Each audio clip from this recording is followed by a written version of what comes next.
1, 2, 3, 1, 2, 3. Hello everyone, this is Mir the Moth from the Void, and today we have a game jam. This is not a video game, but we are making a video game. We are working on, making a video game. It's probably going to be a Moth game. It's a 7-game game jam. Let me give you the link to the game jam so you know which one it is. I'm going to post it in chat. Here we go. It's the 7-day FPS game jam. It's a game jam where, if we look at the page, let's look at the page together. It's kind of funny. It's kind of funny. I'm loading the page. Loading the page. Loading the page. Moth. Okay, capturing the browser. Here we go.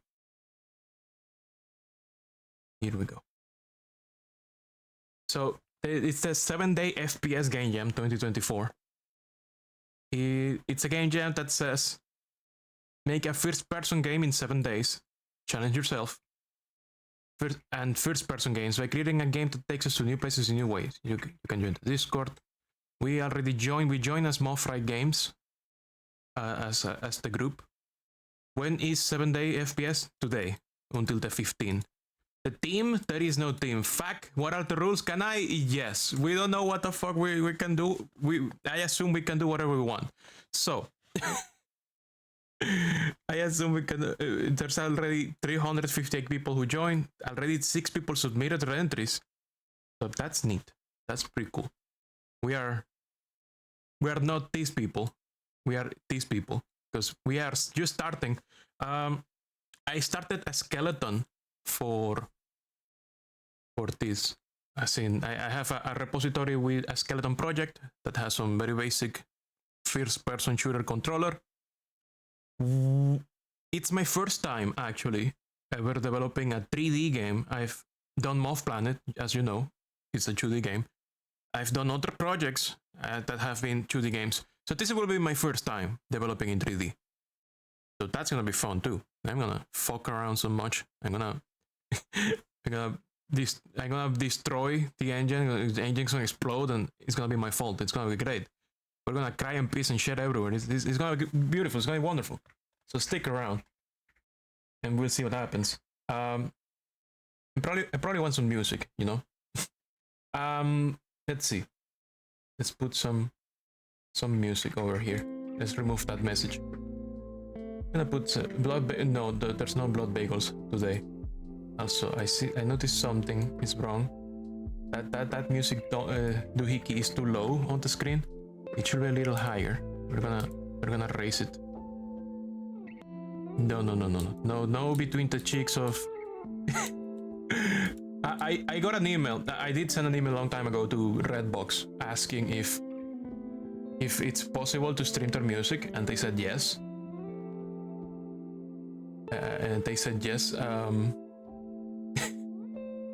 But you know, that kind of music is kinda. They don't have very chill music. It's more energetic. It's more. I don't know if it jives with trying to chill and focus. So we're trying to keep a playlist that is about focusing on what we're doing. So how are we developing today? I have this. My Steam Deck is where we are going to develop. We'll be doing all our development on Steam Deck. I'm gonna set I'm getting lots of notifications. I'm gonna set my PC as focus mode so that nobody messages me. The only messages I will receive are from chat, and I have a Discord server for the game development that is open, so only people from Moth Games can join and chat with me if they have something to contribute. Atlas will probably show up in some of the streams because Atlas is the artist and they will be doing all the sprites. I will be doing all the code, and I think between the two of us we're gonna try to build rooms for the game, because both of us have no idea how to build 3D stuff. As in, we got some tutorials, some guides, we have like some level editors. We look into the CSG, the CSG things in Joth. Also, how is the music? Is it too loud? Is my voice mixing with the music, or is my voice a lot louder than the music? I hope my music feels okay. Okay, that's what I'm doing. I just want to make sure the music is not too overwhelming compared to my voice. But you're not the best point of reference. Well, I don't know. Do you have a headset?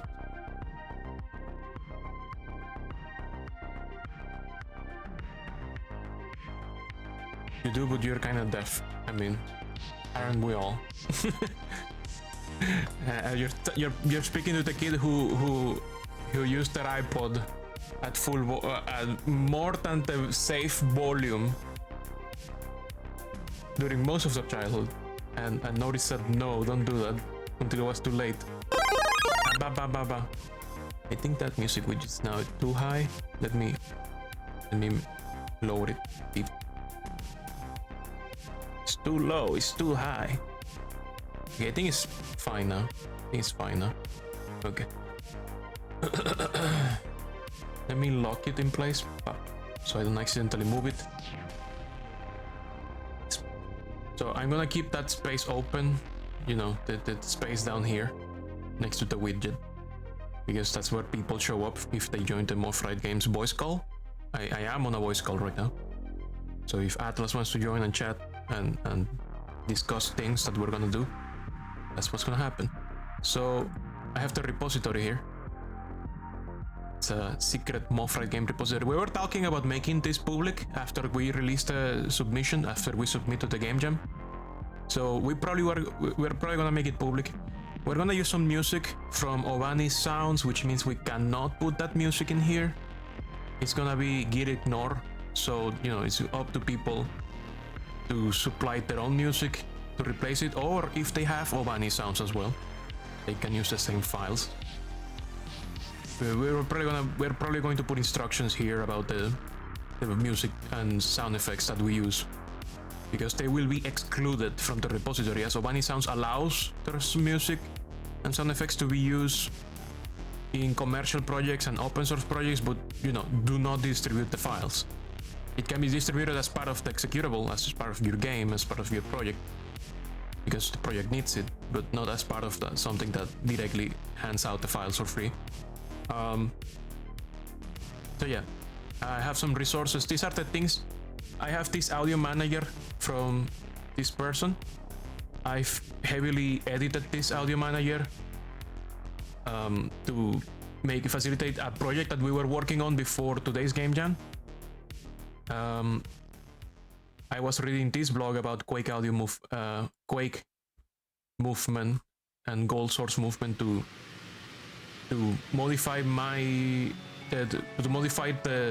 FPS character controller we are using for this.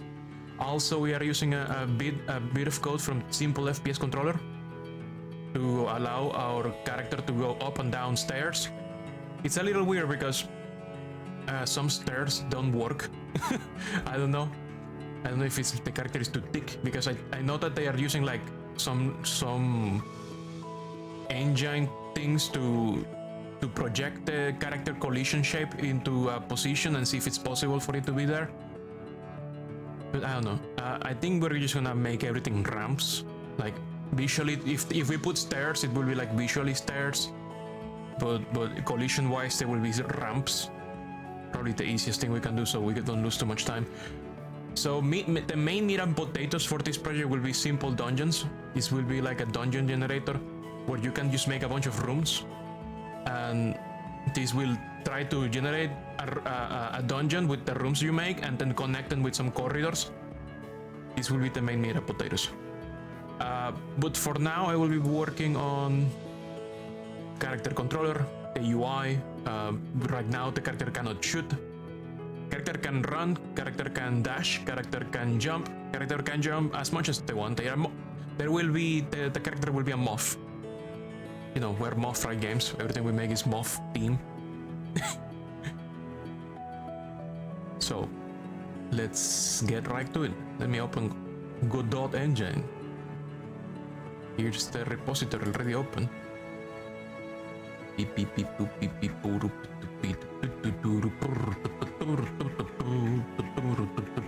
That is where I was testing the dungeon generator.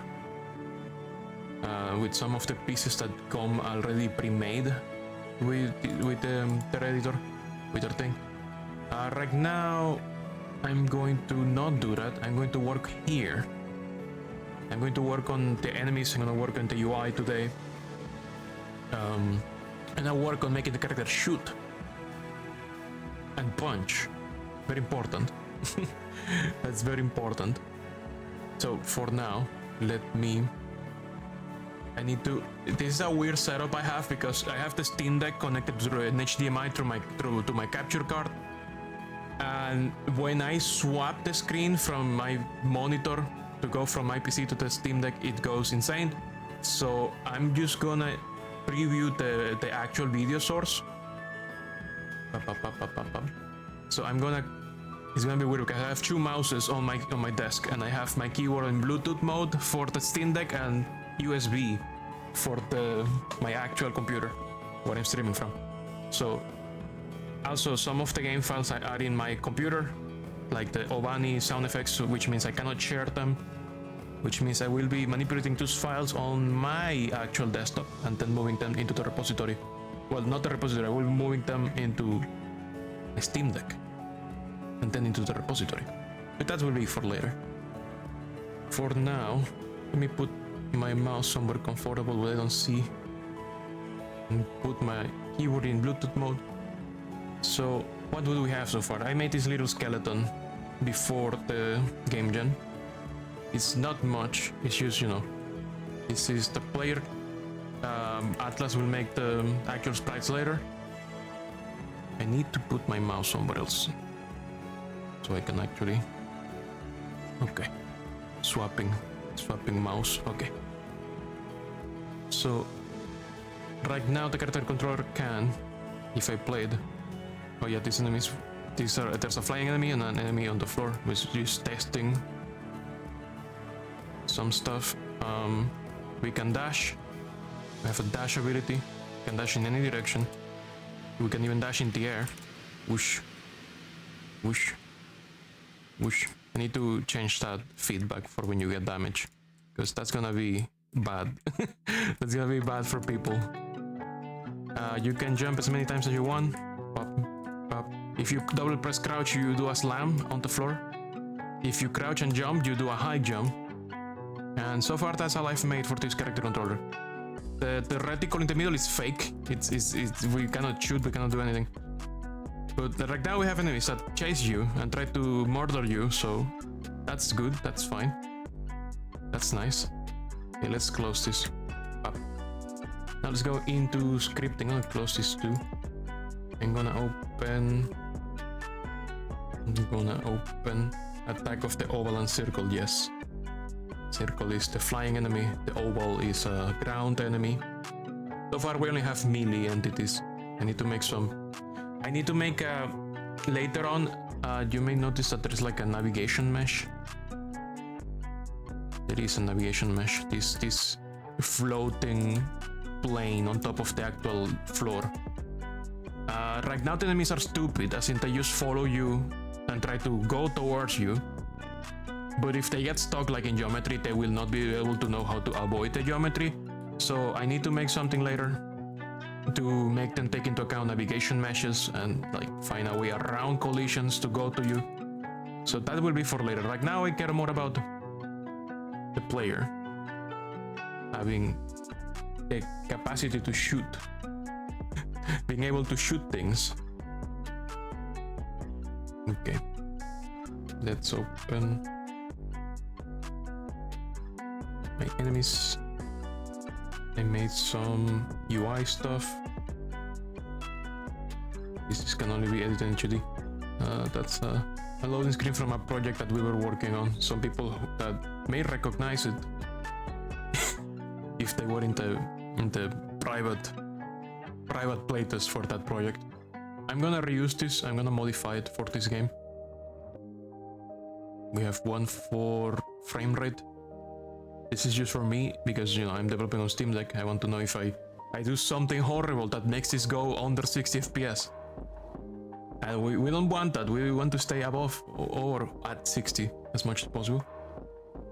If we can. I mean, we have 7 days. I brought a bunch of global scripts that I made for another game.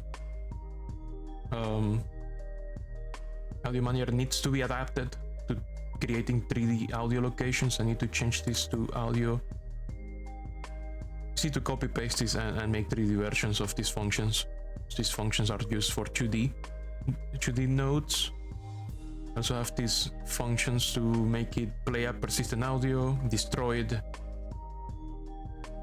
audio, hit persistent audio.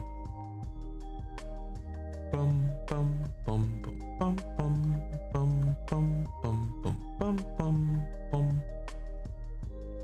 I forgot how I used this. I need to go back to make sure I remember. Yes, there was persistent audio. So the ones that don't say 2D or 3D are audios that create audio stream players, so they play within a location. These ones will play in a 2D location. Need to make a 3D equivalent. But that's a problem for later. Right now, we need UI main. Need to make a UI thing here. Up. Let me copy this. Copy. That's where I was testing character. Ah, I didn't bring the children. Oh, I thought it was gonna bring the children.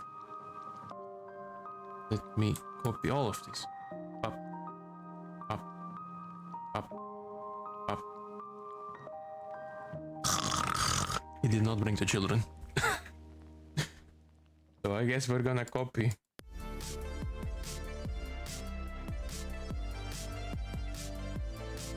Ah, now it brought the children.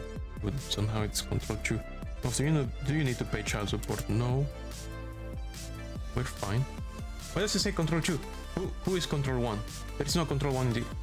Oh, did it brought the children as a... Oh, I think I know what's happening. It's like a grouped node. So I'm just gonna do this.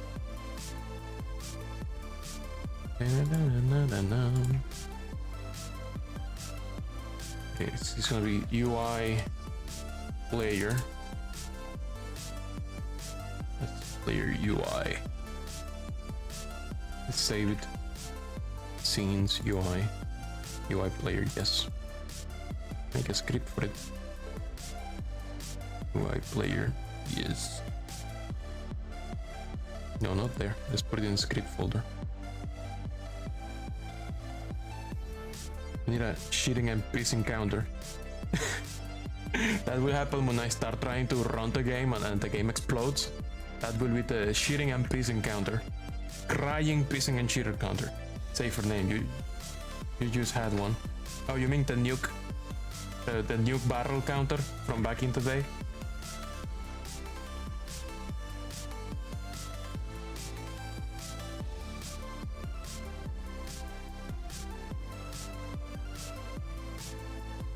No, you mean the controller one. What? Controller one? What? Oh, no. The problem is that pasting a root node like that in Godot seems to create like a group node. So control did exist there. So it was when I was pasting the other children, it was control shoot, but the other children were inside it. I just needed to, I don't know, ungroup it somehow. Anyways. I'm gonna take the UI away from the player node, from the player character. Goodbye. Moth, love Moth. Hey, the web, welcome. Bienvenido. A la transmisión de Miro la Polilla. Okay, that means we need to deal with UI here.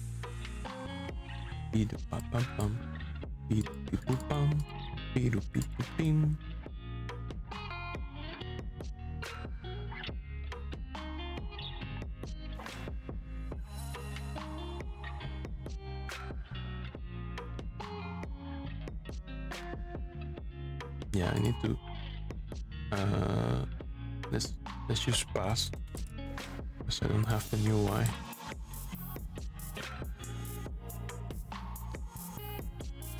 Just comment this out for now.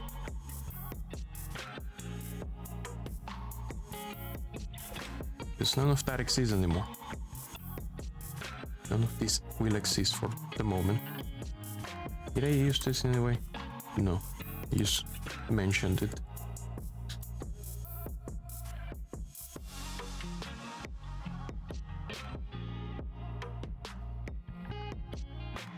Let's just comment all of this out for now. Commenting it aloud. Let's make sure that nothing breaks now that it's commented out. Okay, it's commented out properly.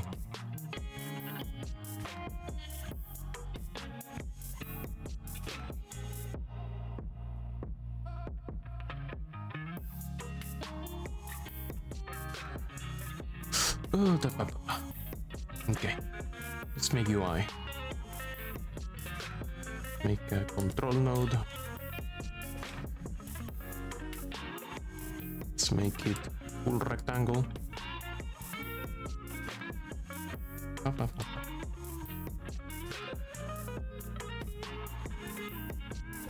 Oh yeah, middle click. Pull around. Oh gosh. Hey Mir, what you coding? Right now I'm working on the UI for the player character. I'm going to make some, some placeholders because my artists will not be able to work with me today. They are doing an assignment for school. So I will be probably doing programmer art. As in, I'm just gonna put a bunch of gradients and make placeholders. So right now I'm trying to get my player to shoot, punch. We have the player already, running, jumping, crouching, all that good stuff. Like, for example, we have 2 enemies, one that flies, one that doesn't fly. The one that flies just... Right now they're very dumb, they just follow you. And they try to touch you and try to kill you with an invisible knife. Right now player can crouch, if they can jump. If they crouch and jump, they do a big jump. If they're in the air and they double tap crouch, they do a smash. They can dash in all directions, they can even dash in midair.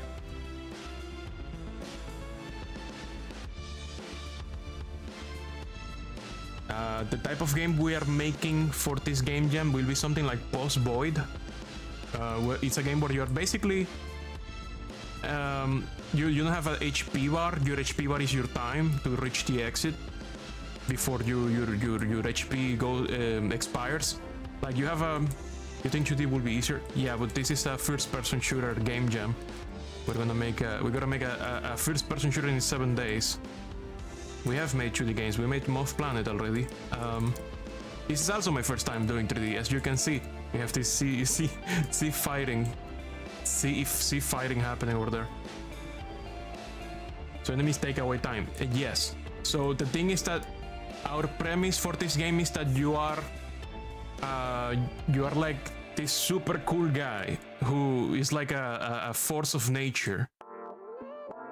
So the thing is that he has to manage his stress levels, because if he gets too stressed, he will destroy the planet. He doesn't want to do that. He likes the planet. He likes living in the world with his favorite pet. So what we're going to do is that you have like a stress bar at the top. Like there will be a stress bar here, and you have to rescue your pet. Like the game starts with your pet being kidnapped. So because his pet has been kidnapped, his stress is spiking. So your health bar will basically be a stress bar that goes from 0 to 100, and if it reaches 100, you game over. And I don't know, I think we're gonna make a sequence of the planet exploding or something. So when you get hit, you're basically immortal. You cannot take real damage, but if you get hit, your stress will increase. No idea what language Moth's talking in. My accent too thick. That happens. We're gonna have, it's the main character will be a moth, just like me. There will be 4 hands on the screen. There will be 2 hands that have finger guns and they shoot like psychic bullets, and the other hands will punch. Go ora ora ora ora ora ora. JoJo style ora ora.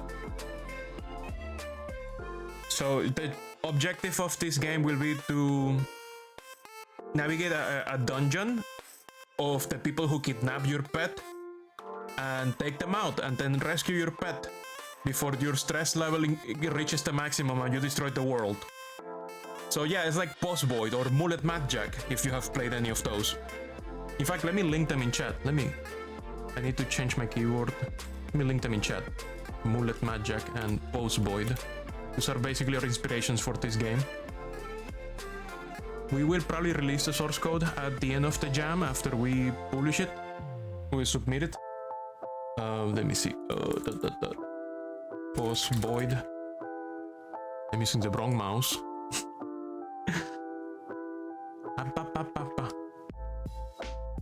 Post Void is the first game we're being inspired by.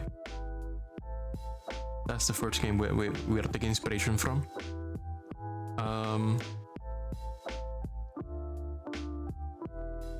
And the second one is Mullet Madjack. Is this style of game where you are fighting against time, not against enemies. Enemies are used as, in fact, killing enemies is how you, defeating enemies is how you get time back to your counter before you die. There will be also one other thing we are going to try to implement to make you decrease your stress meter, which will be a plushie that looks like your pet. So you have like a petting minigame.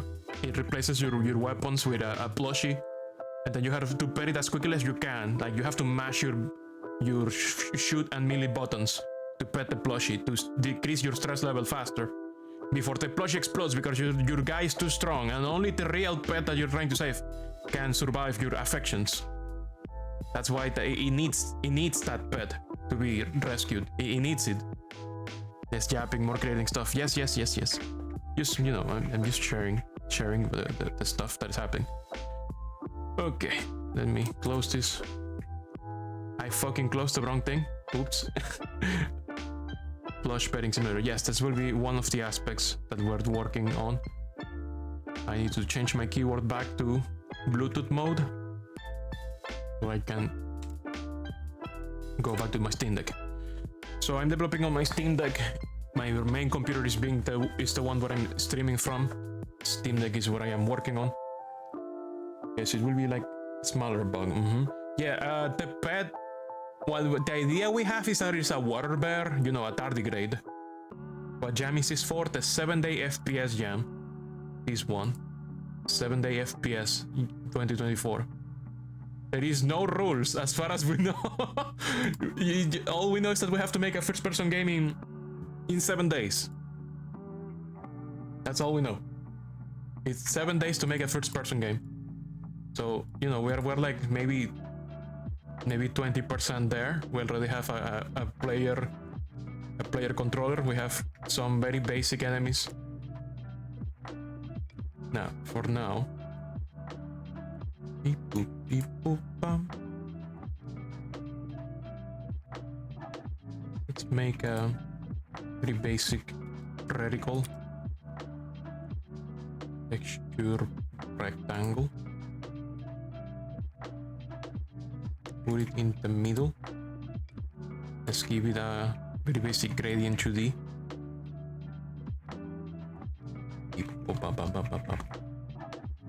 Let's make it radial. Let's make it 128. Maybe not that big. Let's make it 32 by 32. Maybe smaller. Now let's make it big and then we resize it maybe. That it looks cool. Like it looks... Do I want it more pixelated? I wonder. Actually, I think we're going for a pixel style, so I'm gonna set the rendering to nearest bitmap, perhaps. Maybe that's for the best. And let's make this 16 by 16, maybe. 0.5, 0.5, 0.5. Okay. Let's make this white. Let's make this transparent. Oop. Make another one. Let's make this, put one inside.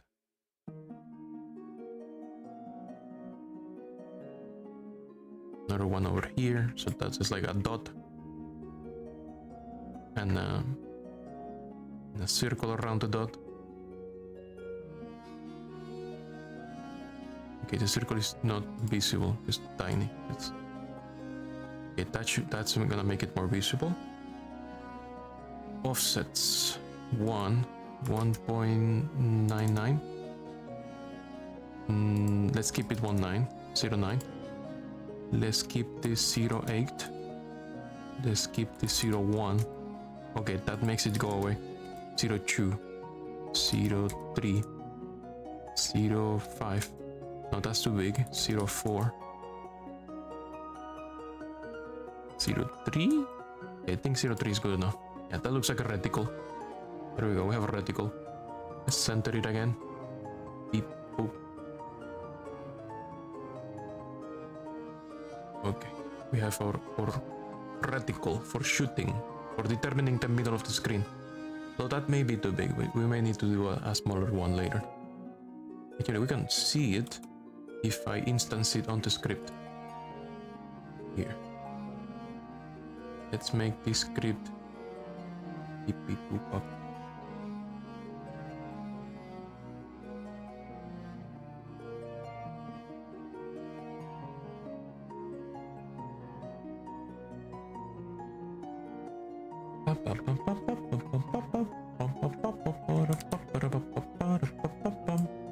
Perchance can make music less loud, it's overpowering your ears. It's loud.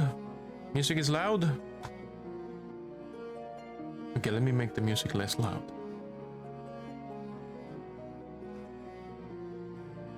beep, beep, beep, beep.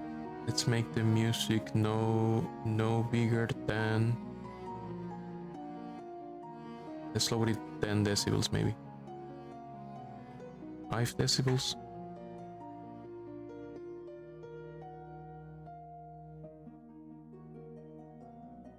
There, 5 decibels. How's that? That better? Is my voice still louder than the music?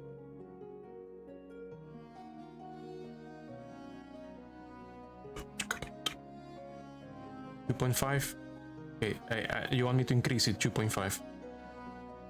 2.5. How about that? Is that better? Is that good? Is that fine?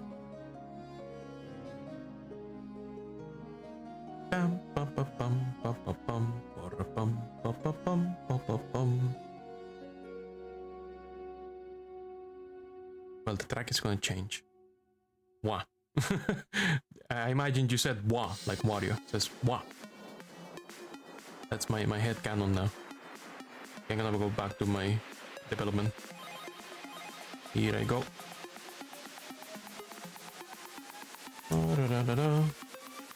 UI. Player. UI. Player. Pulse. Reload. UI player PCN. Instantiate. And then we're gonna, in ready, we're going to do something like UI player 97.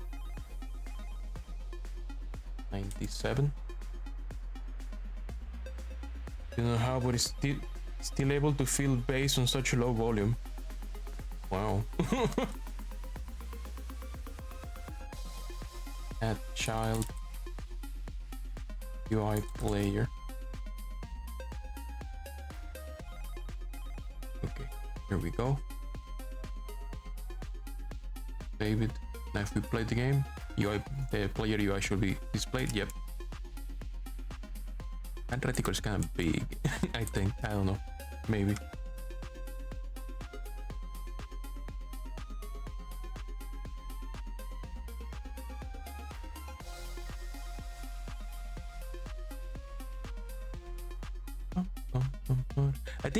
I think it may be the limiter. Let me change the limiter. Because there is a limiter and the limiter, I think there's a compressor and a limiter filter. Yes, there's a compressor and a limiter filter. So the compressor is working to keep it at minus 40 decibels. So maybe that is increasing the compressor. Disable the compressor. Limiter only. How is it working now? Water should be perchance a little fluffy. That's up to Atlas. I don't know how Atlas is gonna make them look. We'll see what happens. Now it's a lot louder. What? It's a lot louder. What? Okay. Compressor on. Compressor is supposed to make it louder, not quieter. But at the same time, it could be the song. It could be the song itself.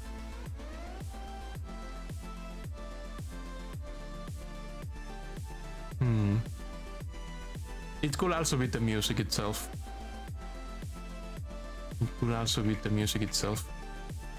So what I'm gonna do, you may need a norm. So what I'm gonna do is I'm just gonna make it 5 decibels again. There, 5 decibels. That's it. That's the fix. It's gonna stay at 5. At minus 5 decibels. That's the fix. Fix it. I fix it. That's it.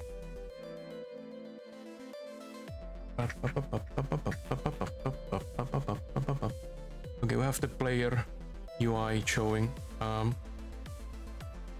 to make some bullshit for the player UI. Let's call this reticle. Crosshair. Texture rectangle. Now let's make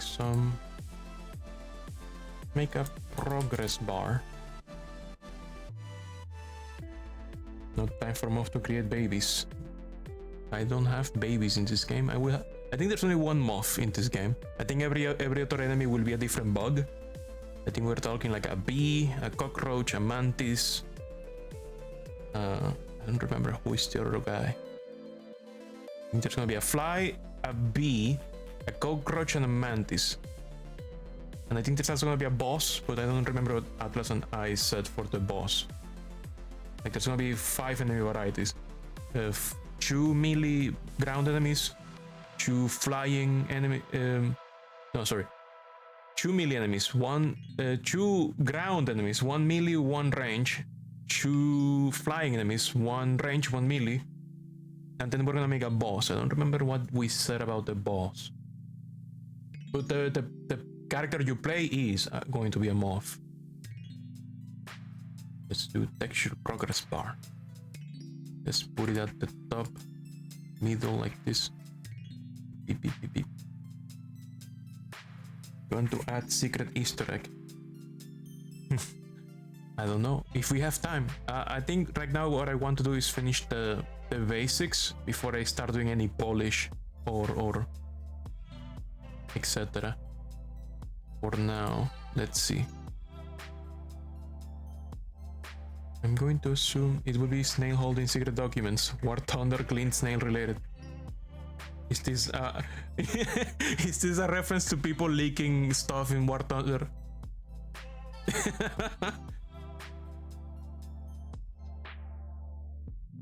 That happens a lot apparently. People just keep leaking military secrets in War Thunder all the time. Like it happens every day. Okay. Let's put here. Let's put value 50 so we can see the bar. Let's put 100.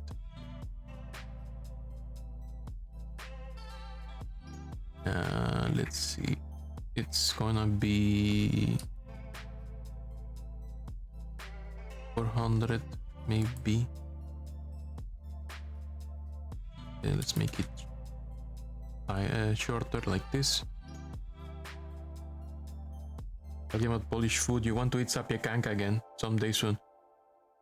We do have some microwave meals that we purchase, so we could make a brief dinner pause.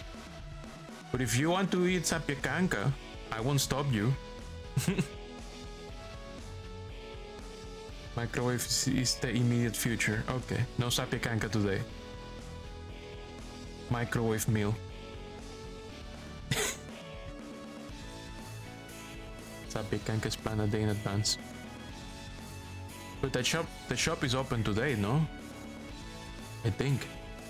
We have the...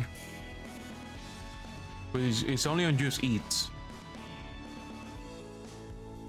The shop is open today, but they take orders a day ahead. Oh. Which shop are you talking about? The one in the center or the one that is in Deliveroo? You're gonna stream how zapiekanka going and you're gonna rate it if it's correctly made. The one in the center. Oh. Well, no, yeah, that one I think is never open. I think you need to order from the other one. But for now, yeah, we could try the microwave meals instead. I mean, we spent a bunch of delivery money this week. Maybe we should not have any deliveries until next week.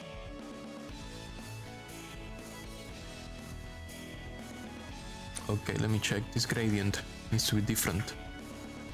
Let's make it red on one side and let's make it purple on the other side.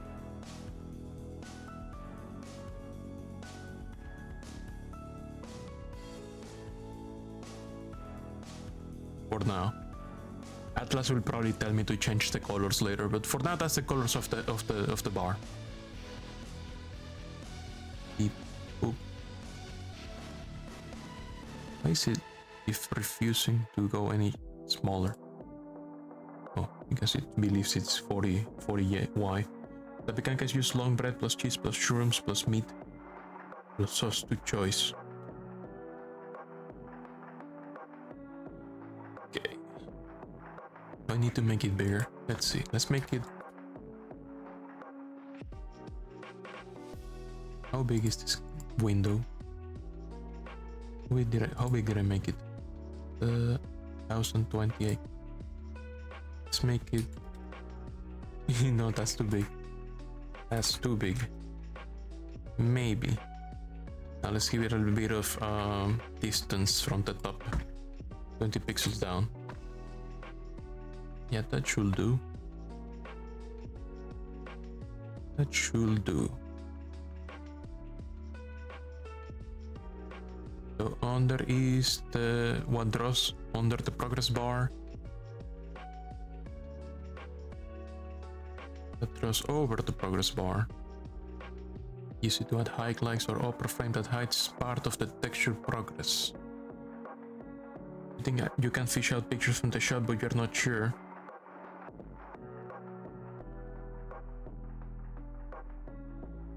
Adding some water.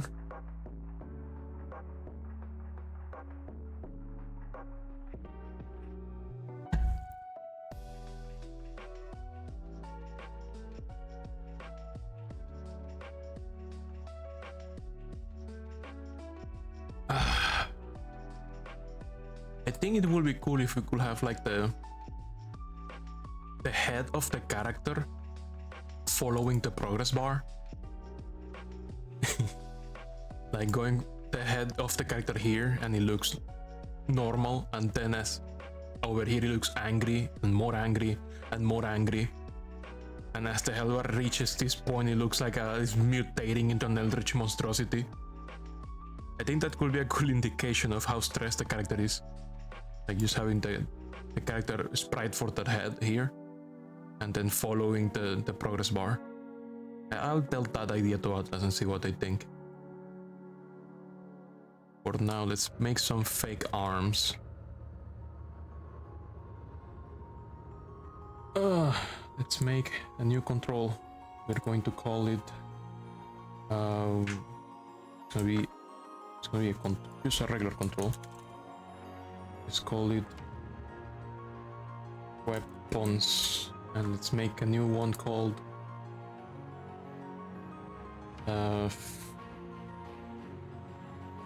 We need another one. We need one for pairing and one for shooting people.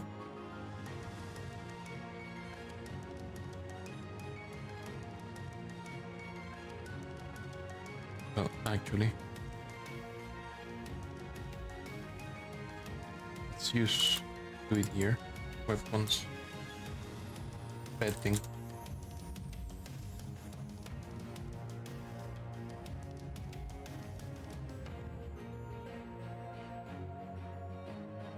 The arms are probably gonna be.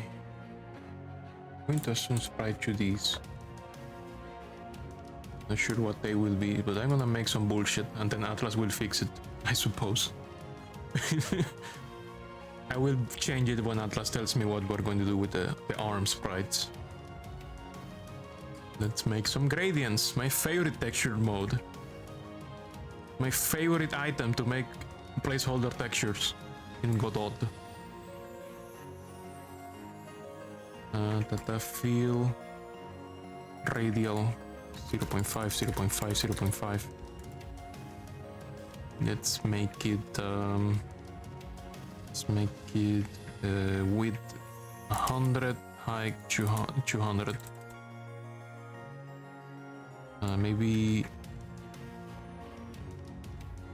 Maybe 200 by 400. Imagine it's the arm here and then we rotate it. Like something like this. No, it's gotta be smaller. 100 by 400. Yeah, that could do. Something like this. This is for the lower arms and then the... Okay. Beep, beep, beep. Beep. Transparent.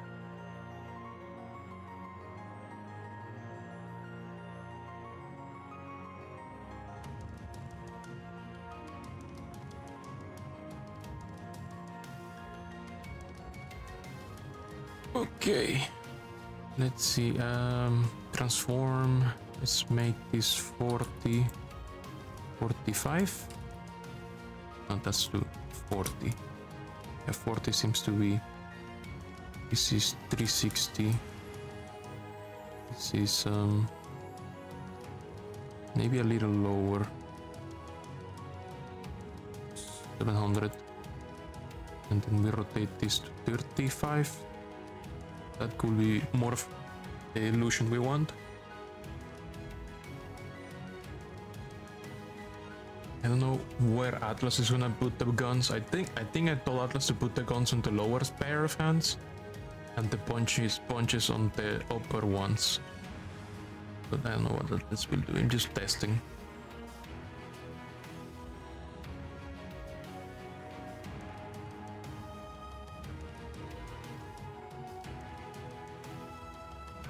Okay, let's call it. Let's call this gun 1. Gun left. Let's duplicate it. Call this one gun right.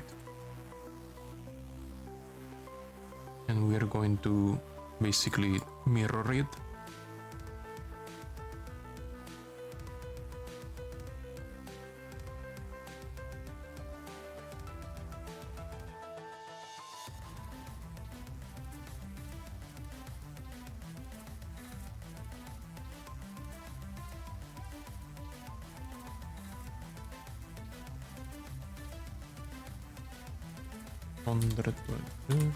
Minus 360.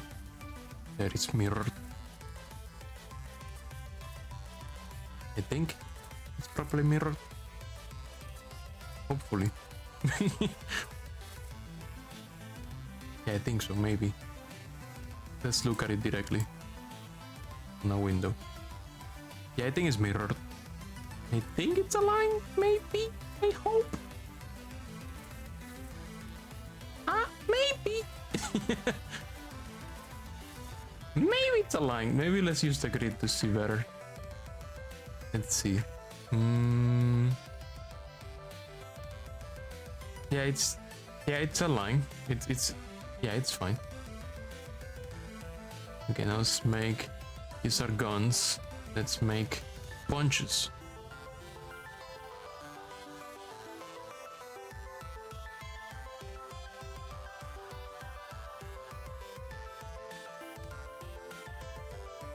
Punch left, gun left. Punch will be. I don't know, let's put it somewhere like this. And more like this.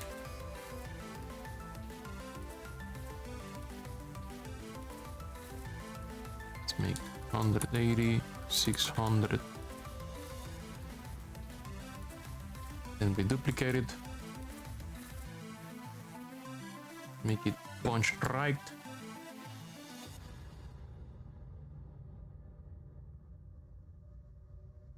Transform.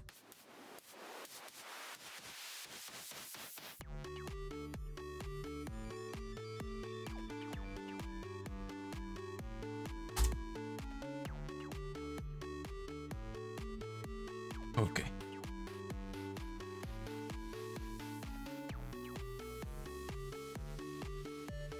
Okay. That kinda looks aligned. That looks fine.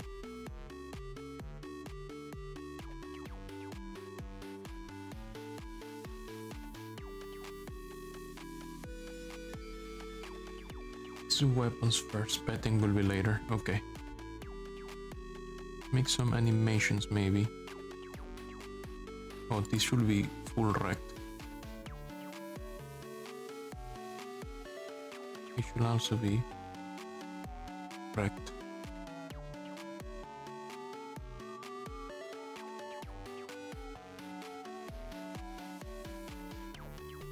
Yeah, because I'm gonna animate this entire thing moving down when changing weapons.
Can I do this? Okay, let's add it manually. On left, transform.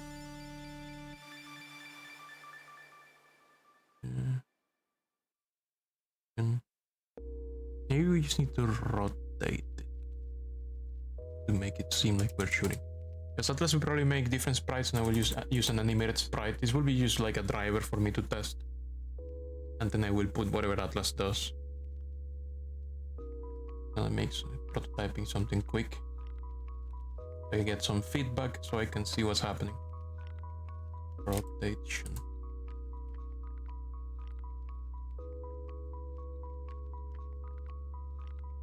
Rotation. Make it 25.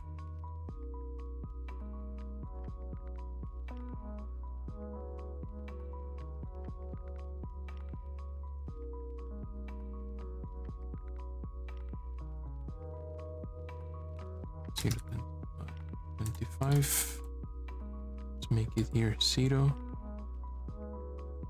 This. Oh yeah, never use. Animation.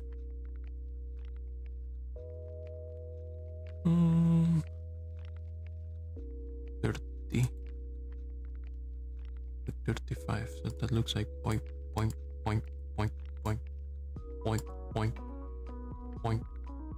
There's a little bit of knockback on the shooting animation. Maybe more. Point.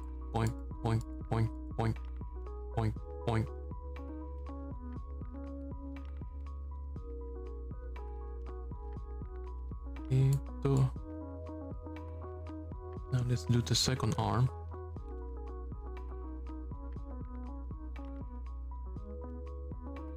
On right. Rotation.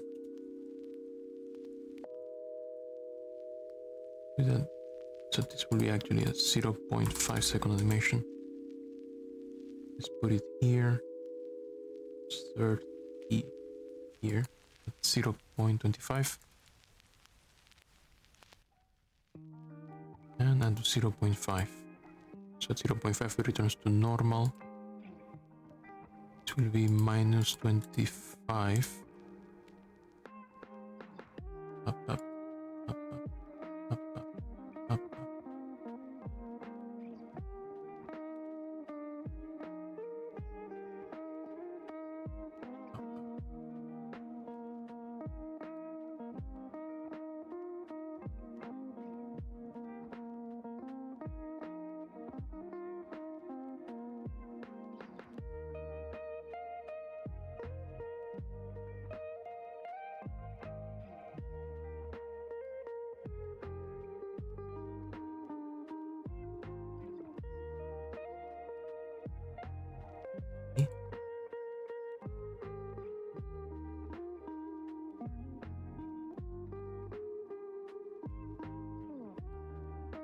Sent a bunch of pictures into chat.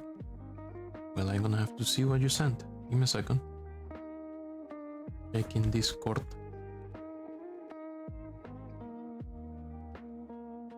Oh damn, that looks good. Very, very, very good. You got some good kebab. Got some good fucking kebab. Okay, back to game creation. Let me check something.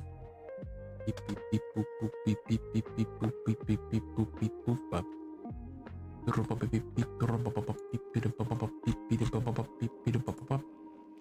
Just checking some chats. If there's anything I need to pay attention to.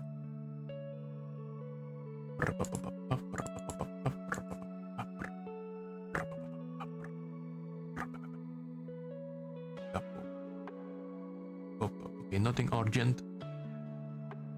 Nothing that requires my attention. Okay, back to game development. Switching keyboard to Bluetooth. Okay. There's something weird here. This thing is starting at that position. It shouldn't. It should not. Maybe I'm gonna put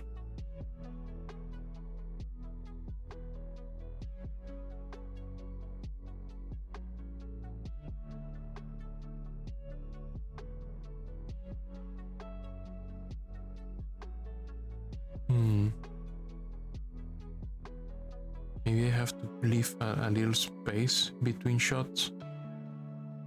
So maybe let's do 0.2 per shot.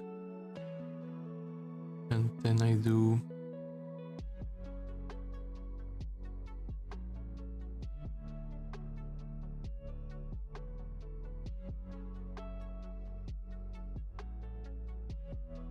or maybe I don't make it one animation, I do two animations, I swap between them depending. Yeah, that may be better. Let's use this one. Let's reset this. So I'm gonna make this animation shoot left and then shoot right.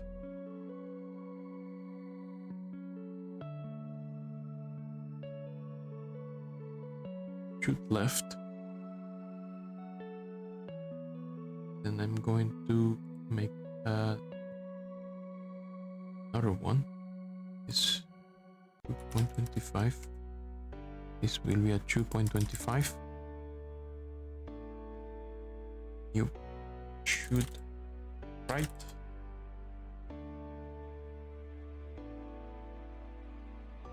Right. Rotation.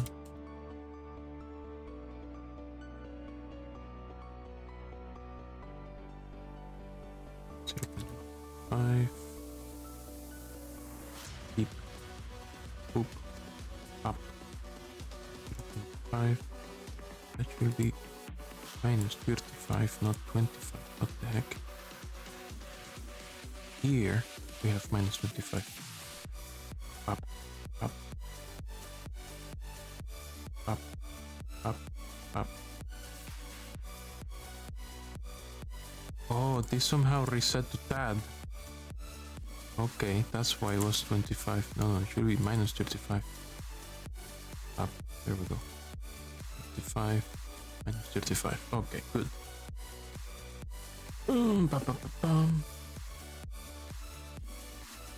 Now let's make the punches animation.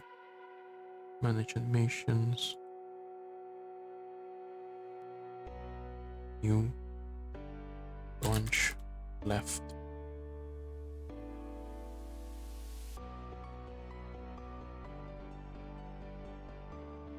Let's do position.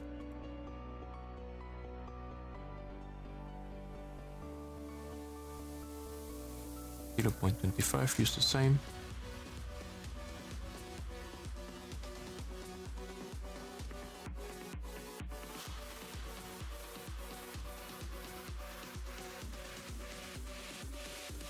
Okay, for this,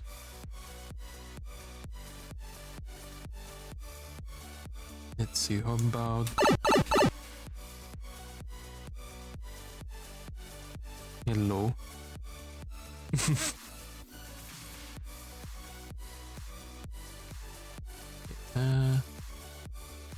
Let's make this position up, up, up, up, up, up, up, up, like this.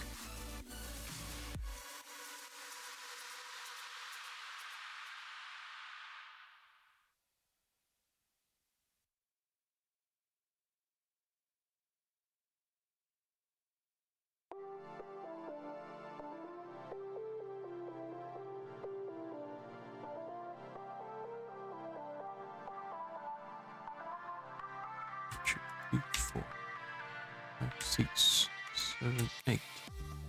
Okay, let's copy this position like this, and let's gonna paste it over here.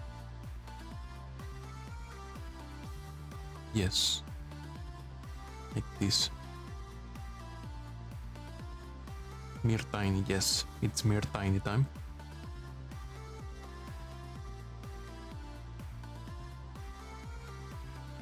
Will be 125, I suppose. Let's see. Up, up, up, up, up. Well, that's the punching animation now. Very, very, very powerful punching animation. Until Atlas comes back and makes the sprites. Let's make the right side.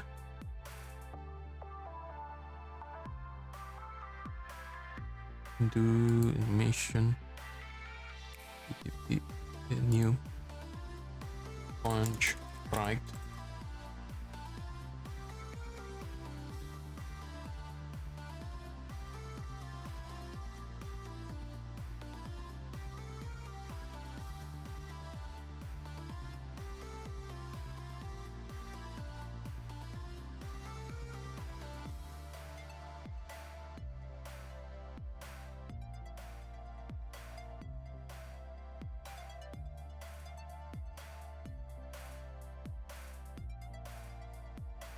Okay, now let's find the position. 1, 2, 3, 4. Okay, I think that's the one. Copy this value, paste it here, try it. Whoop, whoop. If I punch left, whoop, whoop. Okay, there we go. We have punching and shooting. Let's try it. Make it part of the character of the player.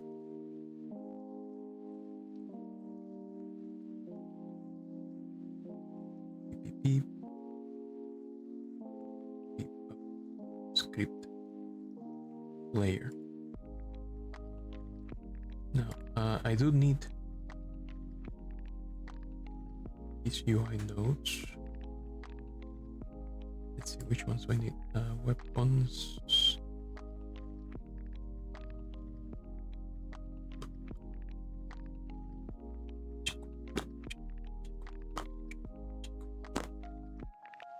I'm gonna expose this UI player.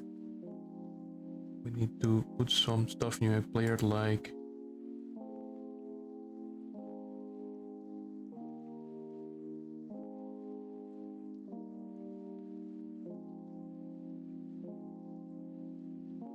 fire.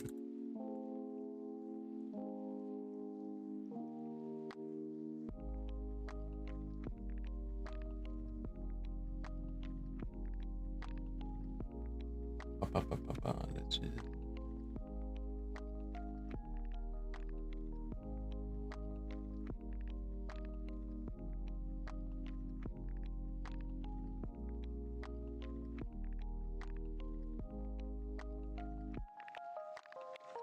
Let's make some references. Nope. Shift. Yeah, no. Shift. Nope. Isn't it shift?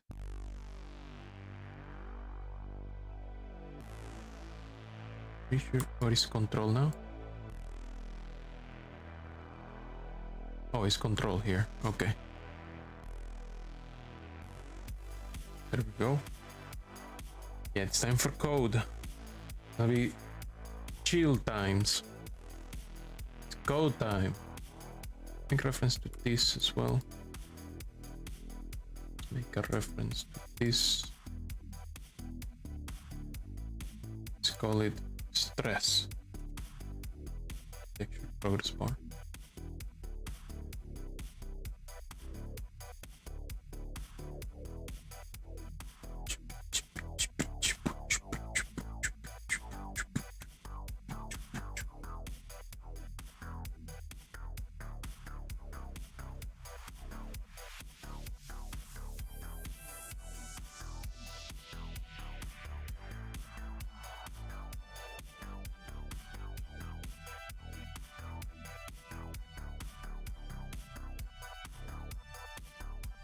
Make some tracking for which shot last.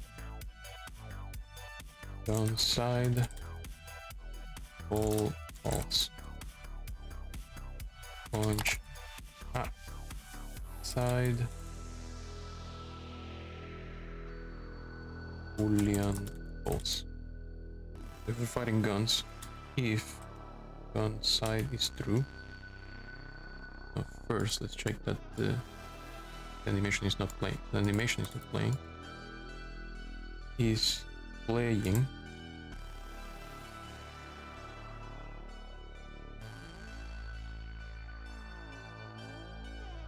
Moth stress. Yes, it's Moth stress time. One side is True is false is true. Animation player play. Shoot. Shoot left, otherwise shoot right.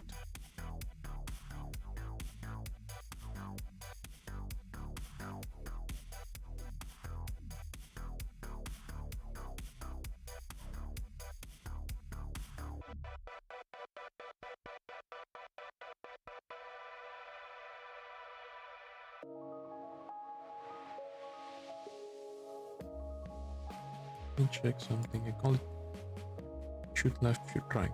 Yes. Okay.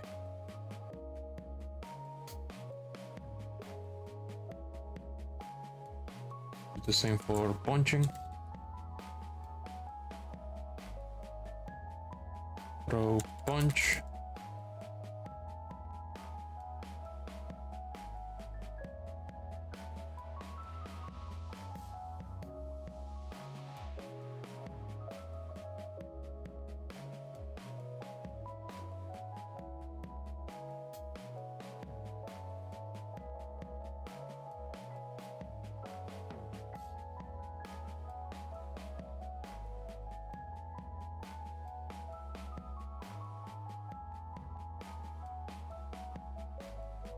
Okay, now we expose this to the player. We say something like up.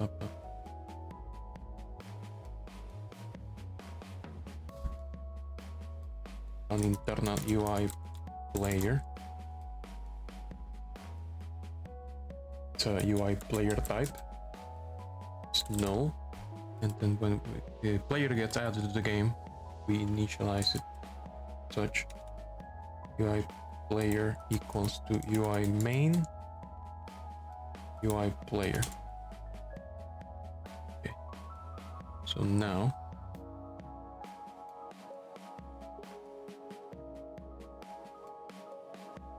I'm going to do where I process my inputs. Here, process inputs. And I process the shooting action and the punching action. Most stressed, shoot 1000%. I'm not that stressed, I'm just a little bit stressed. No, I'm not that amount of stress. Okay, let's add action shoot and action punch. Action shoot will be left mouse button. Action shoot will be right mouse button. There we go.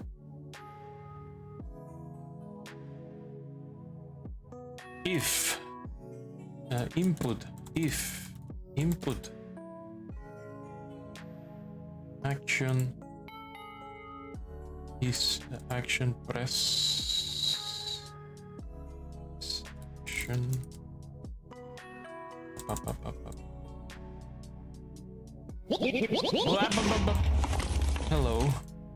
Hello Bano Gaming, welcome. Me William stress when here's few tank engines behind while you're alone while thunder.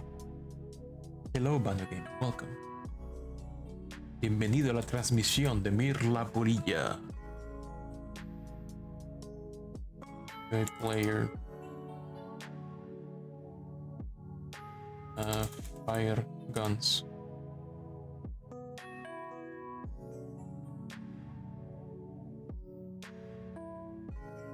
Action press. I forgot. That's. I was gonna press the action instead of thing. Action press action. Punch. Here. Good. Throw punch. Let's test this.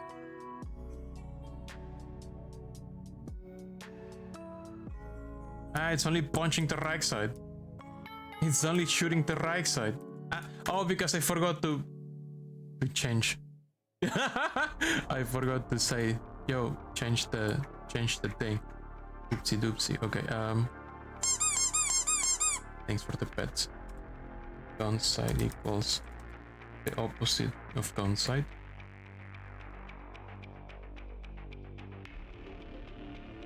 Punch side is the opposite of punch side, so that they alternate between left and right.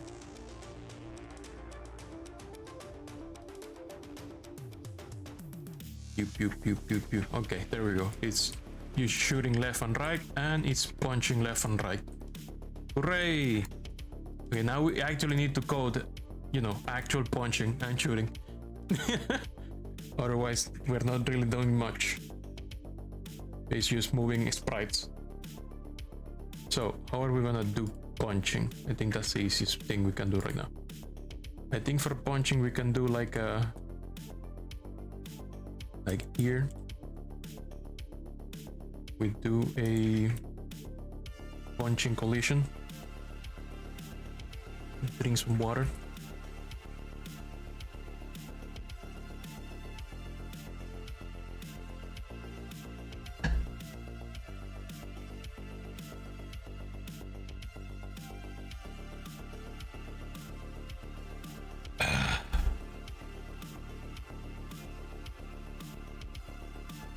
So we have a area 3D maybe? Yeah, area 3D. Just call it melee area 3D. Let's put it in front of the player. Let's make a collision. Let's make a collision shape 3D. We're gonna put it in front of the player. I got you. Let's make it perhaps a sphere? Sounds fine. Let's put it at 1 meter. Let's put it at -1 meter. No, that's too much. But maybe that's good enough. Let's put it at 0.5. Needs to be closer. There. Needs to be in melee range.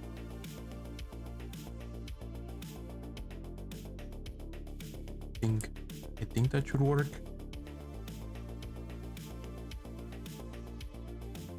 Maybe not a sphere, let's make it a cylinder. Nah, sphere is fine. Sphere is fine. Sphere is fine. Sphere is fine. I think. I hope. Okay. Now let's put that into script. For player.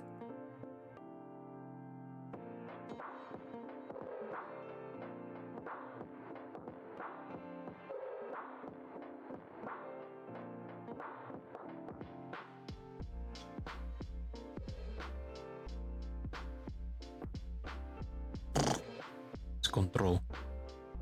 There. We have melee area 3D.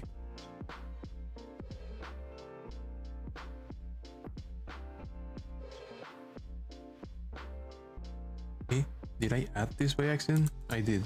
Somehow I added that in the code.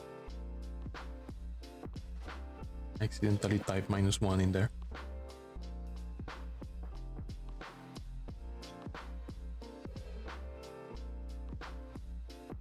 So my idea is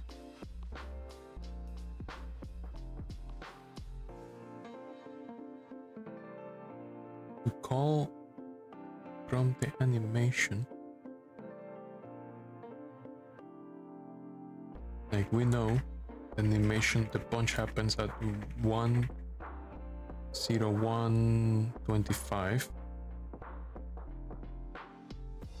So we need to make a function there.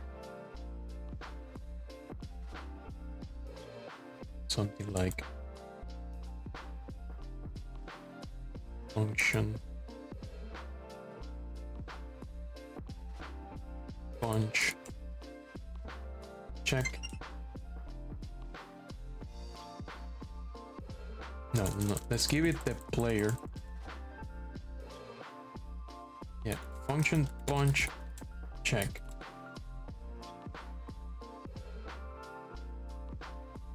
I'm gonna put something here. Check.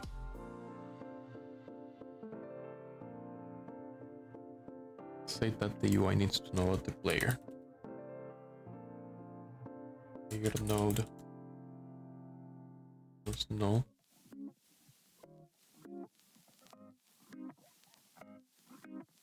If player node is instance valid, player node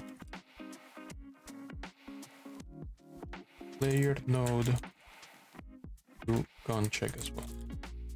Make that same function inside the player.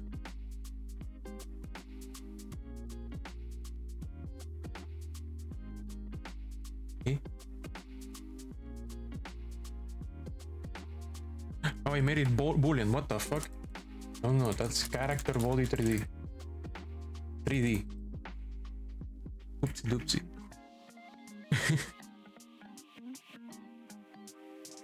Okay, here. Ooh.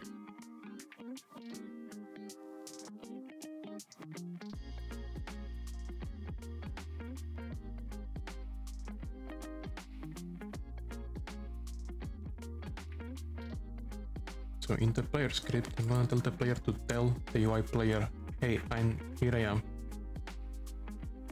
UI player node equals self. Now let's put this function somewhere.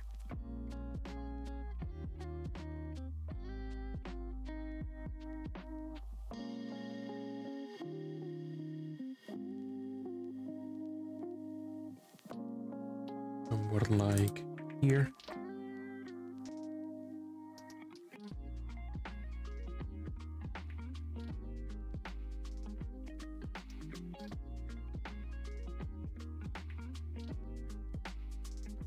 Okay, we only have melee, so in melee we're gonna do something like if melee area 3D has overlapping bodies,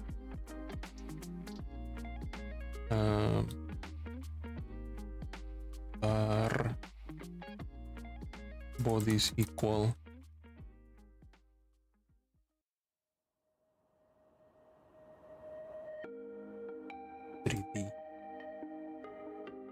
well, I don't know what they will be. I'm assuming they will be. We cannot assume. We cannot make that assumption. So do a walrus.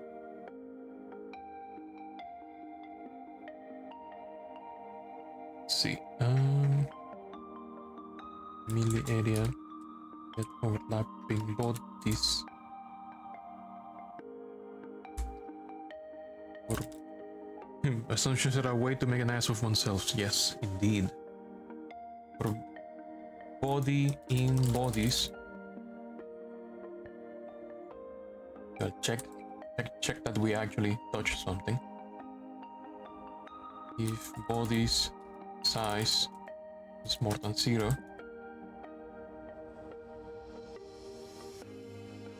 bodies in body. If body is in group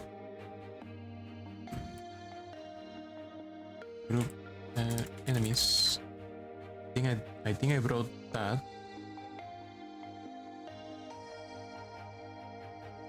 Yeah, they're in the group enemies. That's a cute moth face. Do you want to stuff food in it?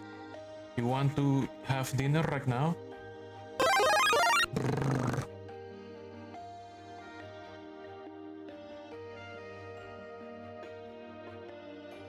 You want dinner? Blaster. At this moment, at this point in time, localized entirely in our kitchen.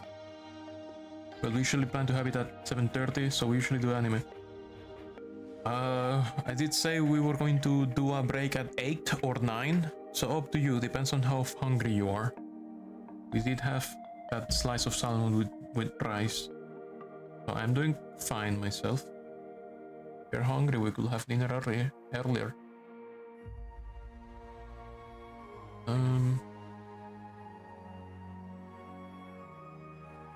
For now, let's just sprint. Haven't decided how to. Let's use big cook sushi. What? What do you mean? Oh, it's just a big cook sushi. Oh, I see what you mean. So you are hungry, is what you're trying to say.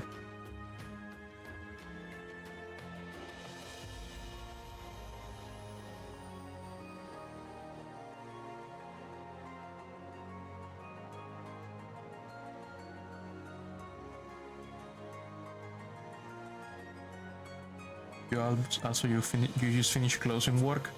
You've been working until now. Good lord. I thought you were done. I started the stream at 6 p.m. thinking that you will, you will be done with work by 6 p.m. Holy macaroni. You need to calm the fuck down. Let's do something fun. Let's do like some knockback.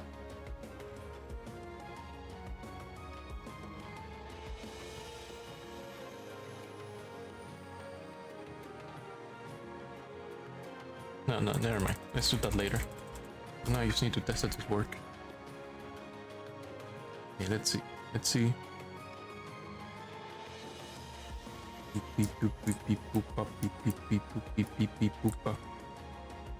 Okay, let's see my console. Nothing showed up in my console. So the punching. Oh yeah, of course, because I didn't actually call the punching. I was gonna bake it into the animation itself.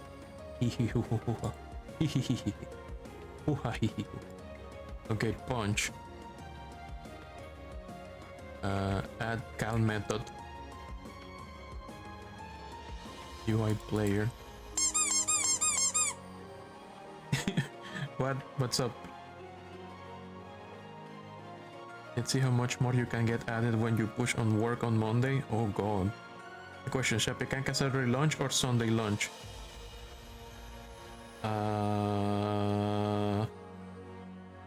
I mean, tomorrow we need to do the chicken that's on the fridge before it goes bad. So it's gonna be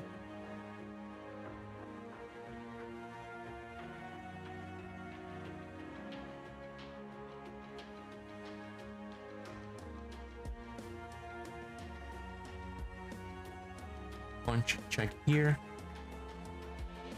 Copy. Punch drag also needs that. Cal method. UI player. Base key. Can waste a chimken. Use a chimken to Shapikanka.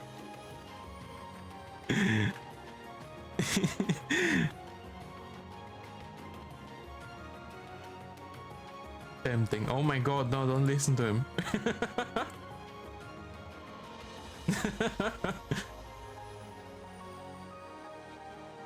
We're not putting the chicken on the Shapikanka. The chicken is... Okay, are we hitting something? 1, 2, 3, 4. Now let's see. Yes, we're hitting enemies. We're punching. Punching is working. According to the console, at least. We mostly punch the fly. Let's see. Let's punch this guy. 1, 2. There should be 2 more enemies. Yes. Now let's punch the fly. 1, 2. Yes, 2 more flies. Okay, punching is working. Yay. Now let's work on actually shooting. But for shooting we need projectiles, which we don't have. I was thinking of doing projectile fire instead of hit scan. So let's see.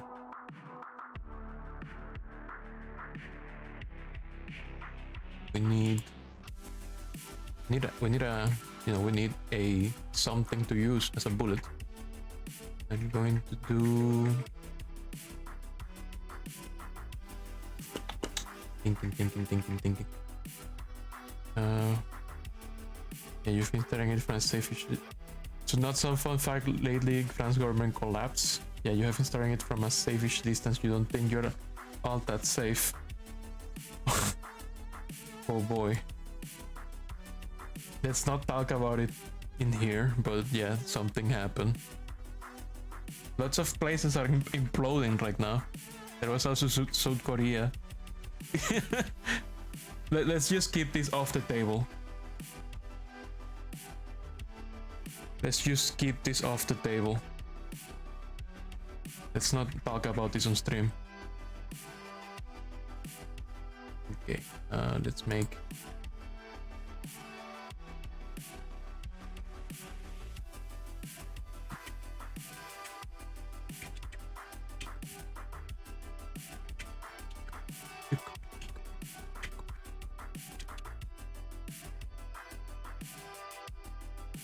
Let's see. What am I going to do with the bullet? Let me think. I think the bullet will be...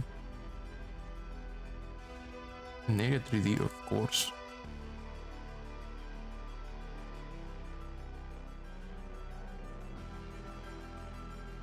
Let's call this layer bullet.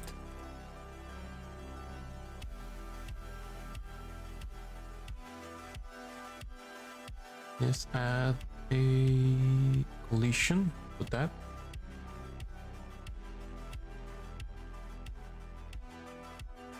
Let's make it round.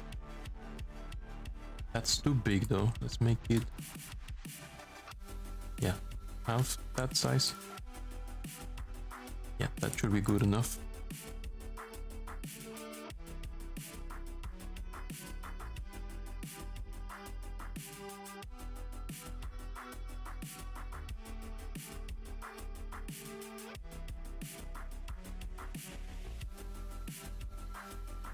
Add a sprite 3D.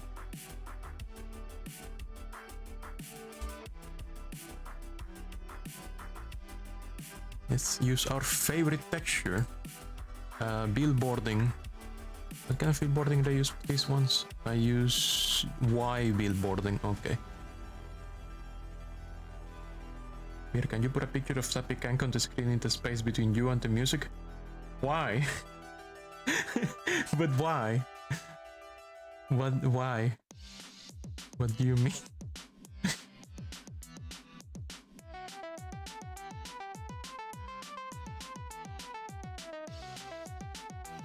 It's self-explanatory. Because there's empty space. Is that why? Yes.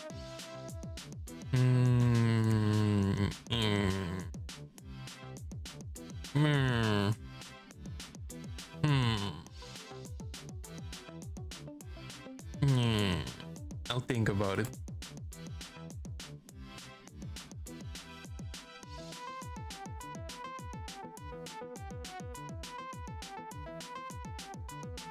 How tall is that space anyhow? That space is like...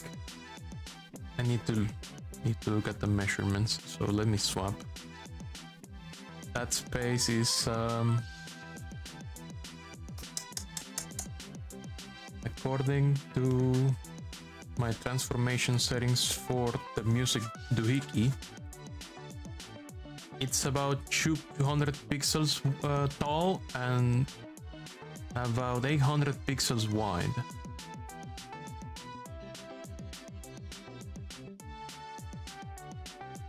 No, actually 150 pixels tall, 800 pixels wide. Yeah, that's about the size. I mean, I could put something there if you want me to put something there, but I think we're fine. I could put the stream information on that side, like this doohickey here. Just move it. Let me move this. No, it's fine. I will put something there. Don't worry about it.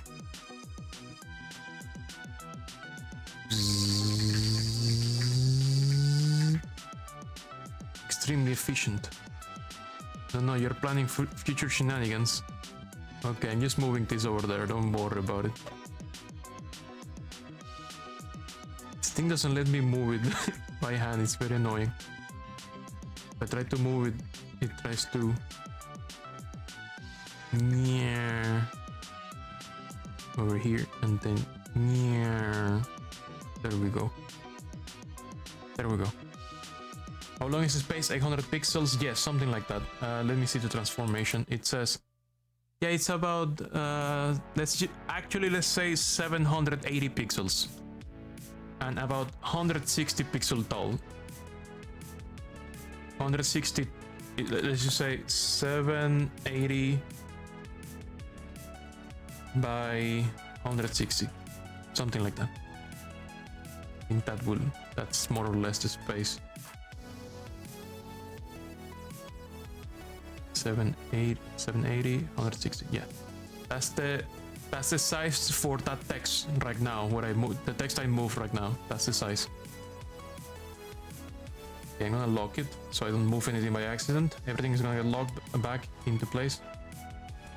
There we go. And I'm going back to development.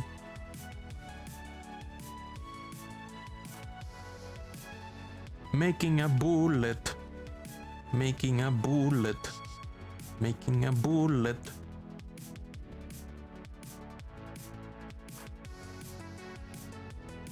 Let's make this bullet purple. Like psychic bullet.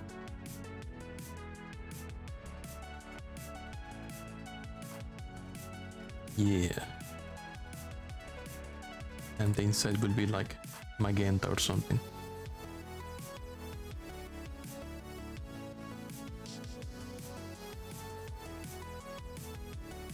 Or a darker purple.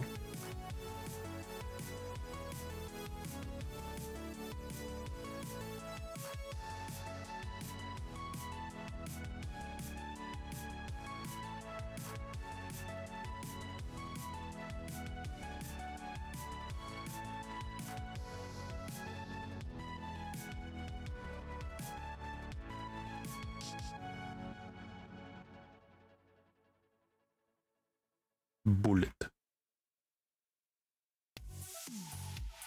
Let's make it the middle black. And the bullet purple. It's gonna be 0.9. That's good enough, I think. But I think this requires, like, if I understand Godot properly, the 3D Godot, I think a meter in 3D Godot is like 100 pixels, so this bullet may be too big. Let's make this 50 by 50. I think that's more accurate to what the real bullet size will be. With the collision. Okay, now let's make this... Wait, why is that? Oh, it's got a halo, okay. Let's make this here. Because otherwise it will create that weird halo effect. There we go, that's better. Because this was white with transparency, so it was creating a white halo.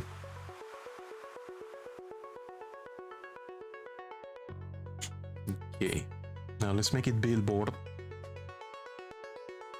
Billboarding flags, billboard, why billboard? Shaded, no, I don't think we need shading onto that.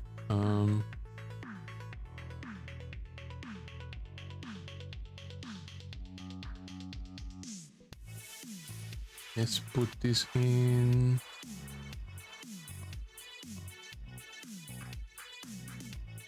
Let's put this here for now.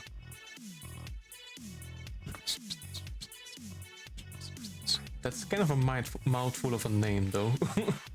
Let's just call it Player Bullet. I just use the name that Godot made for it. Player Bullet. There we go. Now to that sprite, we are adding particle. CPU particle 3D.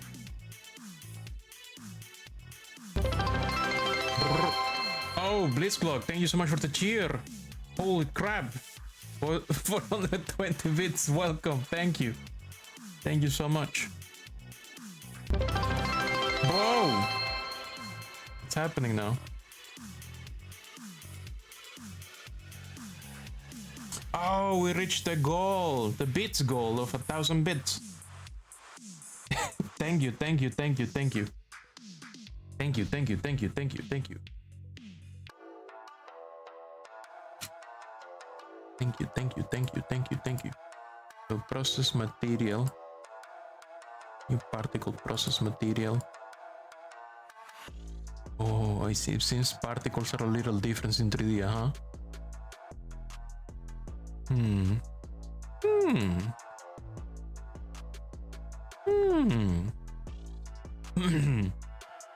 A little different than I expected.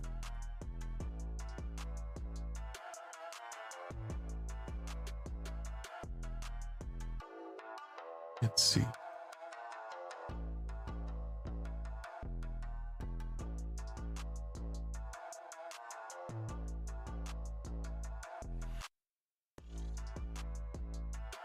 Where did you put the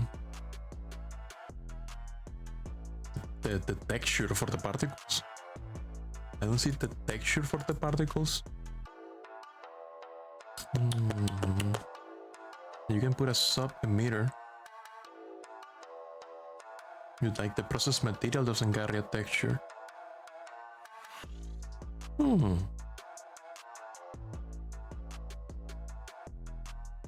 Nothing is visible because meshes have not been assigned to draw passes. Oh, particle 3Ds require a mesh? Uh-oh, I don't know about that. Ow. Let's see. Dot particle 3D. Let's see what the documentation says. See how you use it.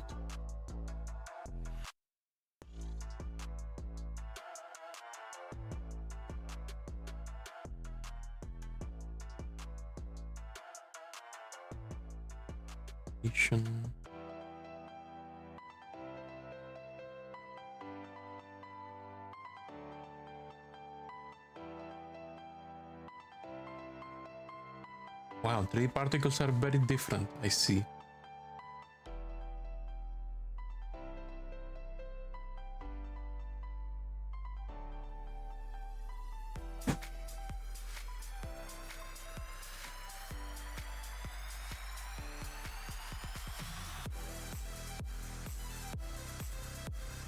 Particle process material. So in the first pass, you need to assign a mesh. Okay. Skin. What is skin? New skin.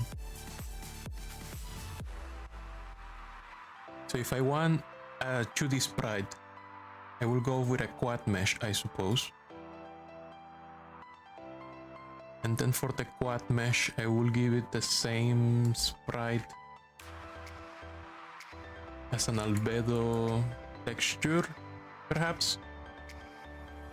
Assuming, making a lot of assumptions about how this works.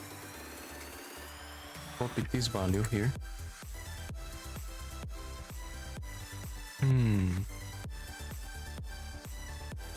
So we assign a material, standard material.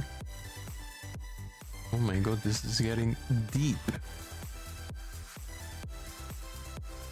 Albedo, texture, paste. Oh my lord. Why does it look like that? Why does it look like that?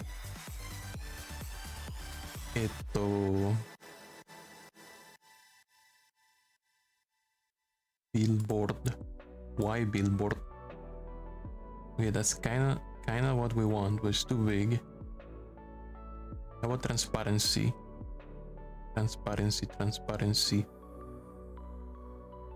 Okay, here we go. Transparency alpha. Kinda. But it's like doing the opposite, it seems. So I need depth per pass. Alpha, opaque only.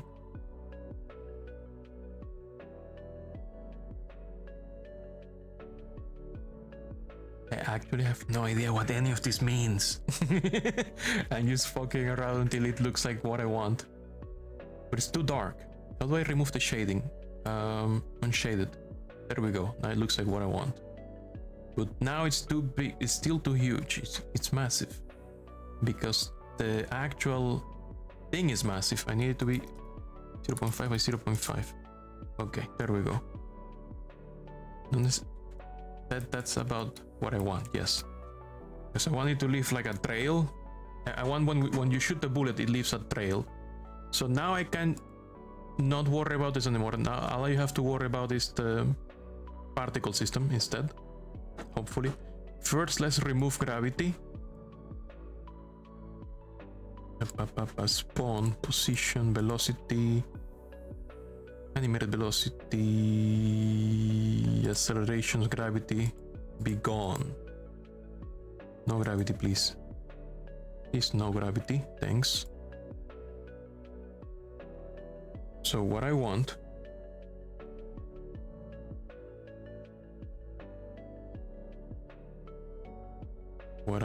let's simulate a direction. Let's see velocity, let's see 100 in the x direction. Oh god, that's too much. That's right. Okay, let's simulate that. Okay, spread. I don't want any spread. I want it to be straight line. Yes, but that's too much. Oh, because the maximum is 100. Okay, let's see. So this is more or less what I would like it to be, but I also want it to shrink over time. So I need, I remember, display scale here. So I need to make a scale curve, and the scale goes from 1 to 0. No, hello. Scale.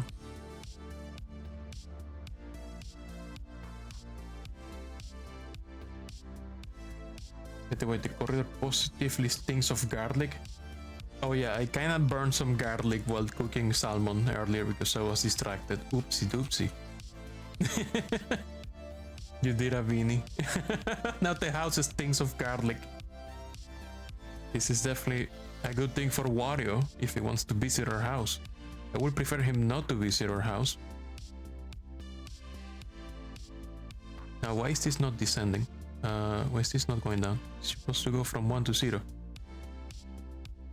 Hello, señor.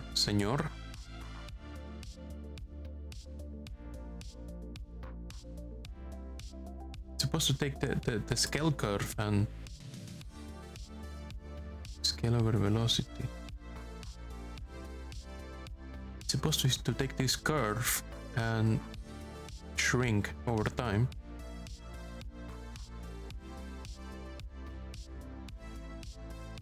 Esto.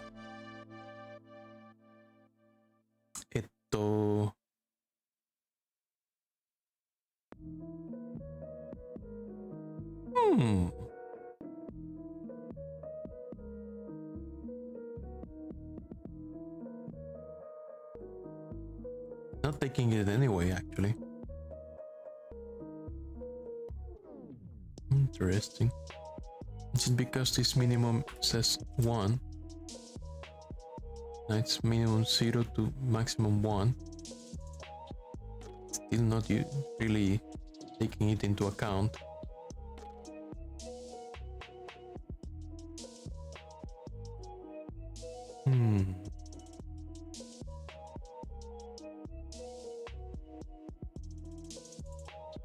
Yeah, it's not taking any of this into account. Why?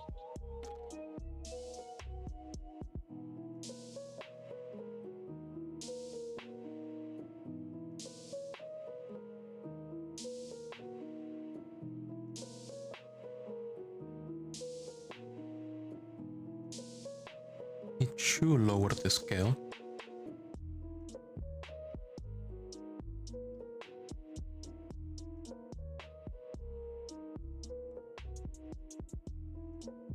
Let's see. No curve. Yeah, even with no curve, it is not. It is not taking into account the scale variable. Very strange. What's that mean? I also wanted to become invisible later as it travels.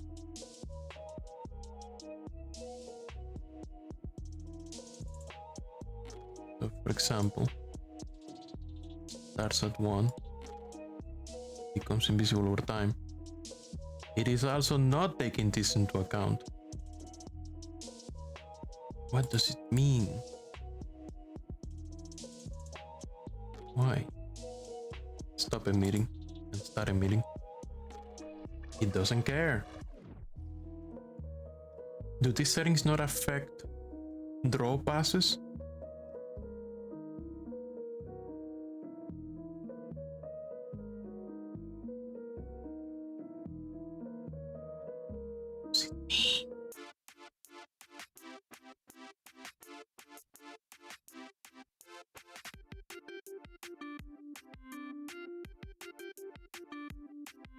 Something is different about how 3D does particle 3D handles that stuff.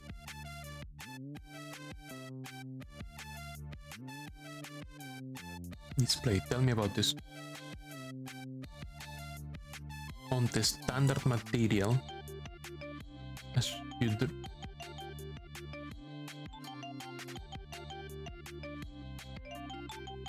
If you emit particles as billboards, the keep size property on the standard has to be enabled. Oh, so this is something about this particular item. Something about this particular, the keep size, billboarding, keep scale. This thing. The shader will keep the scale of the mesh. Otherwise, the scale is lost. When billboarding only applies when billboard mode is not billboard disabled.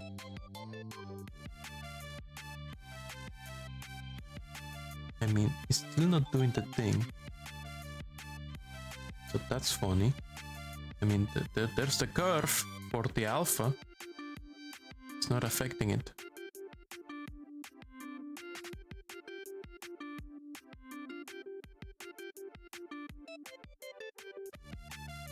What the fuck?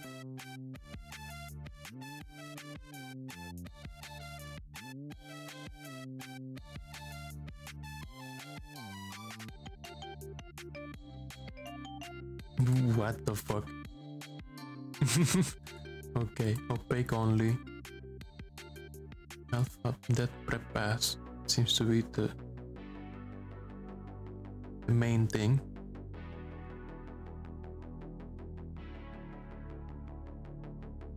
Orientation fix face Y, X, face C.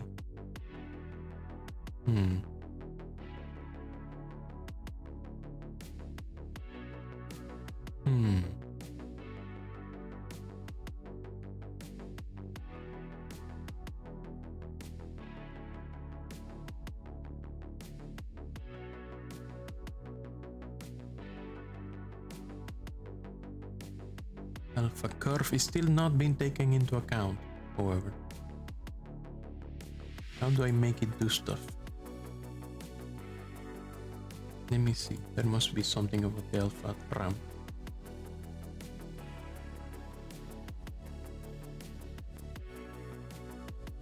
Use as albedo property in the vertex color group of the standard material.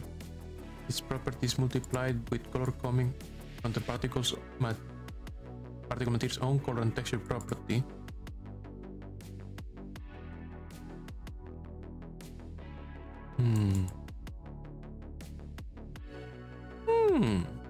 So it should affect the albedo. Why is it not?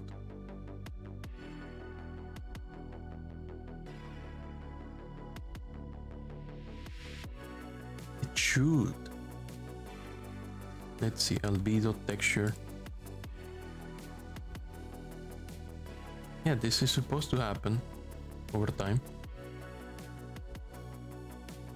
It's supposed to change this parameter.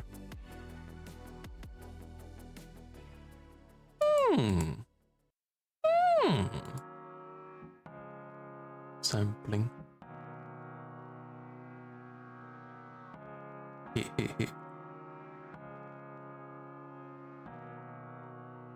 Detail. Something here is texture.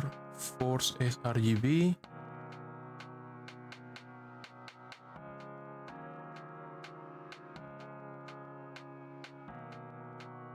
We made a standard material. What is this next pass? Standard material.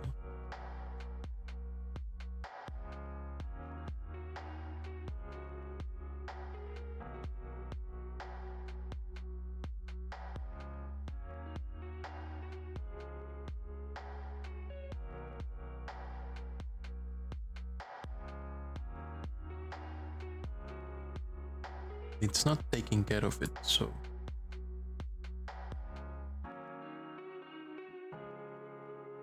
okay, now it's taking this into account, so that's good. But it's not taking the alpha curve into account. So that property fixes it, kinda. That's good. That's nice. That's good. Let's save. But why is the alpha curve not happening?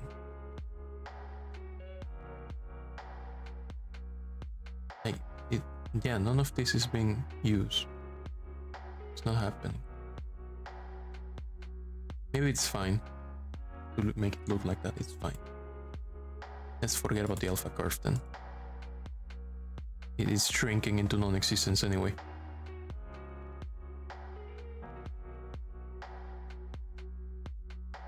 Let's say it's supposed to...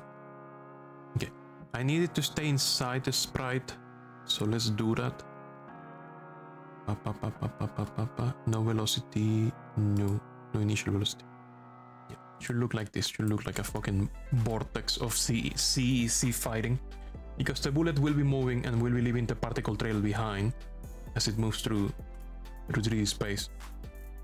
And that particle trail will be the actual,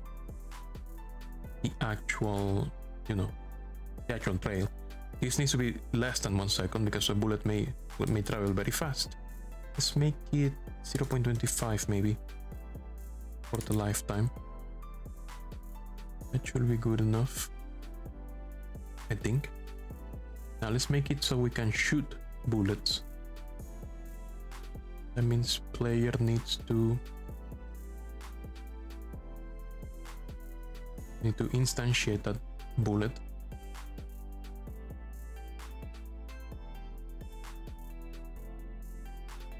Let's do it in our global in globals. I don't need that one. In title screen, instantiate the player, the bullet,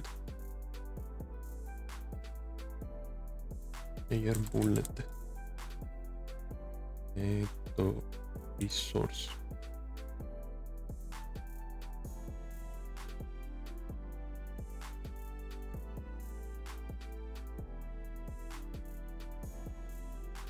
There we go.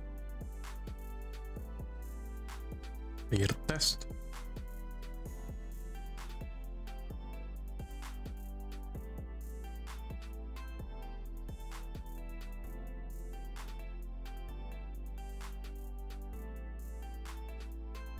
Give me 1 second. I need to make the thing. No.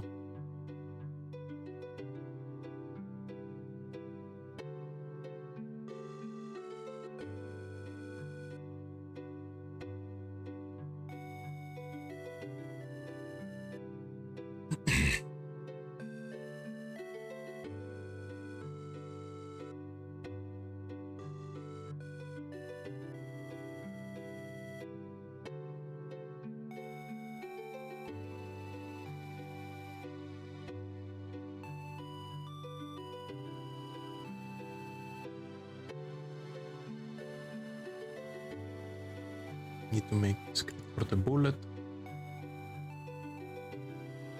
It's yeah, let's put it here.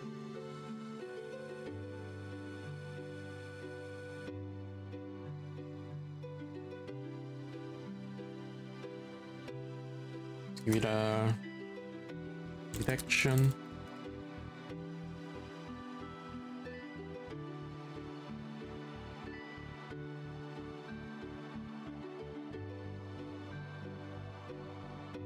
Let's give it a speed. How much speed did I give to the flying enemy?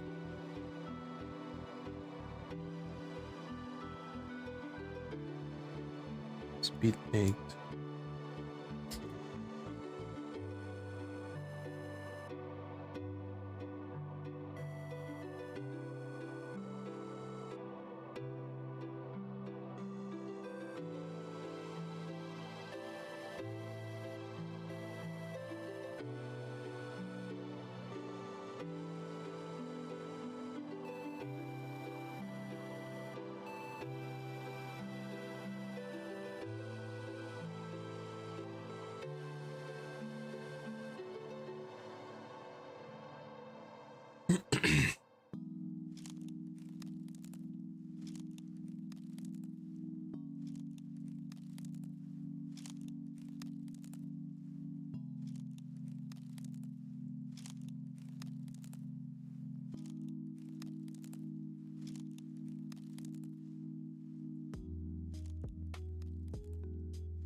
See.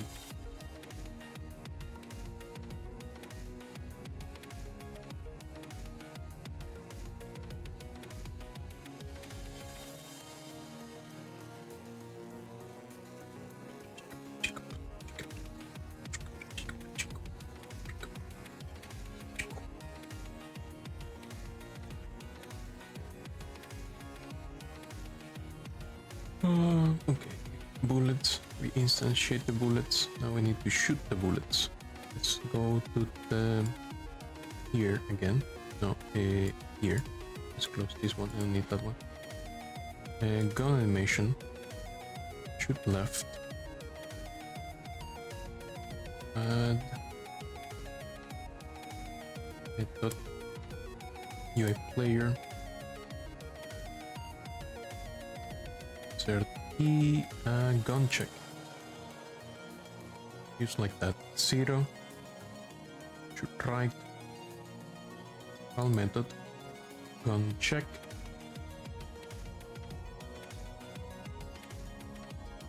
Gun check. Here we go.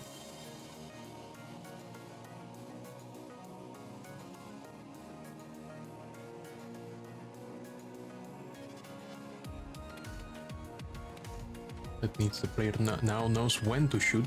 Now we need to calculate how to shoot. Let's see if it's as simple as just telling the direction and the direction the player is facing and you know, shooting in that direction. Maybe I need to make like a ray cast. Should I shoot from the player's face? What should I shoot from?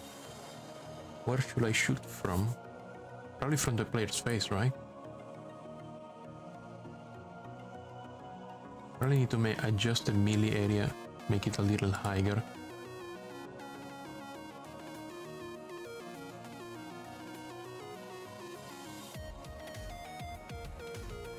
Like 1.5 maybe.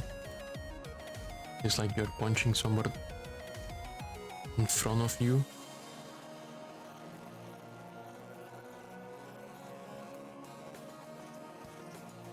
This somebody in front of the camera. But if I put it at 1/8, it's gonna be very weird. Yeah, no, that's too weird. Put it at 1.4. It's in front of you. That's more or less where the player's hands will be. Probably. Now, calculating the shooting direction should be done from...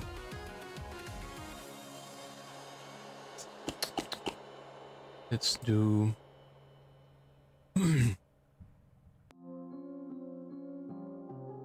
Make a marker.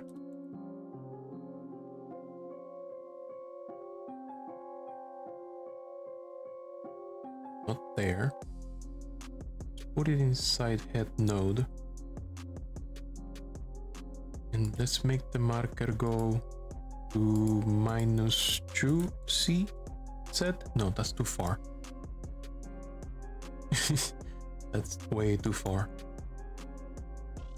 -1. More or less, that should do.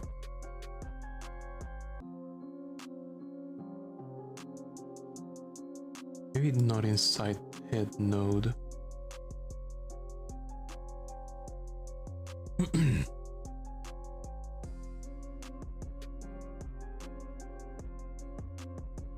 Bullet marker 3D. Let's call it at 1.4, basically where the hands of the players will be as well. And let's say the bullets, it depends on how they look when they come out. I will adjust so that it looks like it's coming from your hands, not from the middle of the camera.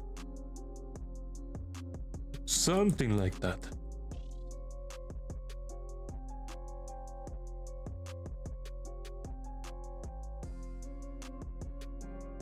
Okay, gun check.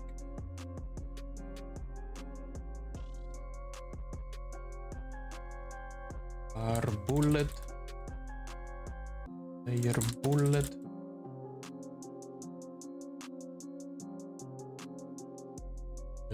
UI. Game globals. Player bullet. Instantiate.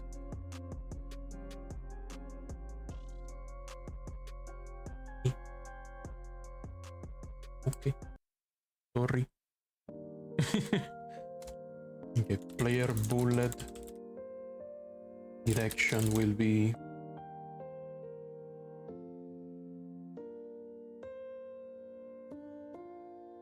global position.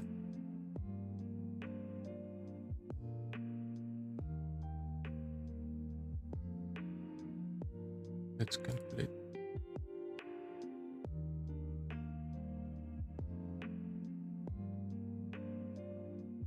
Player position equal global position and player position y equals to... Oh, I didn't put the bullet marker in my list of notes. Let's fix that. Here. Put it here. Up. And I have a reference to it. Bullet marker 3D global position. So that way we have a we can calculate position, you know, player, direction to marker, and that it's from the same height.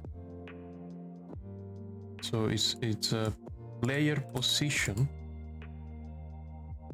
direction to bullet marker 3D global position, and that's the direction of the bullet. Player bullet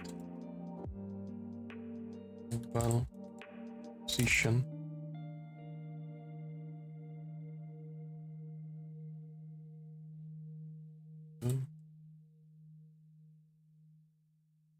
Equals to bullet marker global position, and then we add the child, but for that I need the, you know, the root of the scene. Do I have that world node? Yeah, I do.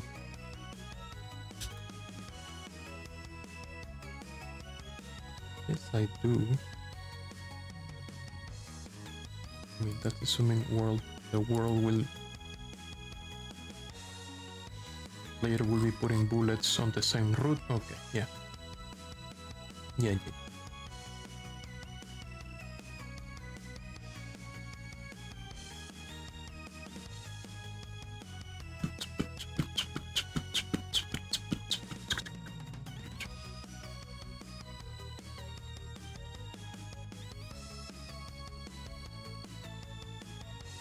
Solid ito.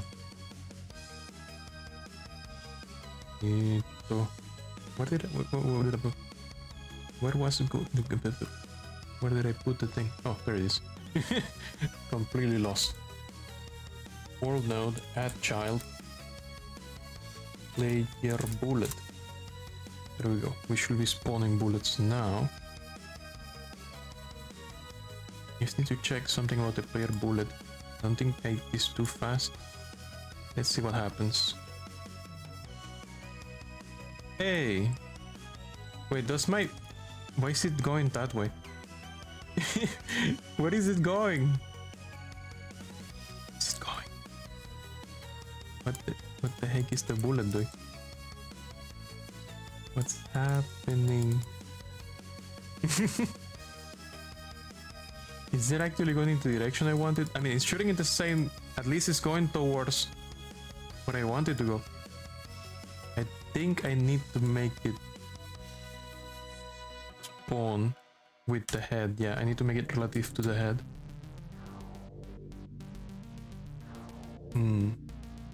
Yes, white. Let's put it inside the head now then. I assume I wouldn't need to do that, but I guess we do.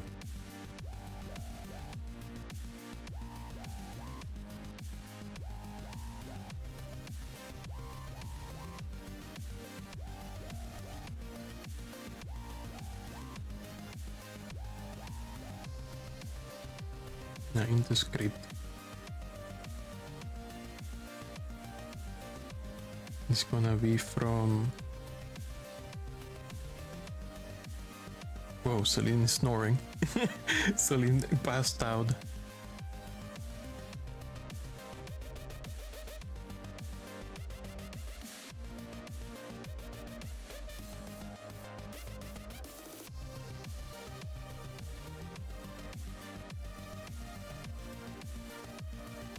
The direction would be head, no 3D, the bullet marker. Yes. I don't need any of these since we're gonna shoot from the head. And bullet marker needs to be updated to the new position, which is inside head, no 3D.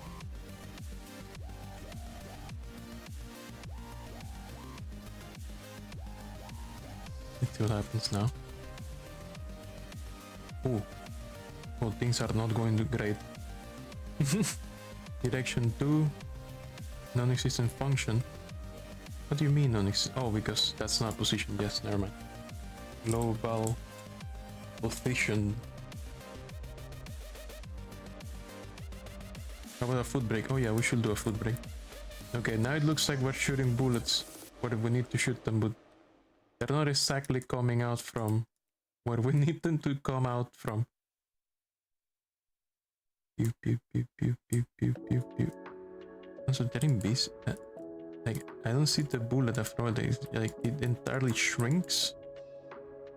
Like, I should see the bullet as well, not just the trail. What is happening here?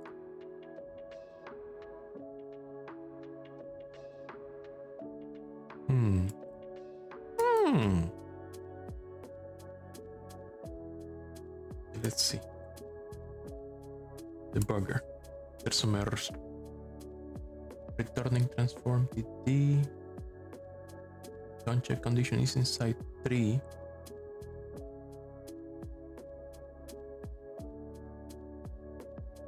Oh, because it's not inside 3, I see. Oh. I gotta do this after it comes into the... So I need to do something like...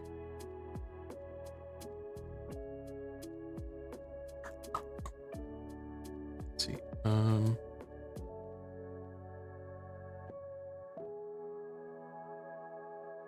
Starting position vector 3.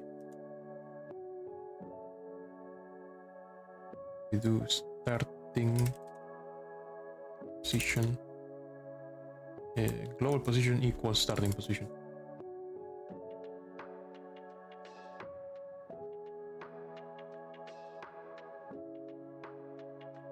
Bum, bum, bum. Maybe it was right the first time, it's just that it's different in 3D. In 2D we could assign the global position before adding it to the scene without any issues.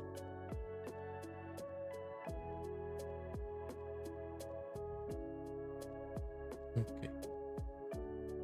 Now let's try that. I mean, still weird, because that's not how the bullet should work or look.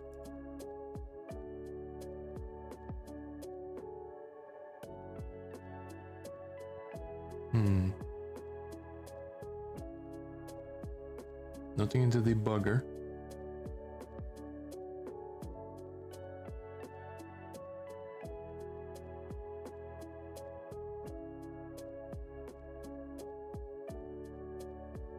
Something of the direction is not correct, perhaps.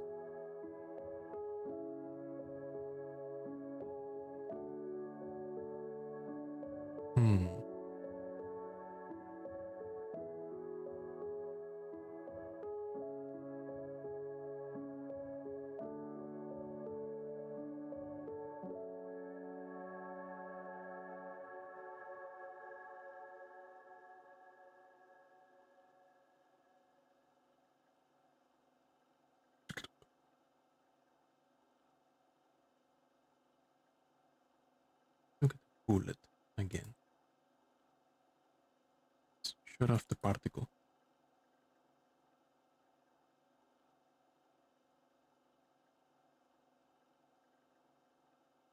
Let's see when not particles how it looks. It just becomes invisible immediately. What the fuck? Where's it going? Is it going anywhere? I should be able to see the bullet moving. It just disappears. Is delta too much? What's happening here? It's an area 3D. Maybe I don't need the delta because the physics process is always the same. What's going on here? I am... Oh, that's right. That's right. That's right. It went... That's right, that's right, that's right, that's right, that's right.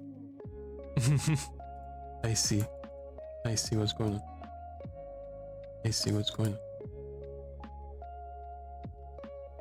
Okay, now we have bullets, which are roughly going in the direction we're shooting, very slowly. Pew pew pew pew pew pew pew pew pew pew pew pew pew pew pew pew. I should make it so that they come out from the right place. Like they come out from the left side or the right side. Also need to make it so that they disappear when they touch something. Also need to make them faster, because that's too slow. Let's say 16. Let's double it. 16. Let's make it so that if they collide with something, they explode. If has overlapping bodies, you free. Let's put the particles back again in the menu. Let's see how it looks. Oh, it looks cool. Oh shit, it kinda reminds me of the Metroid Prime 2 Annihilation Beam. Oh, accidentally made something that kinda looks like that. You know, when you combine the dark beam and the light beam, and you shoot this like echo beam, I think it's Annihilation Beam, they call it. Oh, it's kinda cool. And it disappears when they touch something. But that's cool. And we can punch. We can shoot. Still kinda slow, but let's just say that bullet physics are slow. Let's make it I don't know, 32.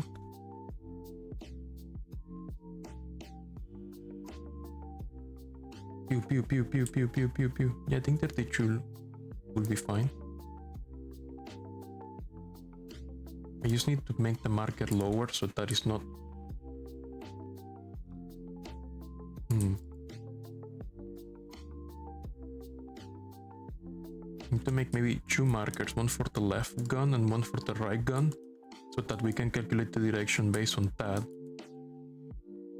That it looks like it's coming out from those positions.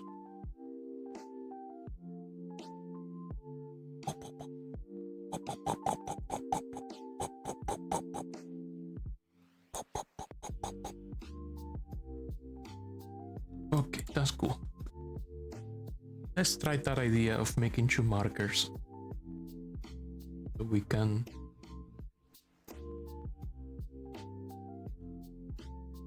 What the oh yeah, food break. Sorry, yeah, let's do a food break. You're right. Oh god, I'm so immersed. It's already 8:30 p.m. Yeah, that happens when I'm coding. I forget. Let's do a BRB so we can eat some food. I'll be back. I'll be back soon. Oopsie doopsie. I'll be back. Let me save everything. Oop. Save all scenes.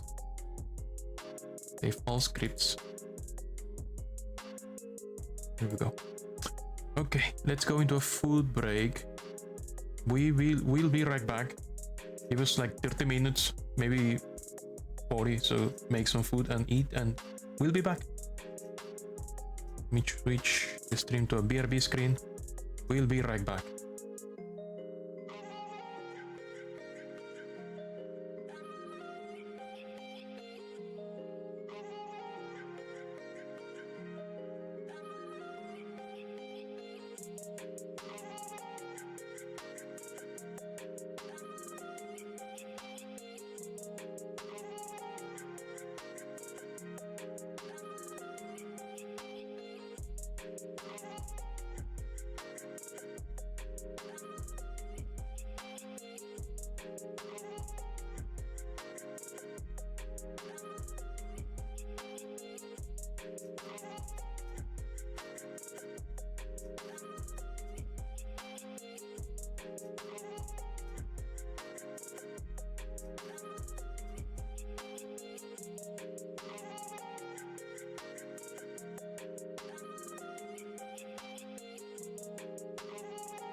Okie dokie.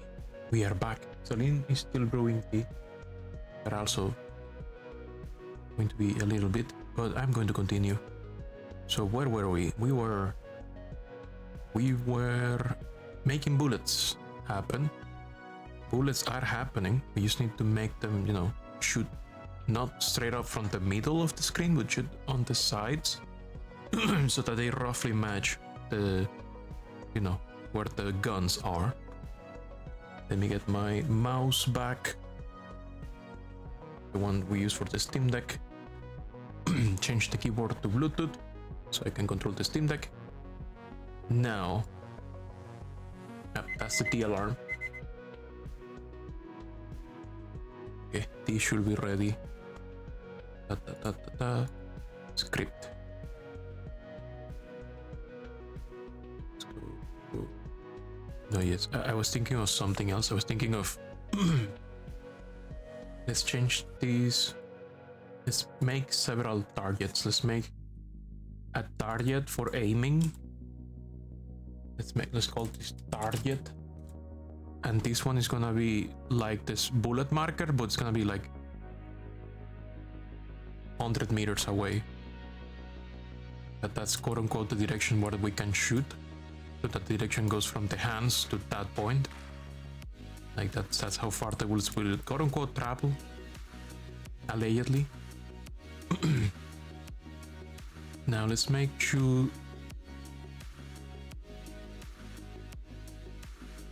Let's make this the left.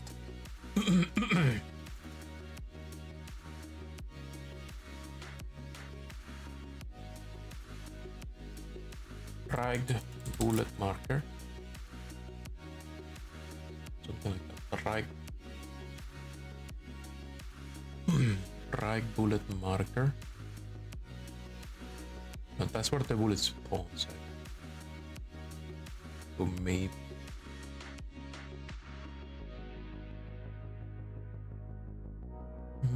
Yeah, let's call it right bullet marker. And this one will be left bullet marker. Now let's move them around a little bit. So this one is the left one. See from the perspective of the character.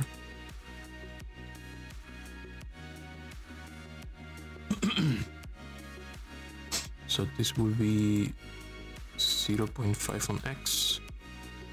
No, that's minus 0.5 on X. Maybe not that much, maybe 25. Yeah, and minus 25 down. I forget that in 3D Y negative actually goes down. In 2D negative Y goes up. But that's something to consider. Now let's put this one minus 0.25 and this one is 0.25. But that should be like left hand, right hand, allegedly, I hope. So we're gonna shoot from these ones to that one target marker that is 100 meters in front of us. I think that will make the bullets travel more or less where we want them to travel, and you know, make them look like they're shooting from the guns instead of the middle of the screen. That should be neat. That should be pretty cool. Let's change it here in the player script. I need to check that thing that says editor.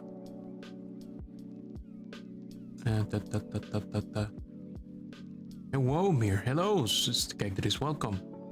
Bienvenido a la transmisión de Mir la Polilla. I remember there was something about text editor behavior. Something about opening the dominant script in a scene change. Yeah. So that it changes to the script that I'm editing when I change tabs. So player, let's delete this marker up, and we're gonna bring all 3 of these markers over here, up. It'll happen to target here, up. Here we go. So I need this to also tell the player, UI player, is to tell the player to send which gun is doing the thing. So I'm gonna send gun side. No, the timer ended. The timer ended. The tea timer. I'm talking to Celine. Celine is next to me finishing the tea. So in gun check, we need a boolean that says gun side. It's outside. So we're gonna change this entire thing. If gun side is true, up, going to happen that this is gonna be the right bullet marker, and they are targeting the target marker. Target marker 3D. Why is it not? Yeah, it exists. Why is it auto-completing? The link is getting some sugar for the tea, so she's gonna make noise. Don't worry about it. Room is not falling apart. It's completely normal. If the gun side is false, then it's the left gun. So let's change this to left. See how it looks. Left bullet marker. Okay, let's see how it works. Oh, perfect. Shooting from the proper hand. It's almost even in the position where we want it to be, so that looks fine. That looks great. That's nice. Pew, pew, pew, pew, pew, pew, pew, pew, pew, pew, pew, pew, pew. And it's, you know, shooting towards the reticle, which is the middle of the screen, somewhere far, far away.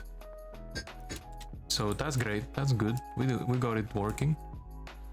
We have punching working too. Well, now we need enemies to actually react to getting punched. So and shot. So we need to do some, you know, some like knockback maybe. Maybe tell them to fucking die.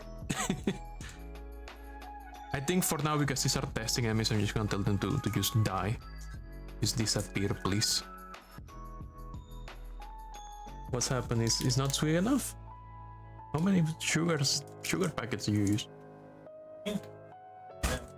They have. Shouldn't one of those packets be like a teaspoon of sugar? Yeah, it's more like that. Okay. Yeah, it's this Truvia supplement, but it seems to be not as sweet. It's the same as what we put. Oh, it's just the dosage is smaller? Okay. Okay.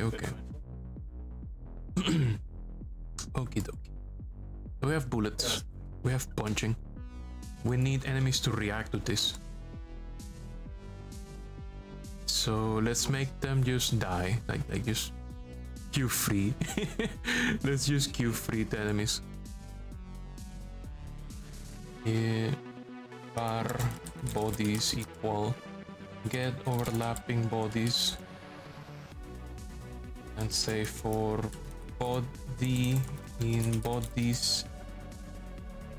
Oh wait, no. Let's check that there's actually something. If bodies size is more than 0. Body in bodies. If body is in group enemies, we murder them. You're free. Get fucking murdered. And we're gonna do the same thing for punching enemy, punching in player. Yeah, let's just delete the enemy. You're free.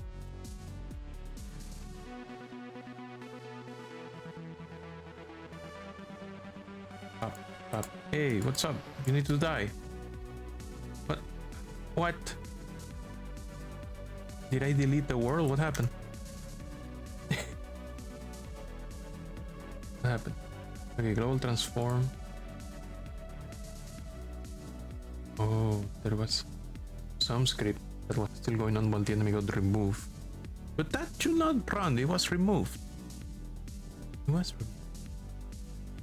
Shouldn't happen. But also the world went blank. Why did that happen? Why did the world went blank?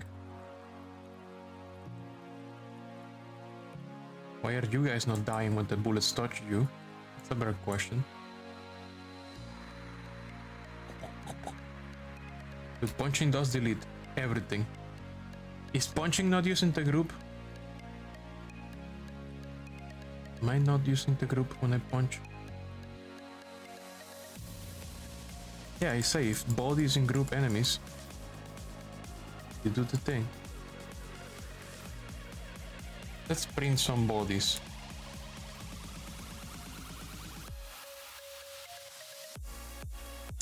Oh, I probably need to... I see, I know what's happening. It's running that several times. So let's put something like bar dead. Bar dying. Dead. All. False. So that we don't do that unless they are alive. A way to lock it, basically. If body dead, it's not dead. They're not dead. We killed them, and we set them to be dead. Body dead.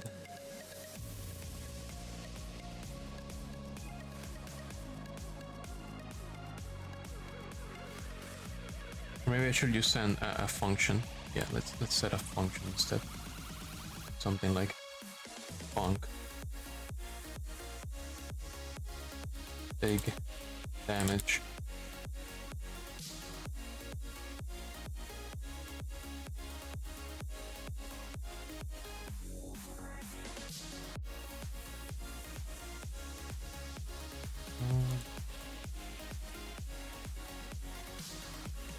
Process hit, maybe.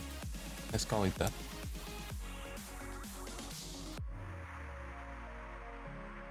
For now, let's just say that dead is true.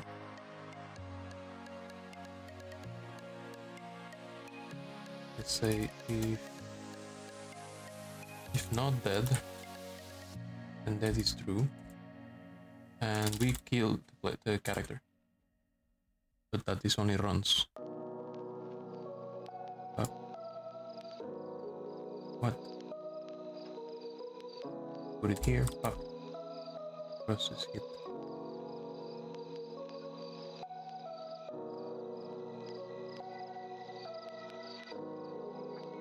Okay. Body process hit.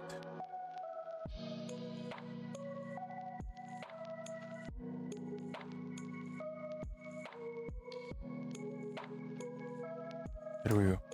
Punching is killing them. But what's not killing them is the gun for some reason. Let's see why it's not killing them. Let's say we call body process hit.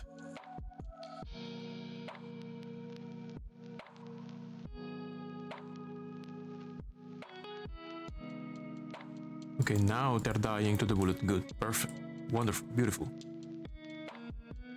We have good bullets. Pew pew pew pew pew pew pew pew. They go towards where I want them to go. We can punch as well.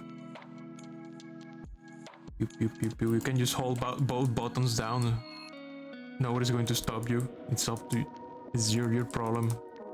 Your character's supposed to be an all-powerful monster.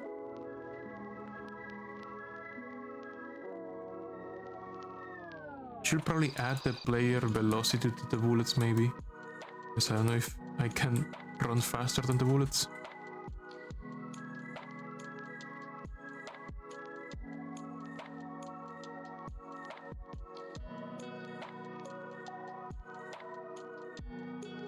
Pew pew pew pew pew pew pew pew pew.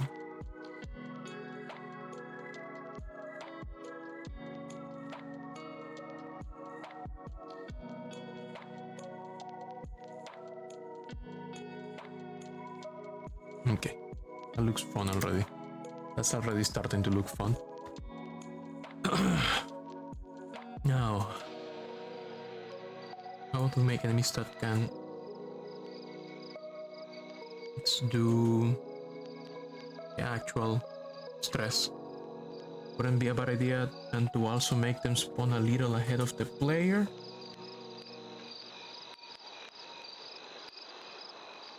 It seems the bullets were fast enough that I couldn't bypass their speed by dashing. Like usually I've seen calculations that they add the velocity of the player to the bullet. Like let's see. This is when you're stationary, this is moving forward. The bullets are still faster than me. While dashing, it's possible to be a little bit... Maybe you just need to make the bullet faster. I could add the velocity of the player to the bullet, which could make sense. But if you give more speed to the player... Oh no, the player is fast enough. The player is plenty fast, I think.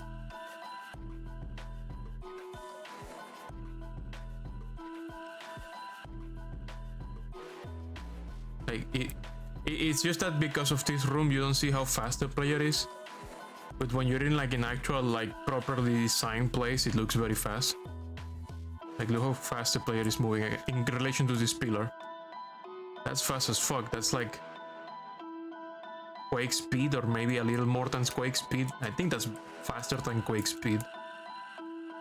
Even pickups and everything that can help build speed. I mean, you have the dash. And the dash has no limit. You can just keep pressing dash.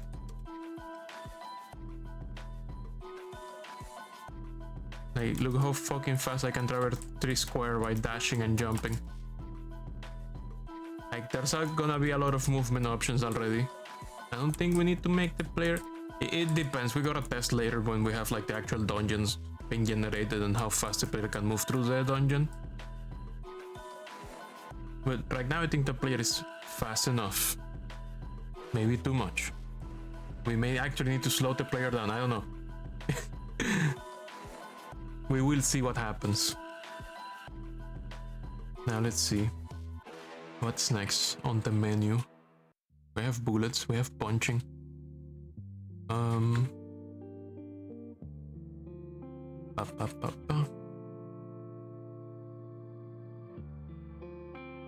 I'll drink some tea.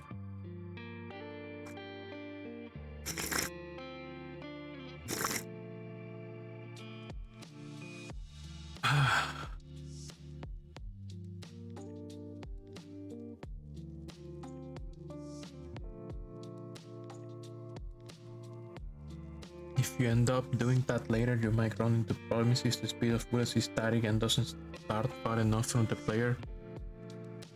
Would as game ticks go for spawning further away from the player depending on their speed may make sense, if anything, to avoid collision while you shoot. I mean, you cannot collide with your own bullets, so it's fine. That's not gonna happen. I didn't allow the bullets to collide with the player. And the bullets are fast enough, I think. I could make them faster. Already 32 meters per second, so could make them very fast, maybe. It's 64, let's see how fast they are. That's 64 meters per second. Pew, pew, pew, pew, pew, pew, pew. They're pretty fast. Fast enough that I will never reach them even if I dash. And their particle trail looks insane.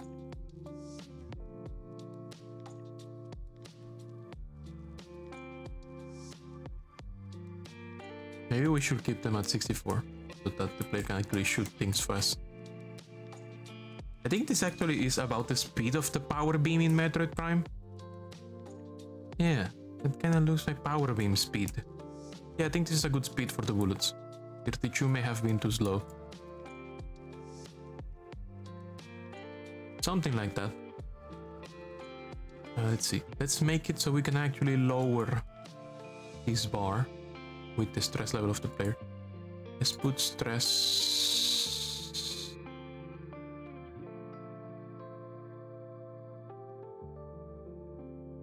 Let's put stress.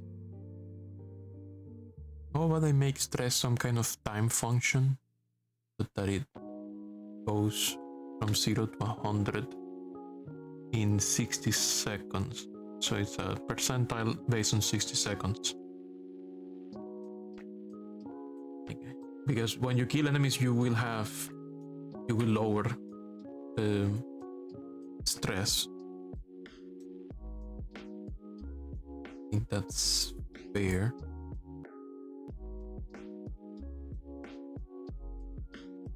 Like say, if an enemy hits you, you lose a second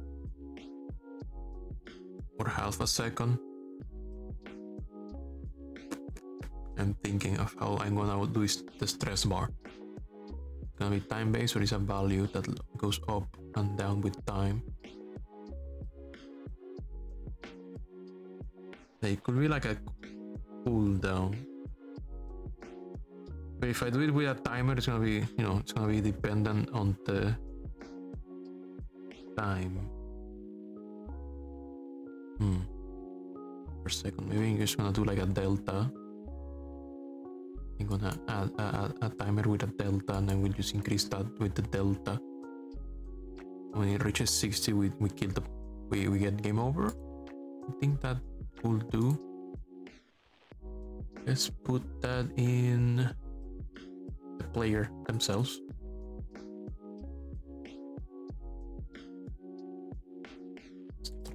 Load 0 and let's put it here too.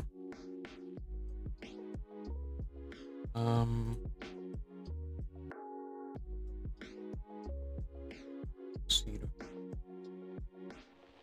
So we're gonna do like a process function.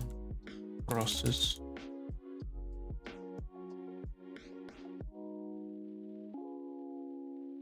delta. What we're gonna do is that if player node it exists, if is instance valid, player node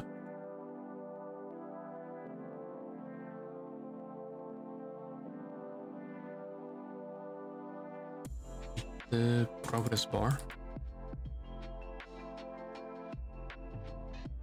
value equals something. Say bar total stress percent load is gonna be equal to, we don't need this actually, equal to player node dot stress divided by 60. That's the value.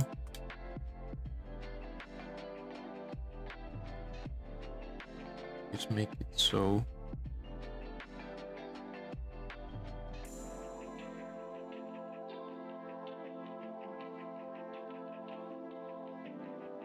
let's not, yes, keep it here. Up.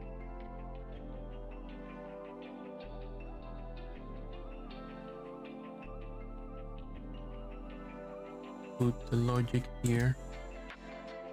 Process stress delta.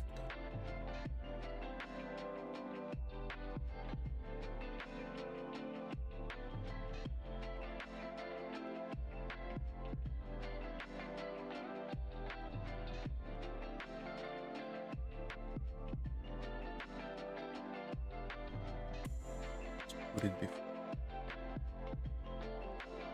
this one.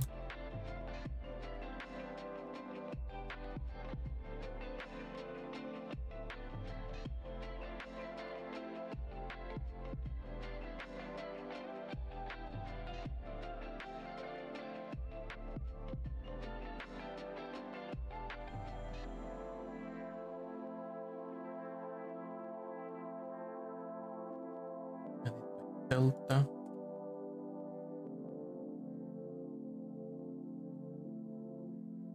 Player is ready and it starts 30 stress.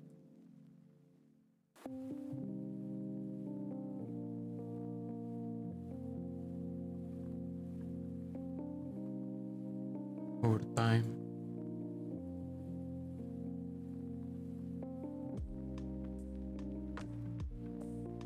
Make it that this lowers 1 second when you hit something, when you kill something.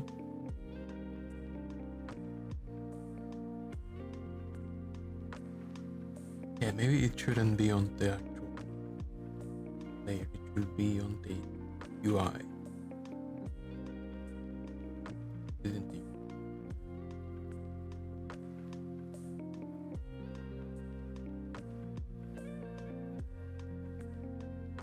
We just call a function to change it. State stress value.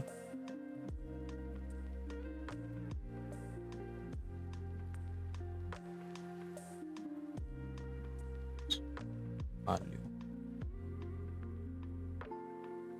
So that everyone can call it and change it.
Press delta. Delta is update that thing.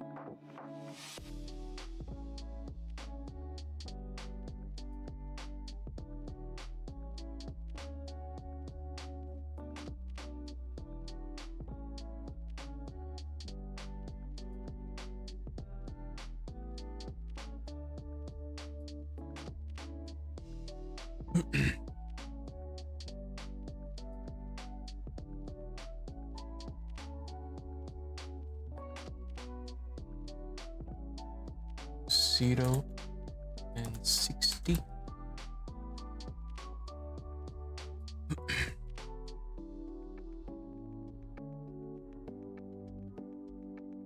Let's make it so this guy dies.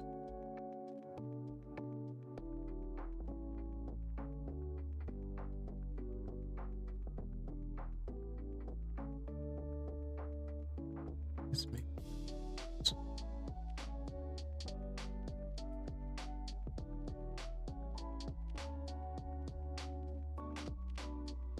Is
I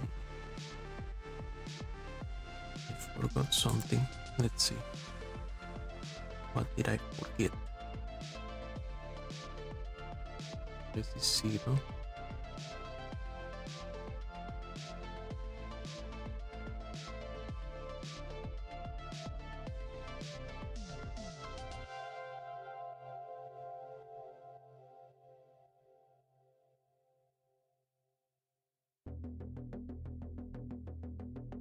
In value.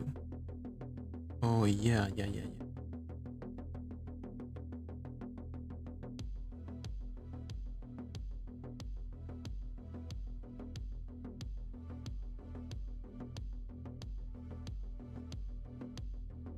Yeah, there we go.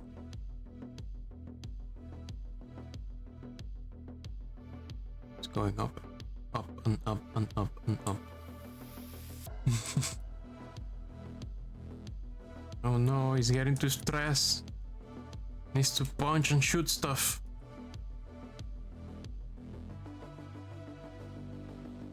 Eventually it's gonna be too stressed. Yeah, I think 60 seconds is enough.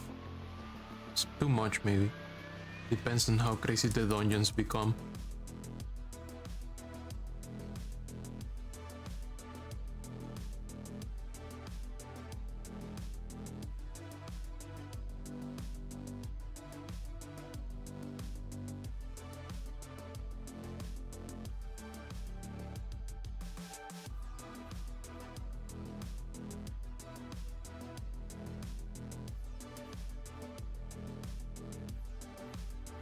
And then game over and you die.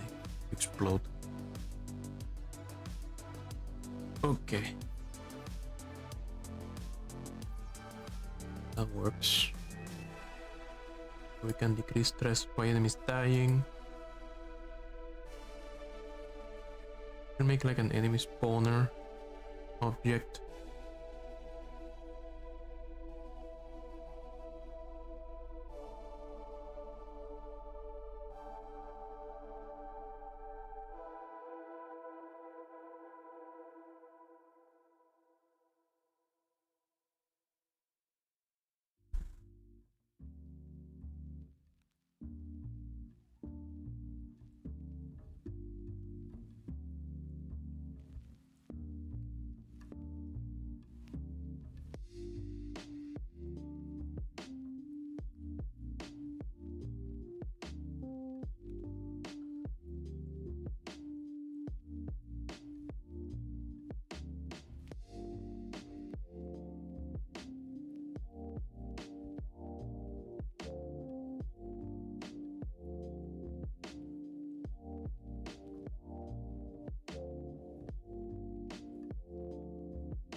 Okie dokie. Okay, we have the spawner. With a visual. With something that so that we can see it when we're putting it on the map. Maybe. CSG sphere.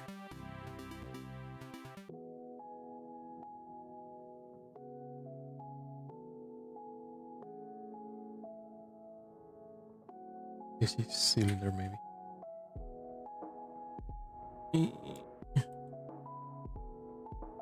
Or with a text.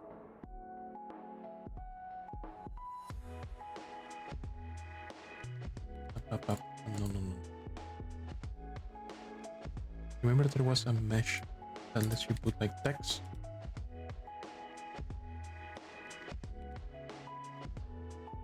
Text mesh. There we go.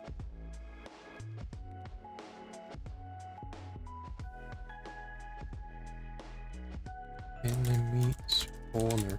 Oh my god. Is there billboarding for this, I wonder? Like I wanted to look at the player.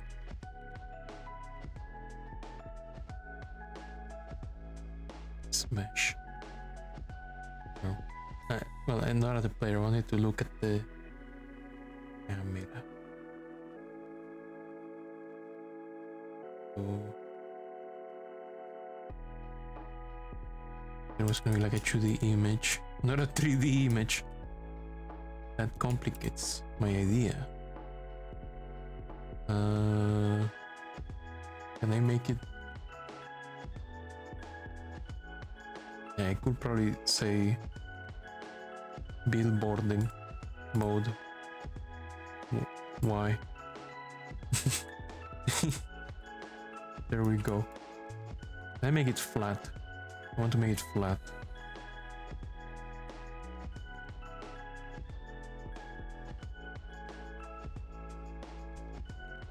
If I remove the material, I need the material to make it billboard.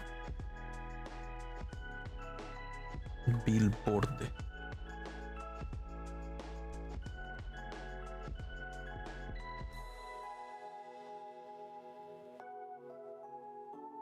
Billboard enable. Hey, it's looking at the camera. Good.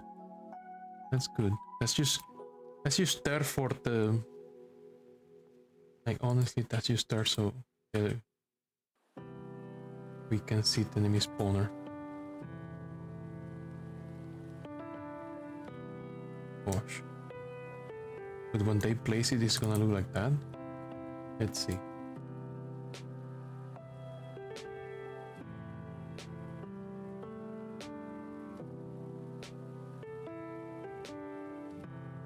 Yeah, kinda.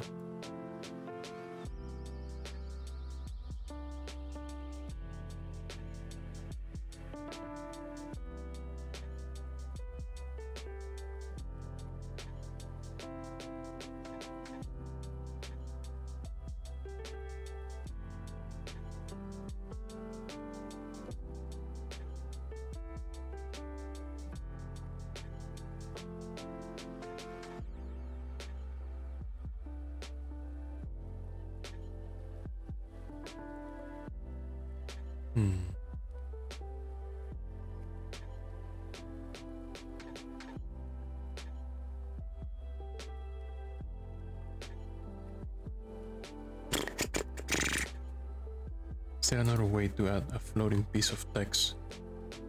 No, that is not like a literal box.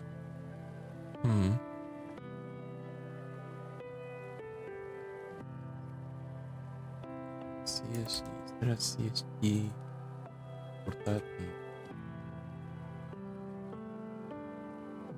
Can Sprite 3D do that? We use feed a texture that is a text. Nah.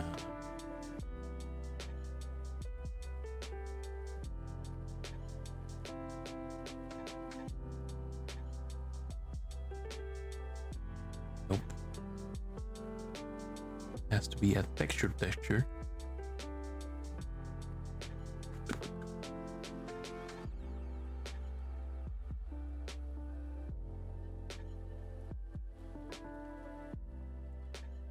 Do.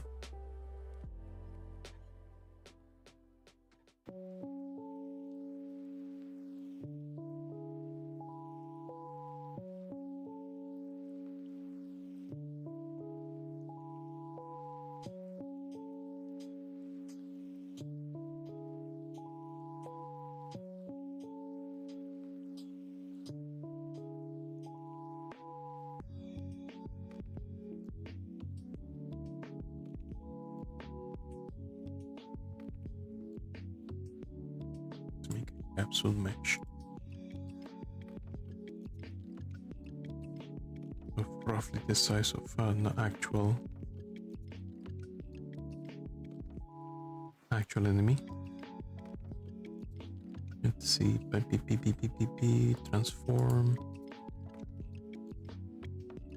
Yeah, this and this should be.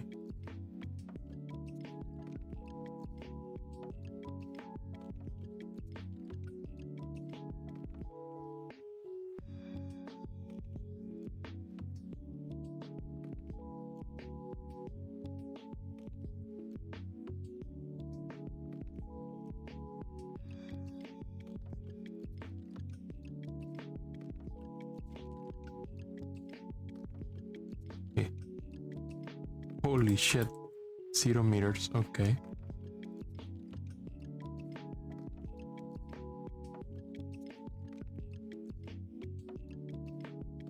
Transform. Let's put it at 2 meters. But then you know what, we can see what it is. 2.5 meters. 2.2. Yeah, that's good. Let's remove shading from it.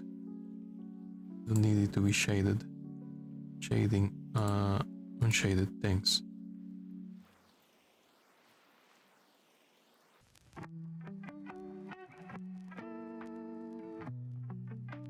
That's the main shape I want to see when we're placing a spawner.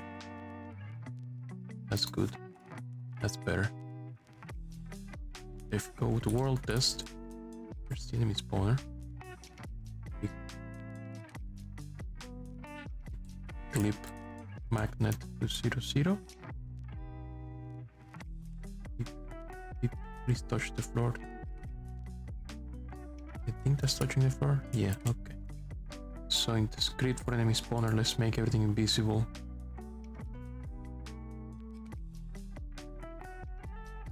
Beep, boop, pop.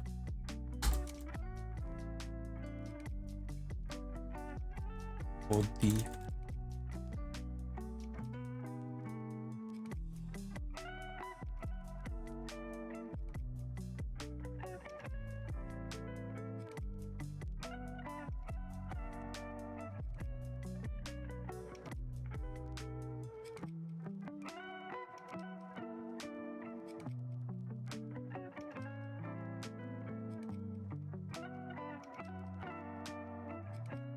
Let's give it a pre-establish.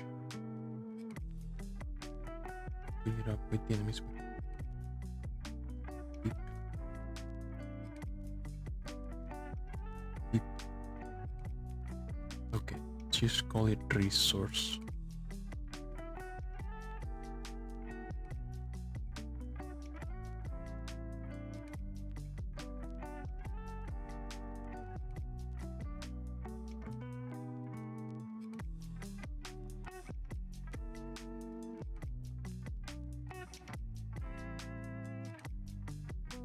Let's just call it a list of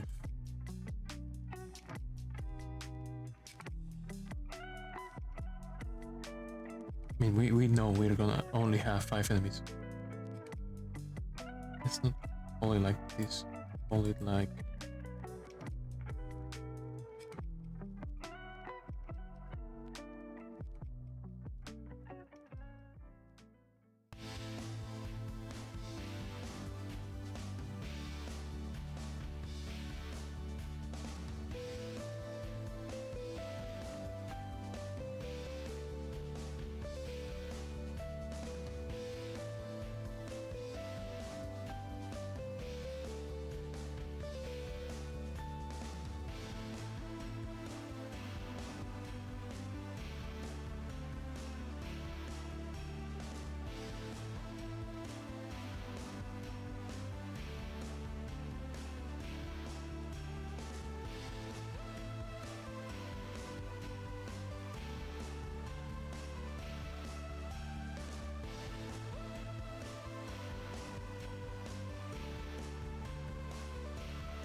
There we go. Ground melee, ground range, floating melee, floating range. Range.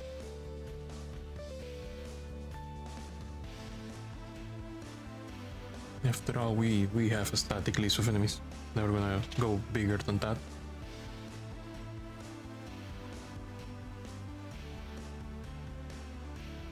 So what I want to do is add a timer to this. Spawn timer. One shot. Let's add on ready function. Let's put it here. No, not like that. Control. There.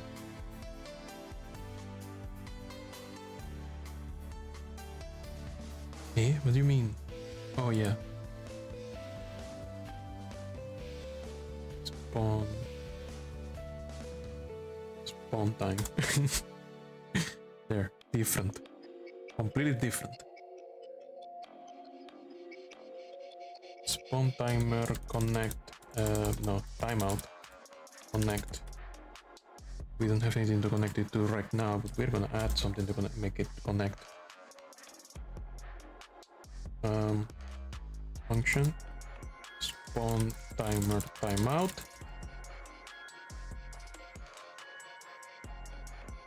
Connect. Spawn timer timeout. Up. It's connected. So when it connects, let's spawn stuff. Let's make a list of instanceable enemies here. Let's see. Let's put it in global.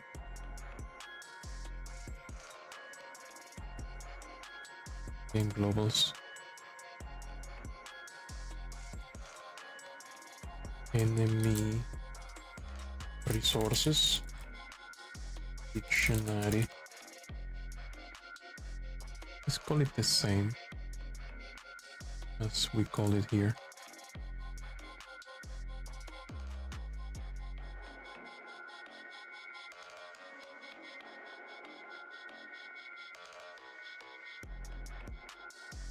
But instead of booleans, we're gonna give it the enemy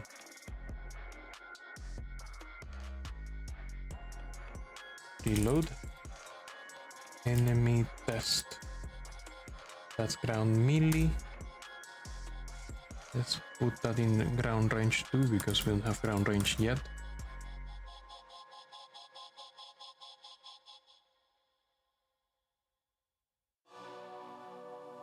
This boss. Let's put that there because we don't have the boss yet. Boss doesn't exist. Enemy flight test. Up. Let's change this here.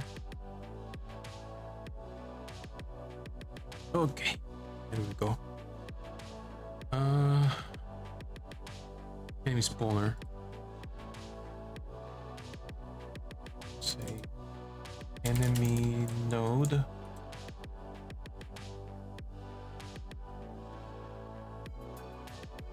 Equals. Oh yeah, let's choose first. Globals RNG.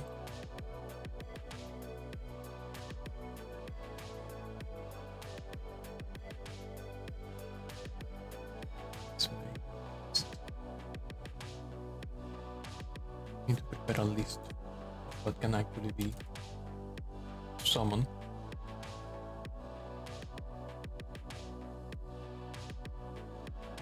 Spawns. Array of resources.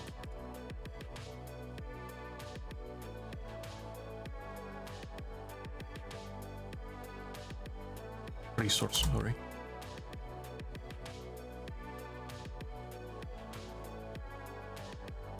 Then we do something like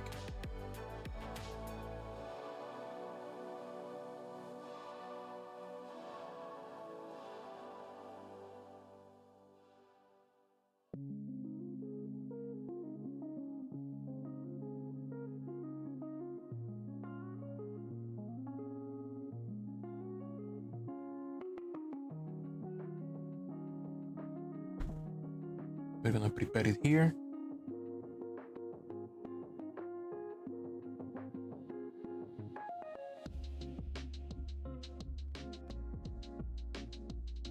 You don't even need this dictionary. Scan. You can use it.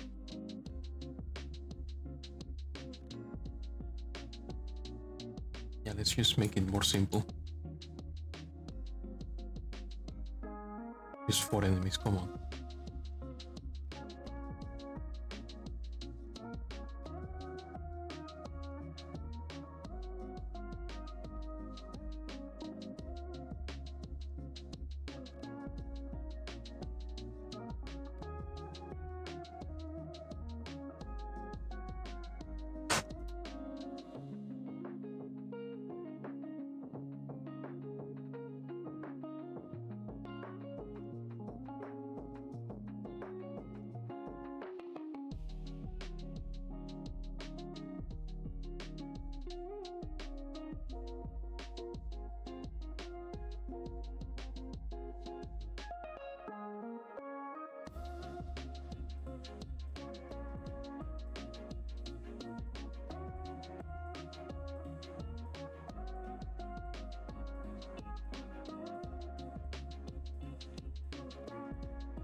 Have finally happened. We're back doing small.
There's spawns. random. Yeah, it's a function to pick a random in an array. Let's do. Oh yeah, need the world.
Okie dokie.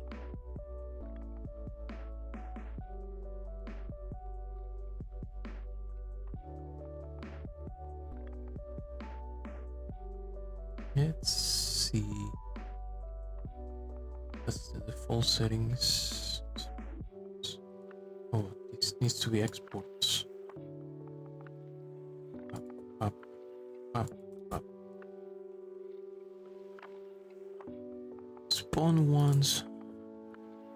Let's, yeah, spawn once. And then we put some. Let's put some. This one. This one's not true. And we run. Let's see what happens. Oh shit. Spawn timer instantiated on base script. What? Oh, did I fucking instance? Did I fucking put? Oh yeah, I put the G scripts instead of the TSNs. Ooh. That's funny. Enemy test TSN. Yeah, that's what I wanted. It's what I wanted. Didn't want the scripts. I wanted the enemy itself.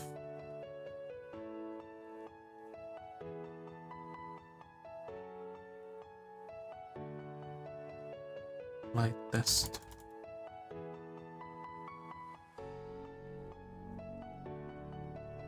Now it should have actual spawns. Respawning. Where are they spawning? What? Where did I put the spawner? What? Oh, they're not using the spawner. They're using 00. Oops. Well, look, I can lower my. Oh, what's happening? I destroyed something. Something exploded. It's null instance. How is it null instance? Player is not null.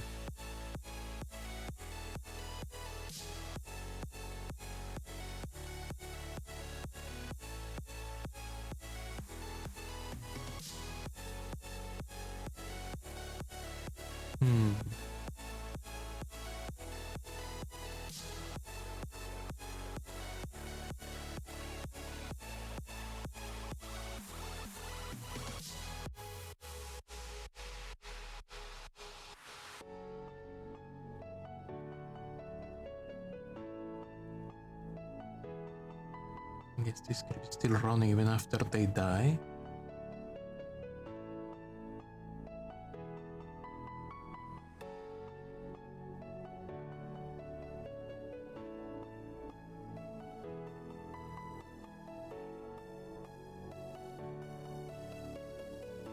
Guess I'm gonna have to check for this.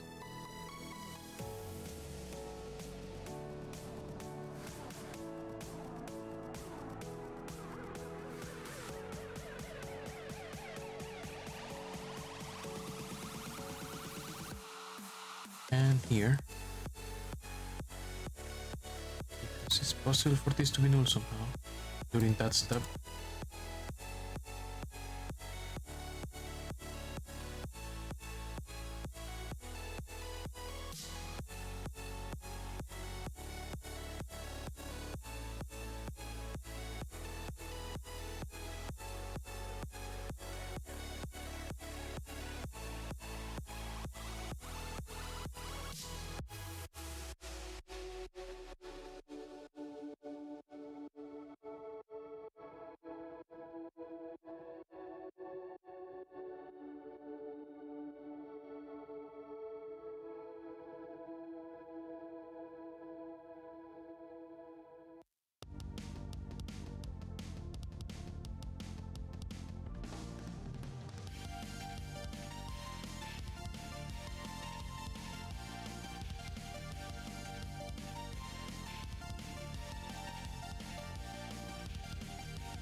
You need to throw the punches faster. It's a bit slow. You can shoot and punch at the same time.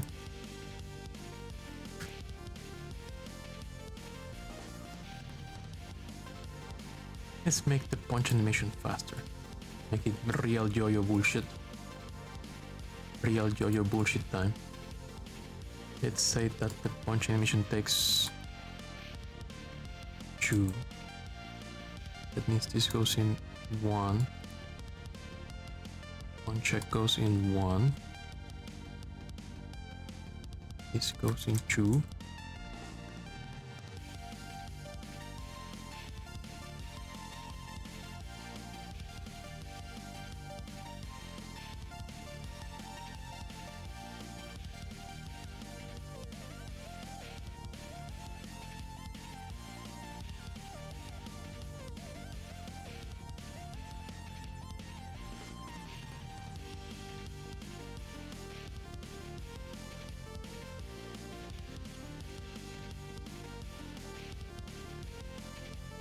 Maybe I should put the hitbox for the punch also related to the head, because I think it doesn't. It's yeah, it will be like always in front of the player, not in front of where they're looking. Yeah, I'm gonna have to change that. Layer, melee area inside the head node.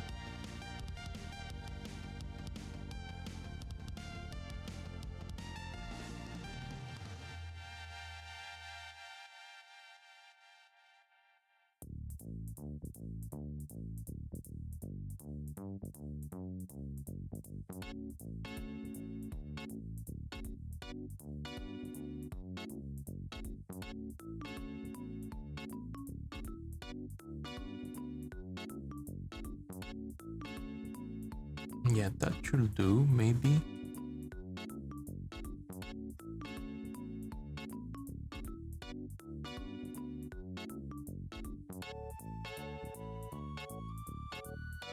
Oh no, what's happening? Oh, because I changed the path. That's right. I changed the path.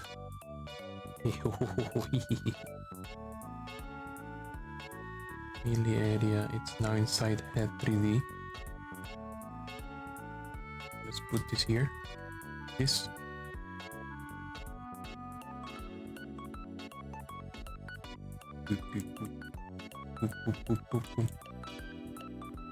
Now you actually need to look at what you're punching.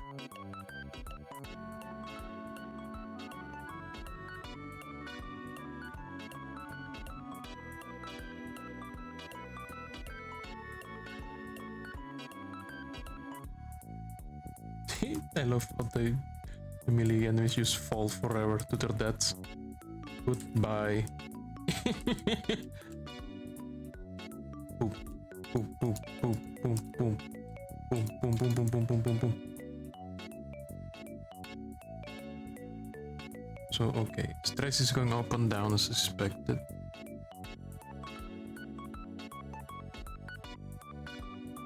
Beep beep beep beep beep beep beep beep beep beep. Boom boom boom boom. There is an issue with this.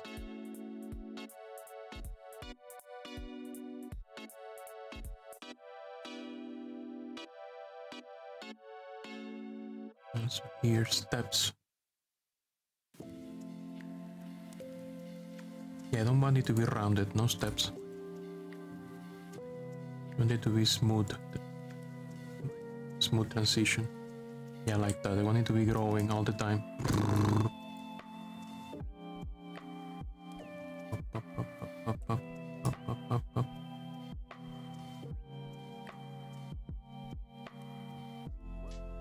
I also need to make a rule for the flying enemies to never be on the floor directly.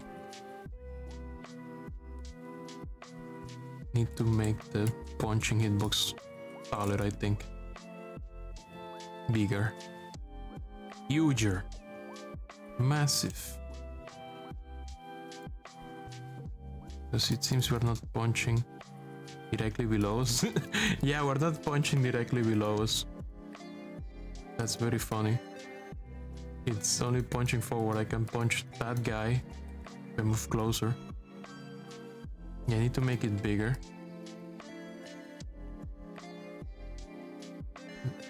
At that distance I can punch, but not at this distance. I need to make it bigger here. Boom, boom, boom, boom, boom, boom, boom, boom, boom, boom, boom, boom, boom.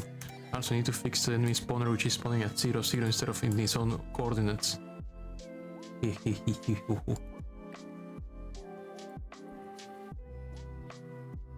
Enemy node starting position equals global position.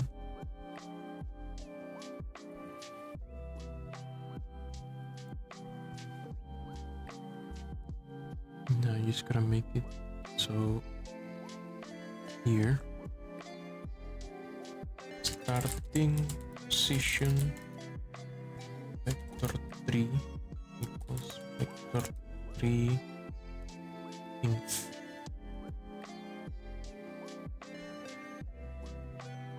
So now I do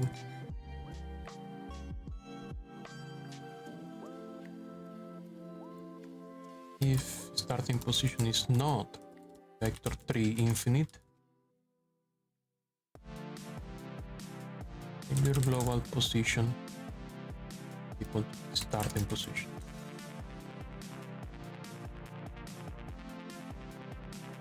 Let's do it here too. Let's do it here too.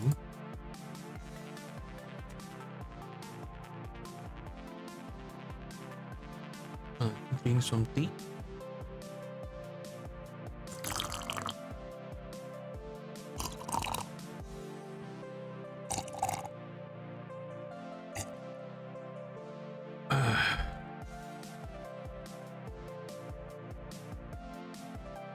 And let's make the player huge.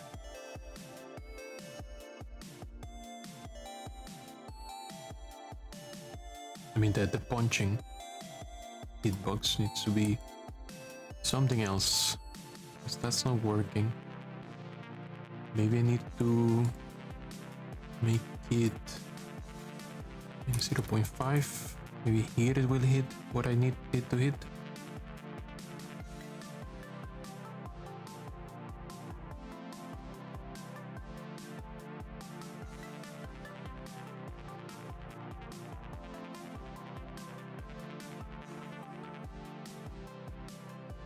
Okay, now I can punch under my feet,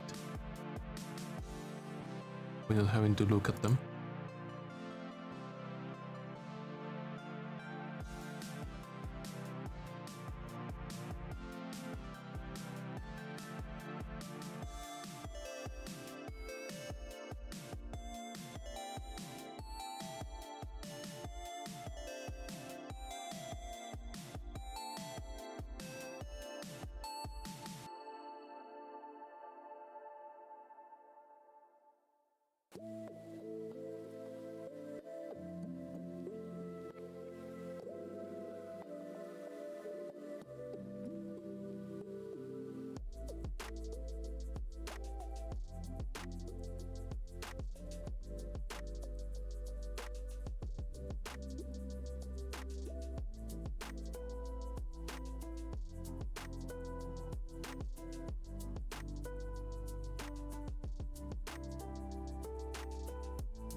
Okay. Let's see. Maybe -1. I think the speed for the punches is good now, but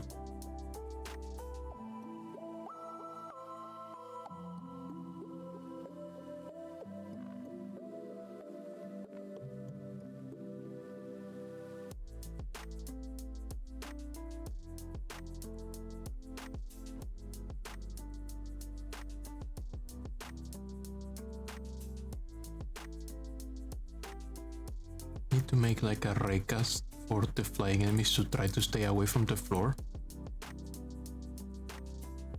I'll do that. Let me fly. They should be 1 meter away from the floor as much as possible. Something that pushes them if they are not necessarily trying to navigate through a short space.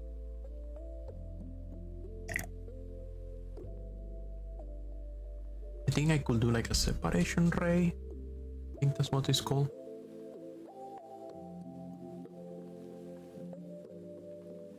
Let's see. Separate collision shape. Separation ray.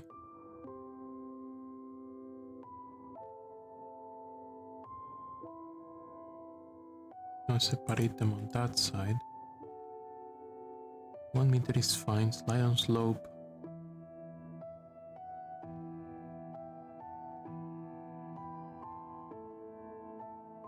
Now I think we need to make it look down.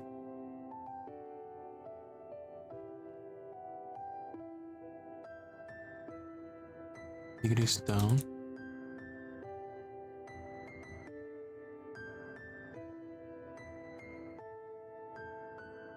Which way is the ray looking at?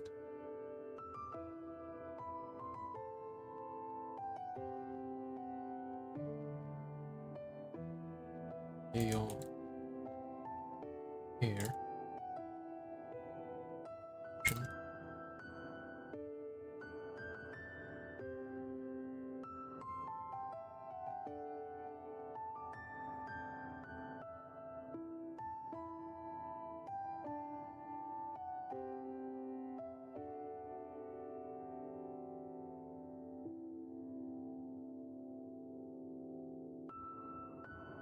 Mr. Einstein is at the middle and it's looking this way.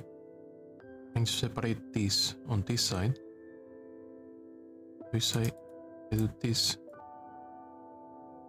separate it on that side.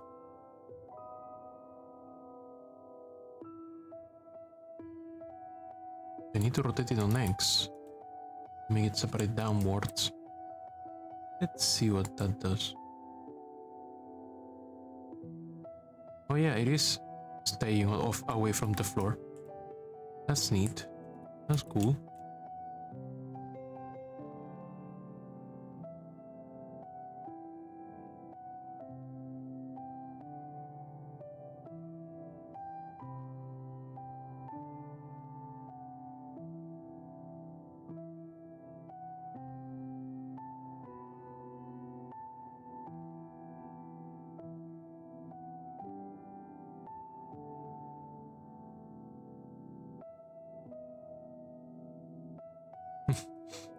You can see them being separated from the floor by when they spawn.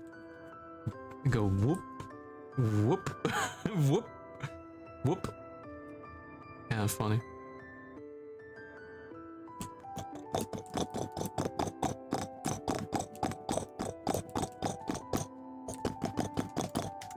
Okay.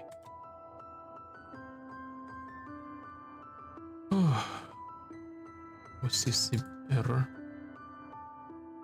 Collisions within rays are not supported. I mean, I'm not using that ray to move and slide. I'm moving that ray to separate the guy. Will I put that ray on something else?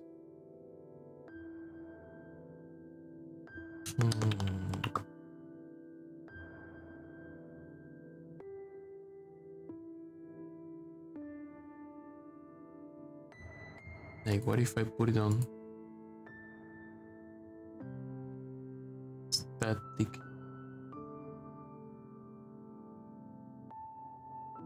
Body.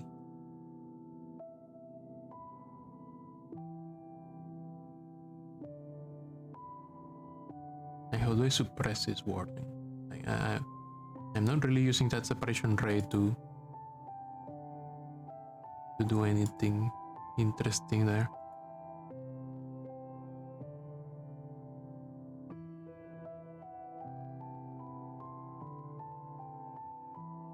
Yeah, now it's back to normal. It's separating the static body, not the...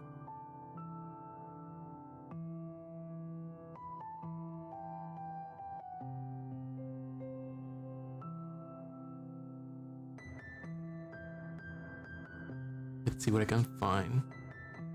Vertebral on stairs. Yeah, this warning. How do I suppress it?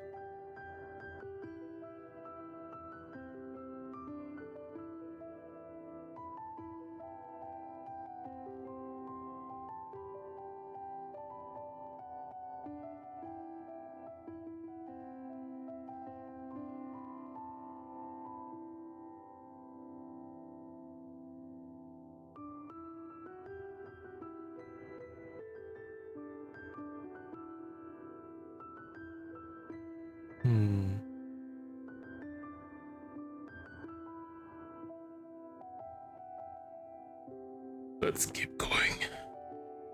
I'll leave it there. It's just a... It's just a warning. I don't think there's any issues with that. I wish there was a thing to suppress it. Can I suppress it?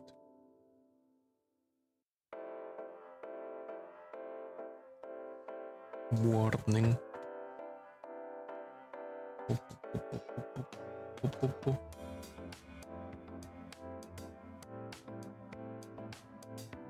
What did it say was?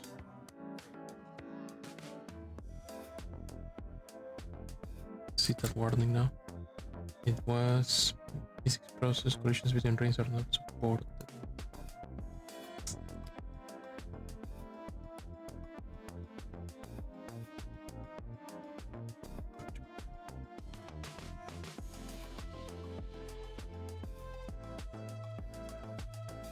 Here we can just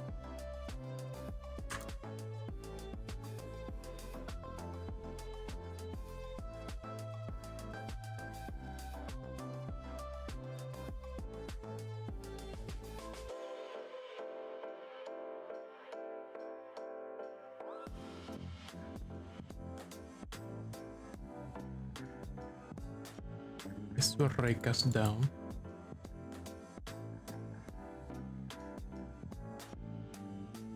What happened? What happened to my raycast? Oh, I pressed cancel.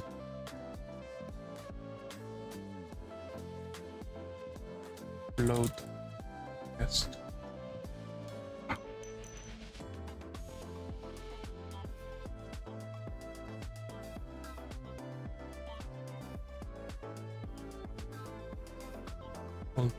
Alt is the melee raycast.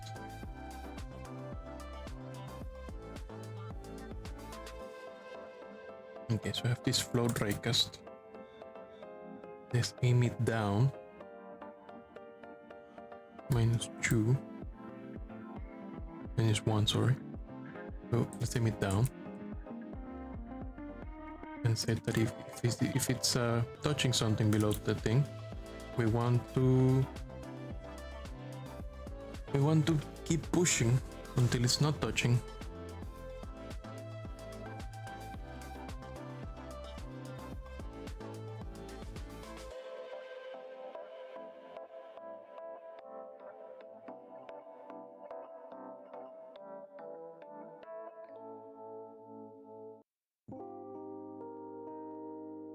If load because as collides is colliding,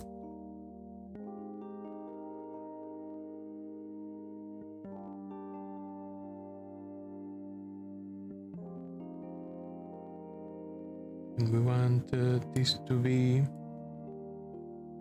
vector 3.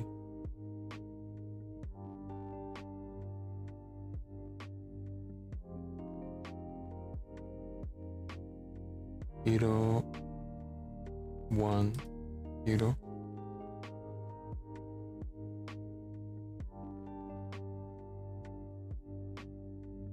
Actually 1.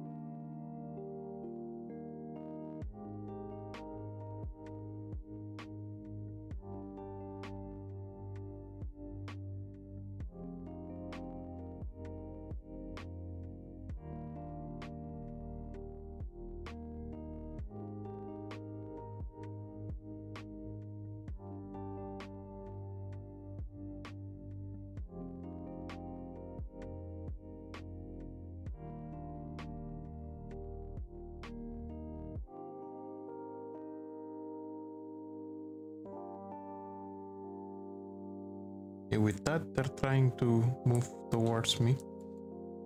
But they're also, you know, flickering. Oh god, punch them, shoot them. They're also flickering because they're not touching the floor.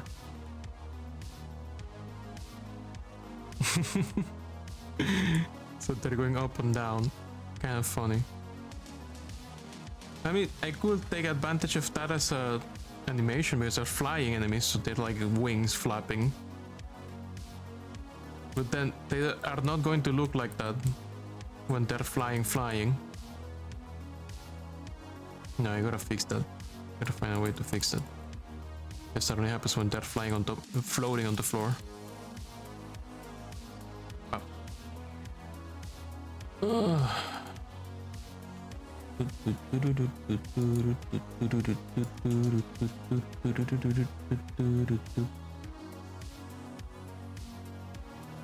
Let's see. But this is so they can follow the player on the y-axis.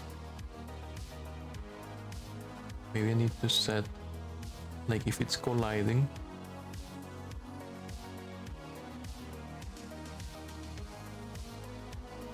Need to set like what's the maximum,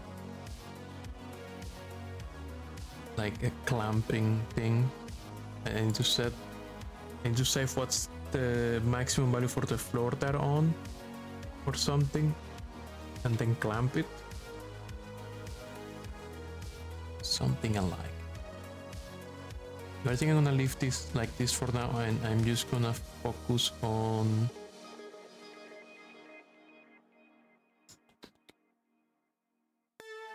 or maybe I don't let them go. I don't change this at all.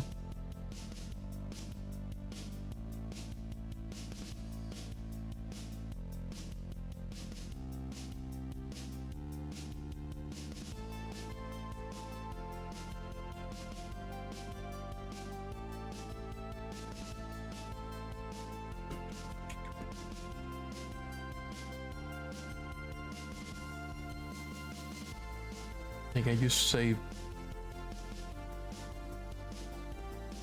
if it is not colliding.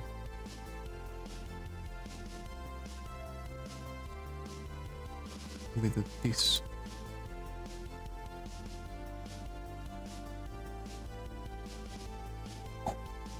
Let's see.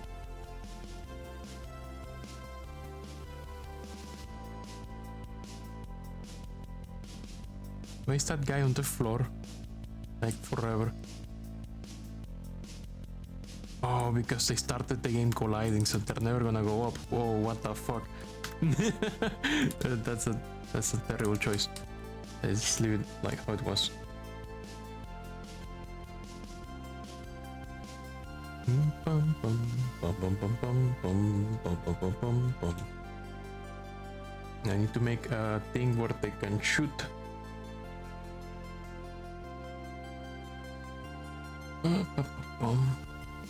Let's make a bullet for the enemies.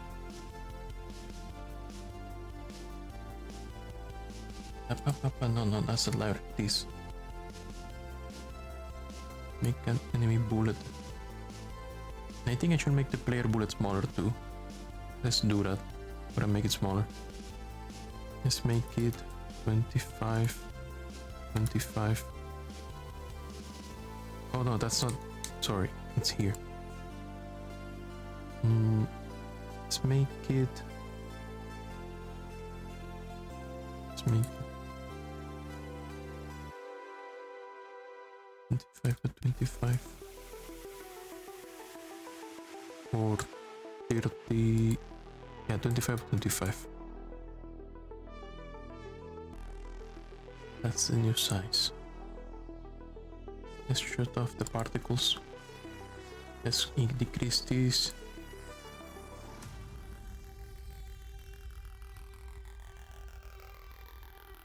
Smaller bullets. Now we're gonna make these smaller too.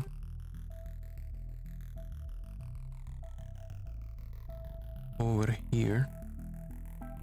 Size minus 25 by minus 25. There we go.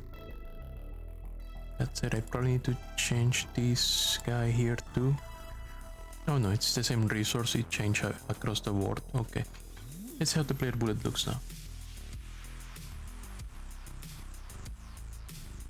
Yeah, that looks good. Pop, pop, pop, pop. Not too big, not too small.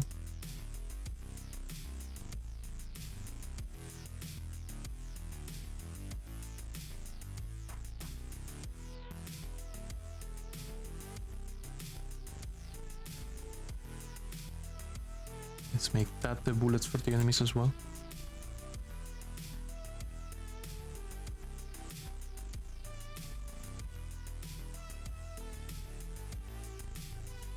Need to increase this.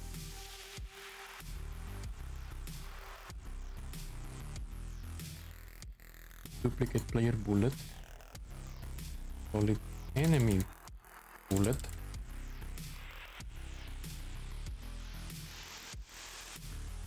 First thing we're going to change is this texture. Let's make it unique. Make unique. And the gradient should be unique as well. Now this we're gonna make it yellow.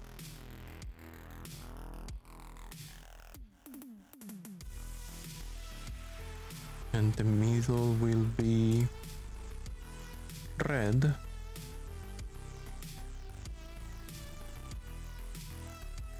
Or white. Yeah, white. Like that. Now we're gonna copy.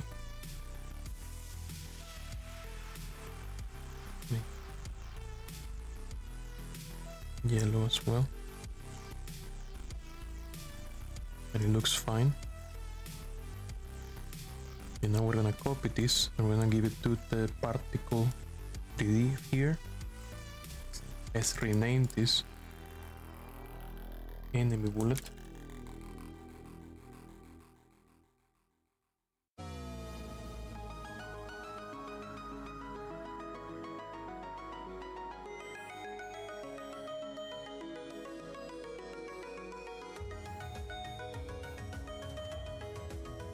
There we go.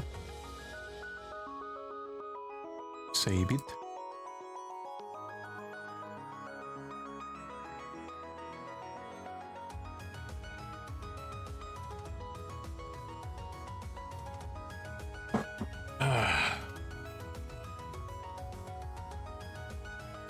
Now let's change the script. Because this one is using player bullet. That is not what we want. Make a new script. Up, up. Enemy bullet.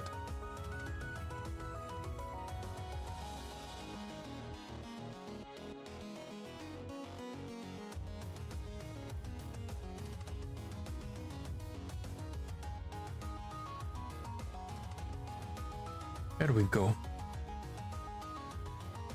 Yes, tell global game globals about the enemy bullet. Enemy bullet resource reload. Enemy bullet ECN. ESCN.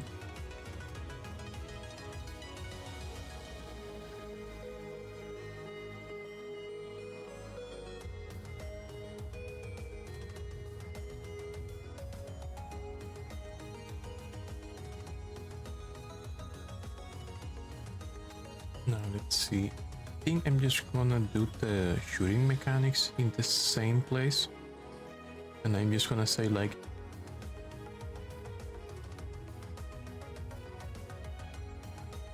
melee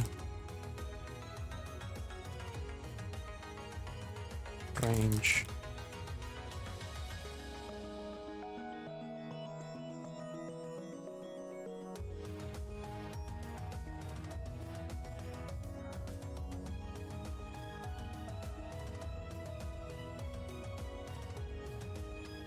if it's melee do this, if it's range do something else.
Now let's do something about the melee recast. the range raycast.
Now with that, they should always be able to look at player.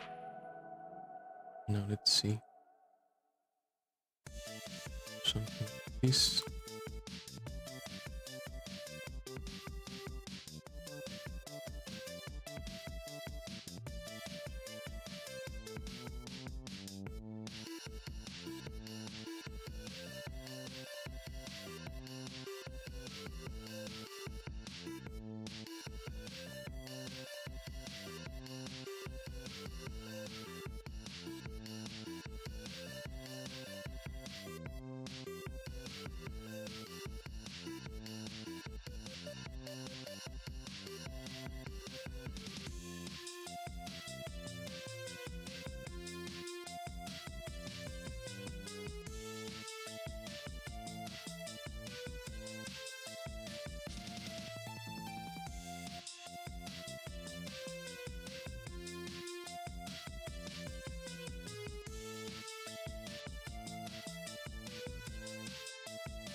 Let's put some.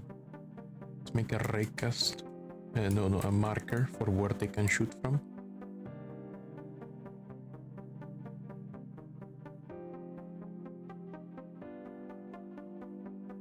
Because they don't shoot from their feet.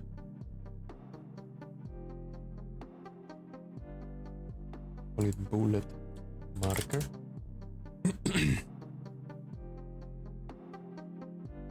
Let's put it at 150.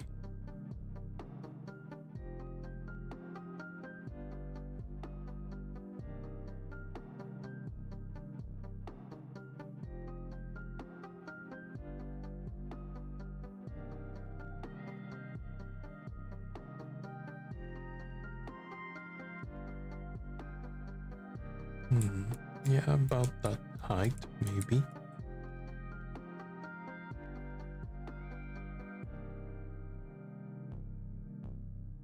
Let's do the same with the flying guy.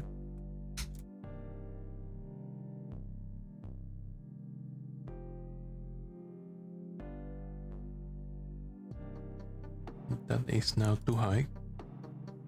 1 meter.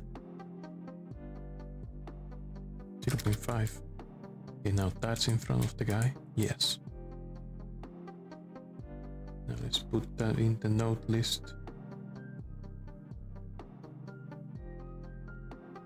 For both of them.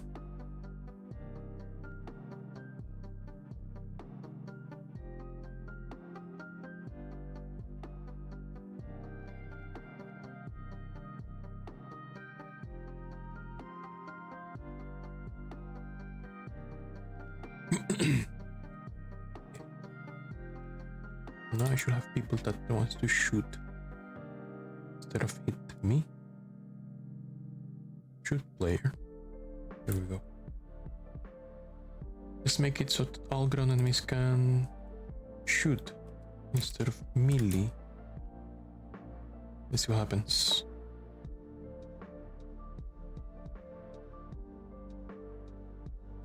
They are not shooting me.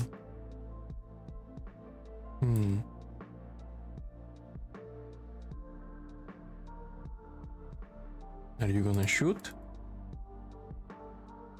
Did I forget something? Range is true. Oh, the melee raycast. I forgot to change that. Oopsie doopsie, oopsie daisy. Yeah, you need to check with the range raycast. Now, and you shoot. Still not shooting. They are gun shy. Are you gonna shoot me? Hello?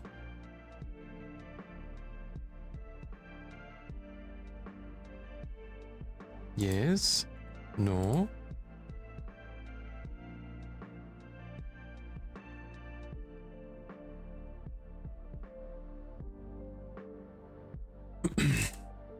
Let's try something.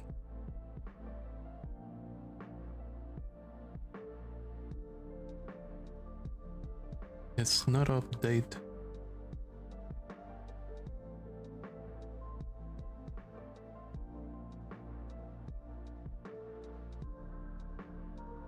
Let's make it the same as this.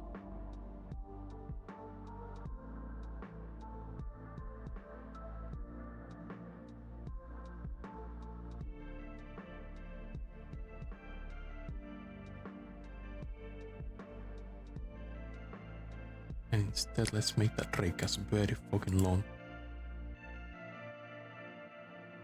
Like minus 100 as well.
He's shooting in the wrong direction.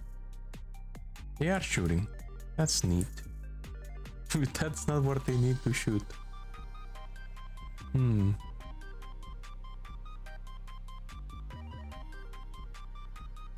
They're all shooting that way.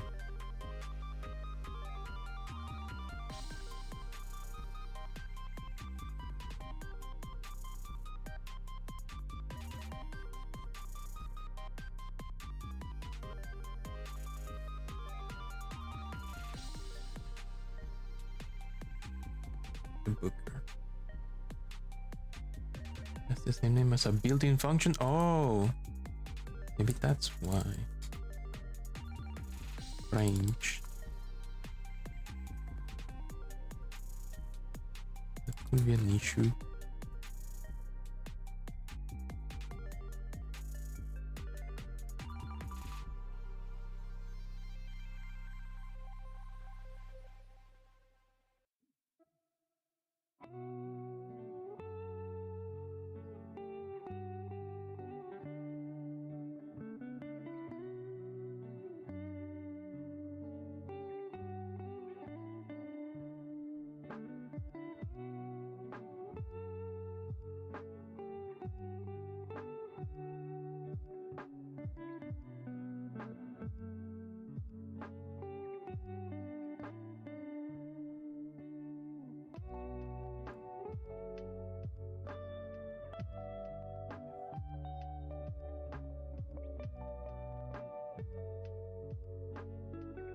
Let's try this.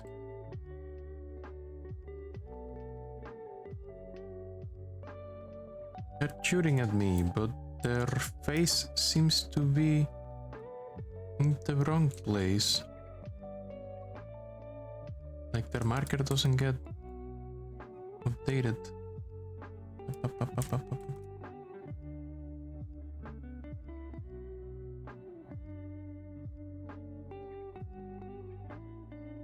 But they're not turning to look at me, I think. That's the problema. That's el problema.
Let me look.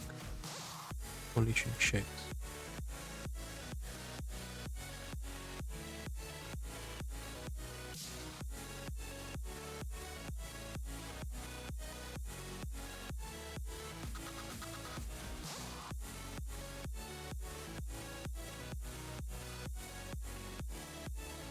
Yeah, they're all looking at me properly.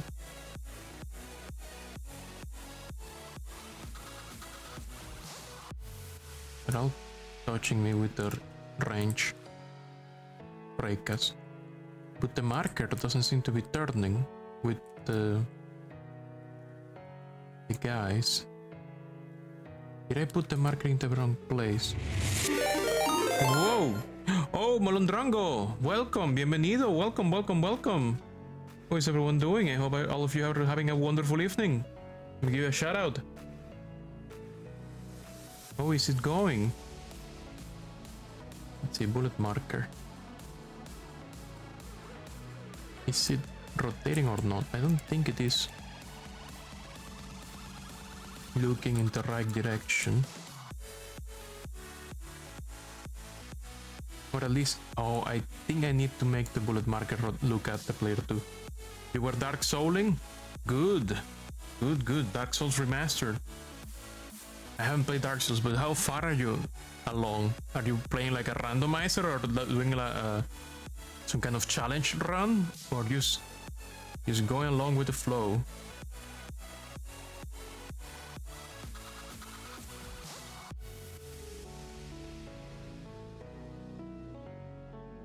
Do I need to make the bullet marker turn around with the... I guess I do. Let's make it turn around then. Bullet marker. Look at.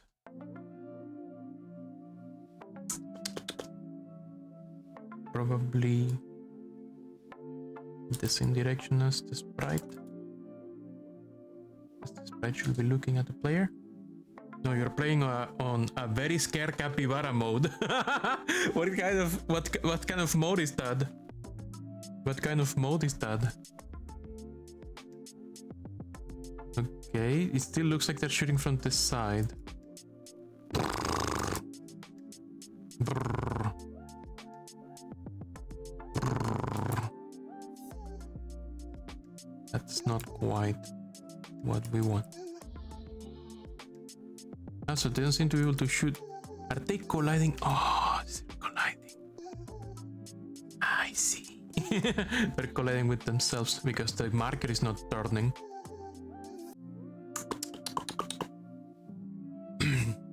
The collider is not turning. The bullet marker is not turning. What kind of mode is very scared capybara? I hope all of you are doing great. We're just doing a game jam. I'm streaming myself, smashing my face against the Godot engine. Until a game comes out, we are participating on this game jam called 7-Day FPS 2024. Where you have to make a first-person game in 7 days. And this is a Moth that has only done 3D never. This is my first time doing a 3D game. So I'm learning a lot. An FPS in 7 days? Yep. We gotta make an FPS in 7 days. Moth still streaming? Yep. I will stream for another hour, I think. And then I'm gonna go Nini, because I need to rest as well. So we have a problem. The marker is not turning as I intended to do. Why is that? Why is the marker not doing that? Maybe if I put it inside placeholder sprite, and instead of turning the marker, turn the sprite. Moth should check toast. What do you mean toast? You want me to make some toast right now? You want me to make some toast? Okay, bullet marker is inside the placeholders right now. But how is that gonna help? Is that gonna be enough? I don't know.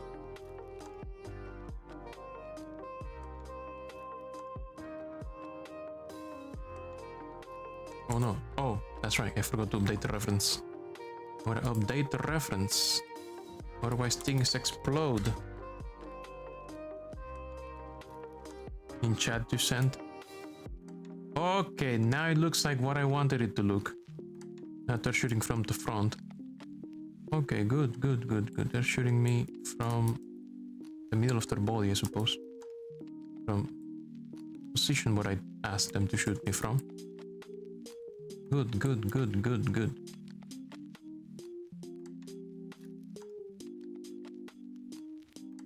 I mean, if I do this, they should not be able to shoot, because they don't have a line of sight.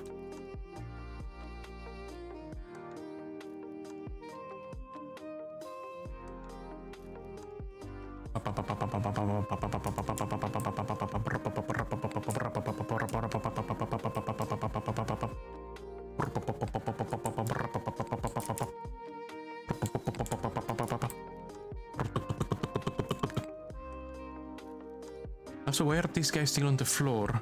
I thought I fixed that. Did I unfix it? Oh, because I get this property like this. Okay, now let's do the same thing. Let's share that code with enemy flight test. Beep, beep, beep, beep, beep, so they can shoot too. When they have to shoot. Beep, beep, beep, boop, pop. Pop.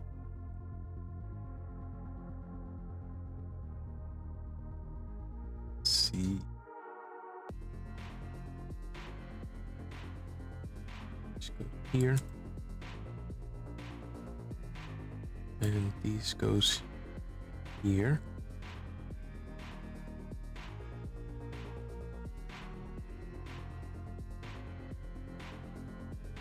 And now that's good enough. I just need to move the marker into the placeholder sprite.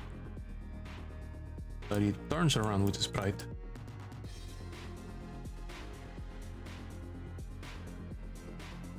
Now let's see if the flying enemies will also shoot when they make range through. Beep.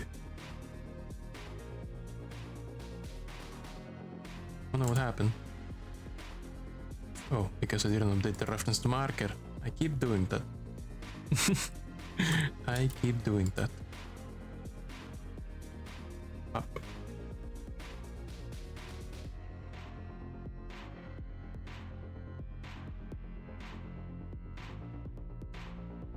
Oh, but the thing is not turning fast enough to look at me, it seems. The Raycast is so slow to turn towards me. Why is that?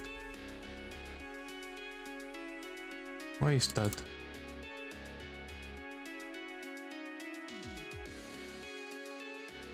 I should have the same code. Oh no, it's not. I left them with the old code. Yeah, I gotta fix that here. Crap. Let's delete the... Okay, now flying enemies will shoot me too. Yep, they're shooting me.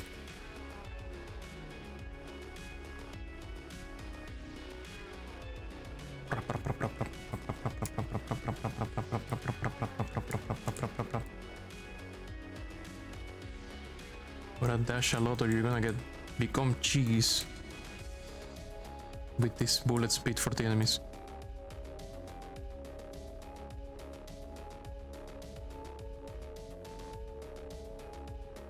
Oh yeah, I need to make it so that getting hit makes your stress increase. Process hit.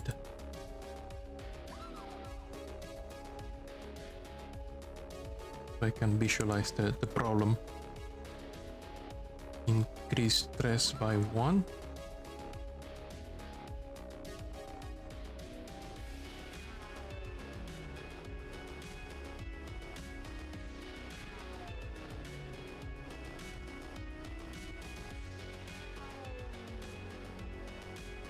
No, 1. There. Now here. Bullet, I need to make a thing so that when it's already hit, it stops doing shit. Bullet hit. Boolean equals false.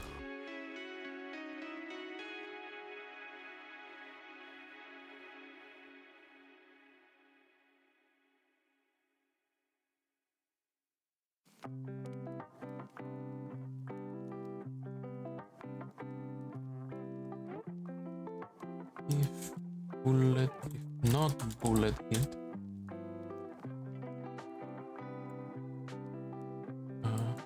it's here.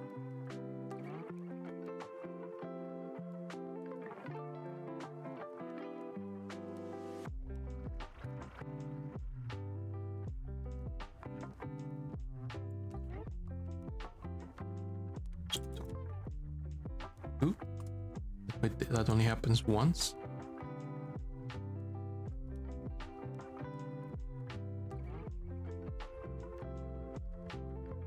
to do something similar to melee as well.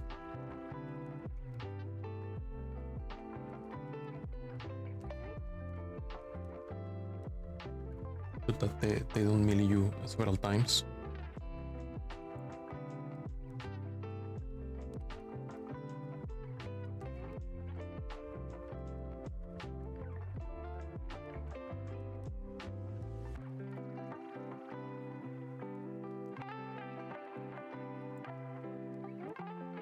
I mean, several times per frame.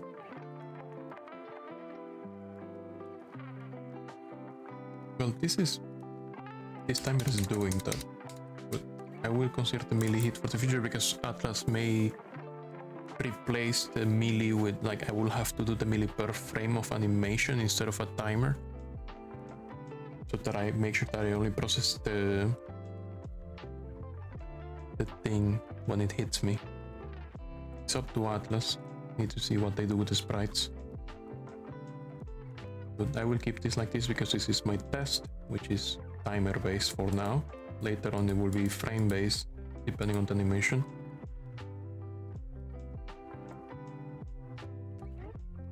Okay, let's see how my stress increases as they shoot me. My stress bar is going nuts. Oh, they don't hit you directly. My stress bar. Pew pew pew pew pew pew pew pew. Run! Shoot them! Distress! Pew pew pew pew pew pew pew pew pew.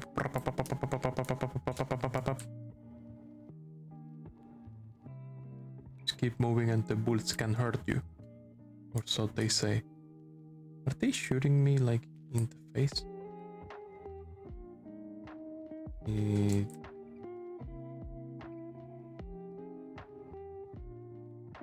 Oh, they're shooting my feet. That doesn't... Yeah, no, I want them to shoot me in the face. Yeah. I know why. Let's make it so that they shoot you depending on if you're crouching or if you are standing.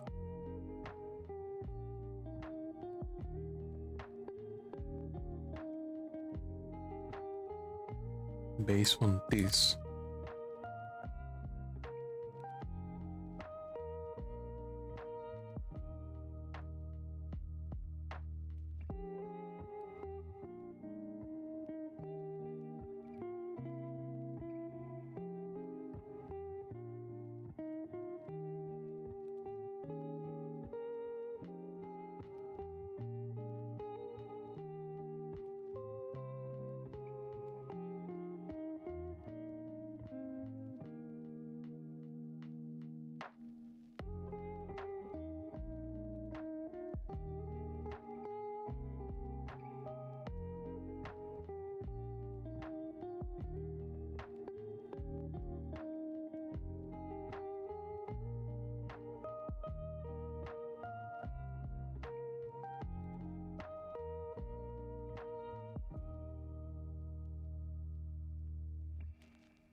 Okay. I think that should make them shoot me in the face instead of shooting at my feet. Let's put this in the other function for third guy. Ping pom pim pim pom pom pom. Pom pom pom pom pom pom pom pom pom pom. Maybe I should also do something to make them try to lead their shots, but that may be too much. That may make the game a little bit too hard.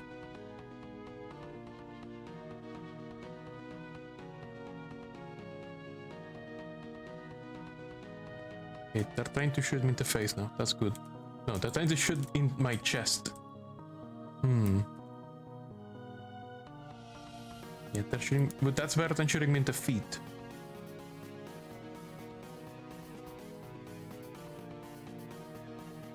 and you're still fast enough that just walking makes it impossible for them to hit you.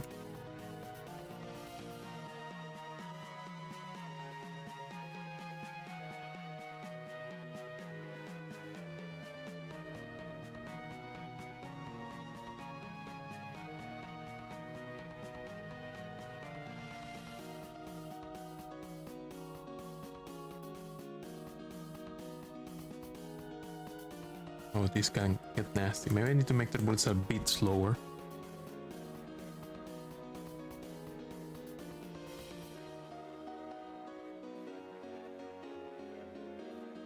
For them.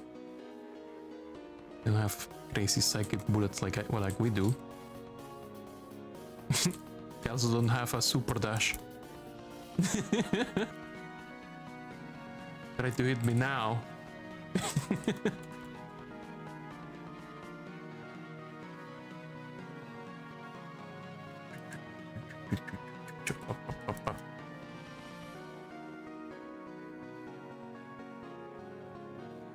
Yeah, we're hitting entity limits because the bullets are not getting cold. They're not getting cold. Probably need to set a timer so that they explode if they go into the abyss. I mean, the rooms are not gonna be empty like this.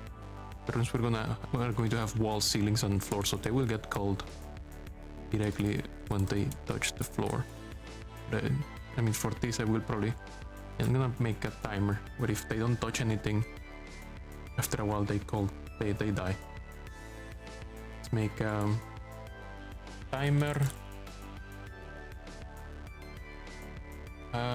Life timer. Let's make it if that bullet is alive after 5 seconds. Not to start, you just kill the bullet. Just murder it. Just die.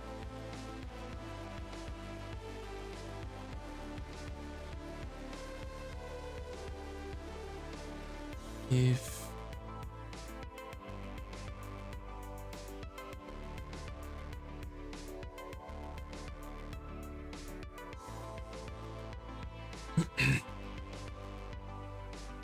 life timer is stopped,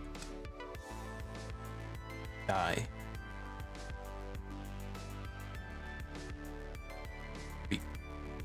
Peace.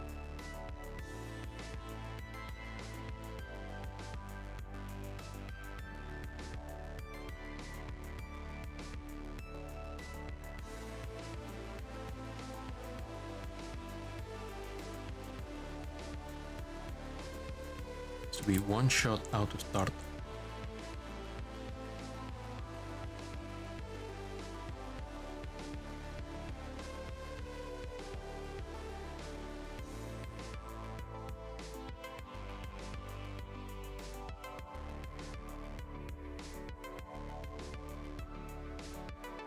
That way the bullets will die eventually, instead of just flying forever into the abyss, into El Aviso. Yeah, I see them dying. They're dying. That's good. That's what we want. We want the bullets to die for a while so they don't just stay alive forever. Those guys are gonna fall into the abyss forever. Too bad for them.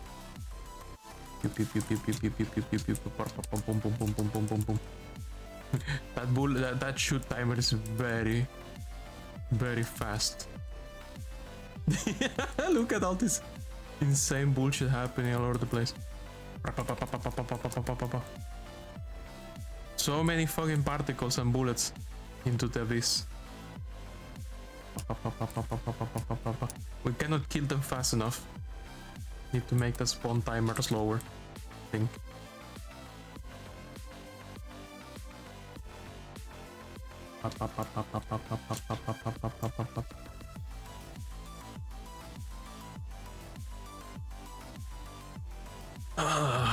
Okay, I'm gonna get a glass of water. It's 11:33. Technically, I should stop within 30 minutes for today, but maybe we can extend a little bit. Let's see what's next on the menu. We have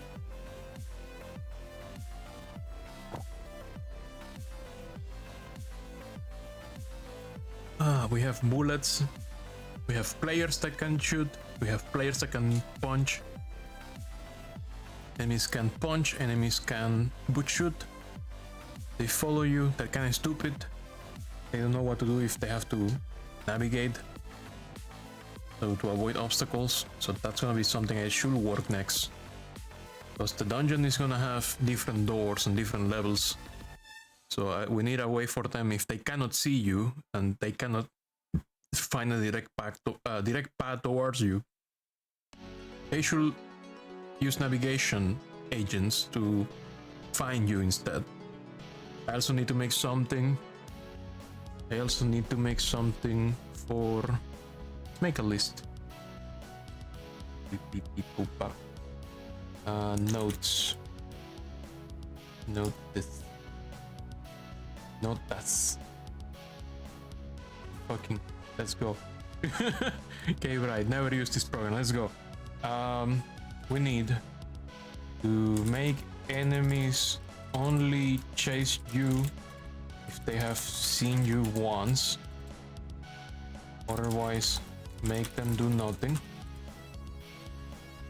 Because, you know, enemies will spawn at the same time the dungeon is generated. And then how will they chase you if they have never seen you? That means that even the boss will try to go towards you.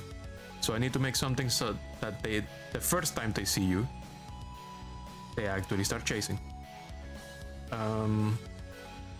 Kate is great. Is that a program I have? Oh yeah, I think I do. Let me close this up.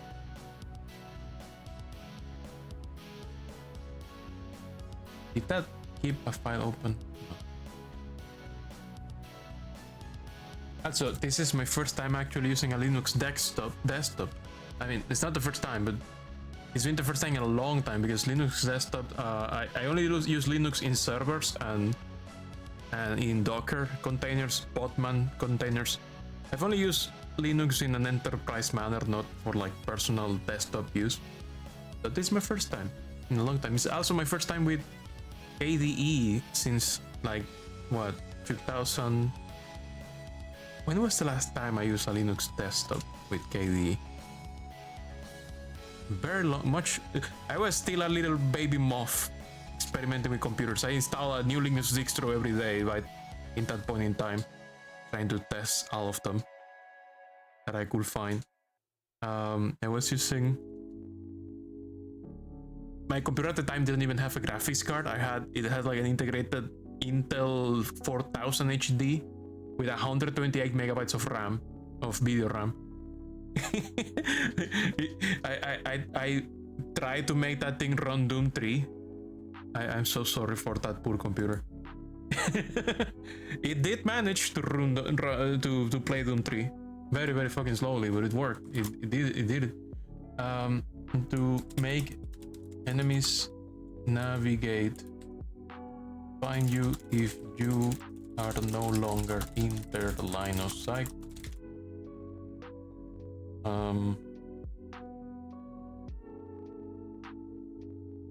Make some basic main menu. Make a game over.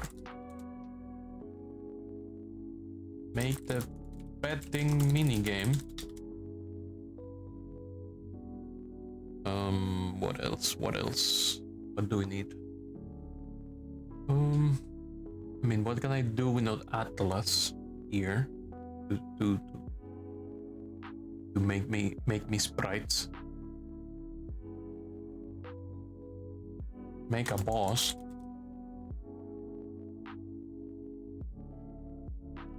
And then I guess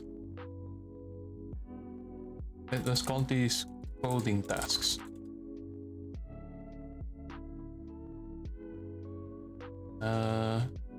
Level task. Level design tasks. Make a corridor. Make some rooms. 2 to 4. Some small rooms.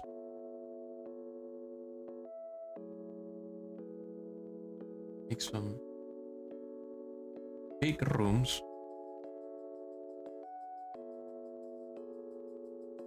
Make some vertical rooms.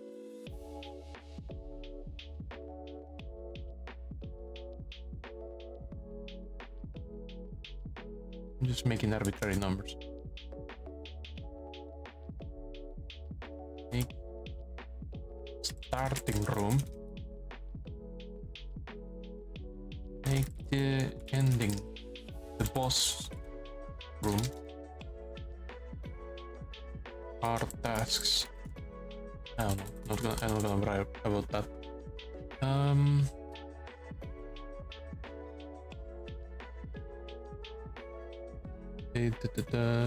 Says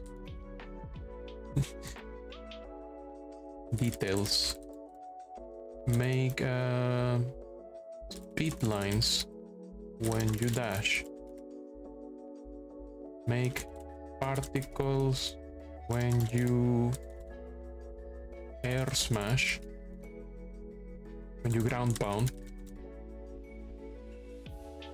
Make smoke particles when you ground pound. Make tentacles grow from the corners of the screen the more stressed you are.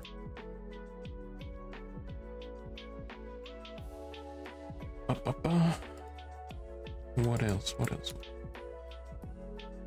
I keep track of all this stuff. I'm gonna save it. Save as desktop. Yeah, GD FPS 2024 to do.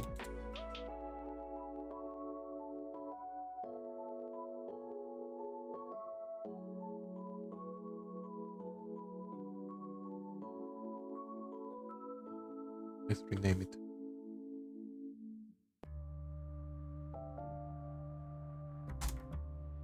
Yeah. So we have plenty of stuff to do. What other details do I need to remember?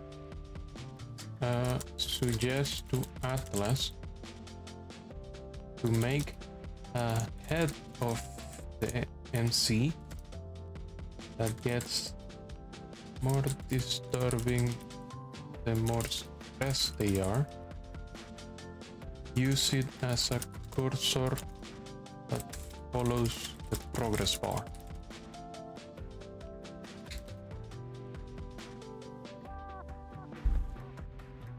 Let's see what else.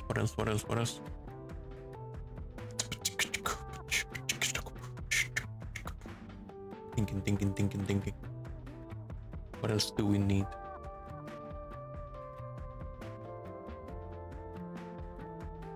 Stupid it.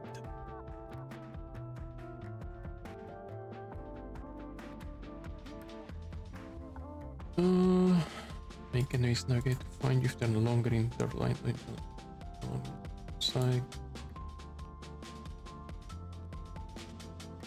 Make range enemies pause to aim and shoot if they have line of sight instead of because right now they just keep running towards you while shooting. I need them to stop moving so they can look at you, aim and shoot, because Atlas will probably give me sprites where they are, they will probably give me sprites where they're walking, and then there's sprites where they are moving their guns up to shoot, like there's something to telegraph that they're about to shoot. Then the shooting sprite, and then something that goes after the shooting sprite. So I imagine that they, I have to make them stop moving, shoot, then they can continue moving if they have to chase you. If not, they can just, if they don't have to chase you to shoot, they just continue shooting.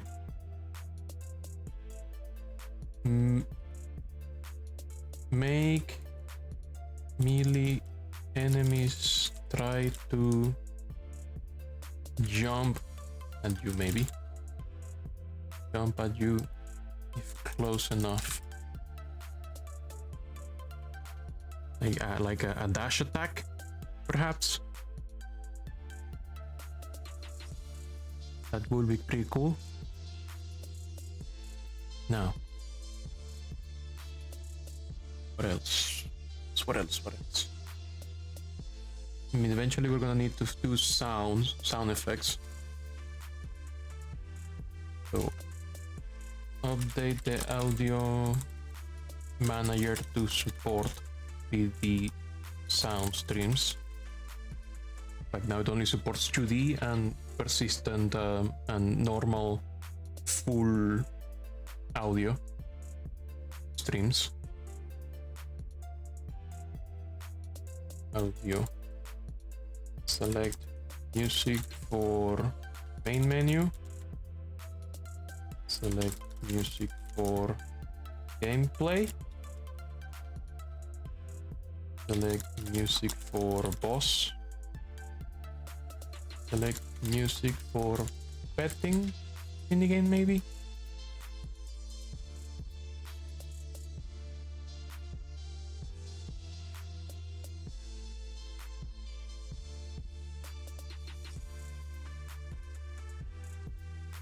Minigame petting.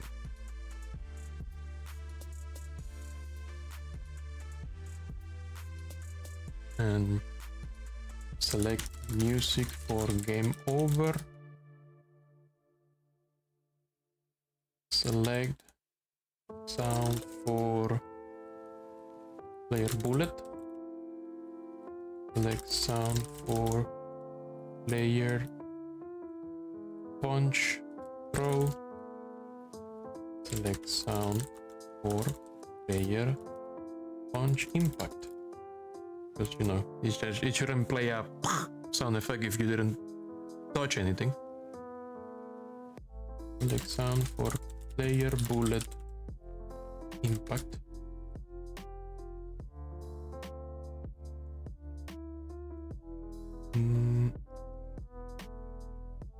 Select sound for enemy bullet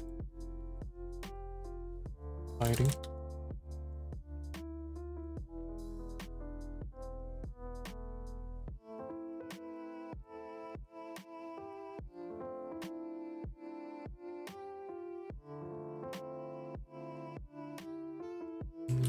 Bullet impact.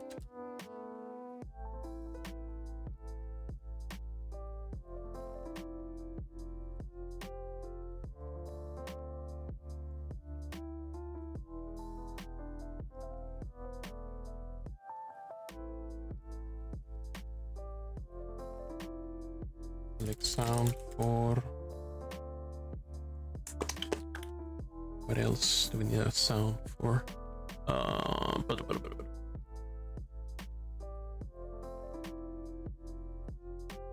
Music for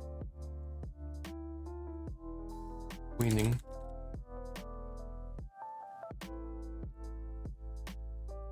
Let's see, we have dashing, player dashing, definitely.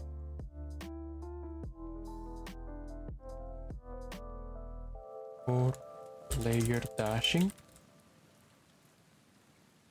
Select sound for player jumping. Select sound for player. Let's see, what else do we have? What other actions do we have? For player petting, when they pet the plushie or the water bear, the tardigrade.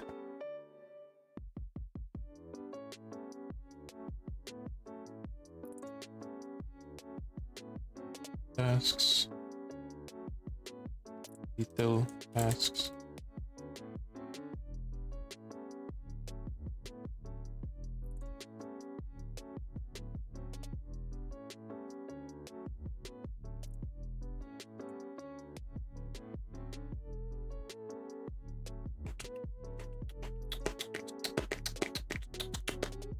Let's see, what am I missing? Dashing, jumping, petting. Oh, one for ground pounding probably. Dashing, jumping. Select pound for player ground pound.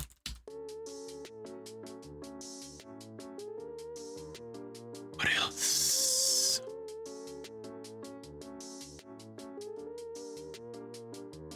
Let's save. I think that's most of the tasks we need to accomplish right now.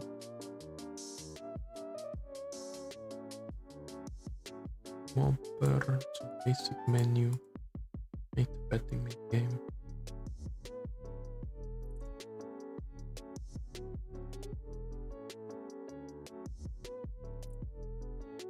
Yeah, I think the hardest part will be the actual level design because Atlas and I have never made anything in 3D, especially not with this kind of editor.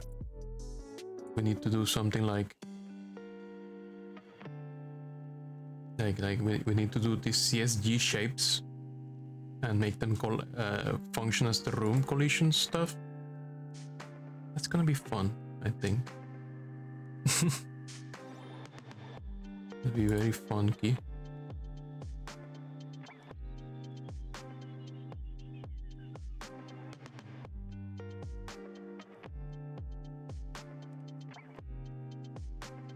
We got them shooting, we got them running. How about I do one of these tasks? How about I do so, make it so that enemies pause to aim and shoot.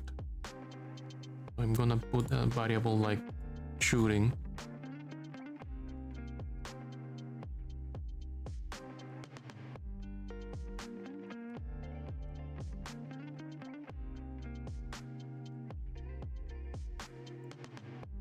Something like attacking. Because the melee enemies probably want to also do a telegraph before they actually hit you, because it will be kind of cheap if they just hit you on impact. Whoa! Braveheart BT, welcome, welcome, welcome. Thank you so much for the raid. Software game development, are you also participating in the 7-day FPS? Let me give you a shout out. Bum, bum, bum, dum, dum, bum.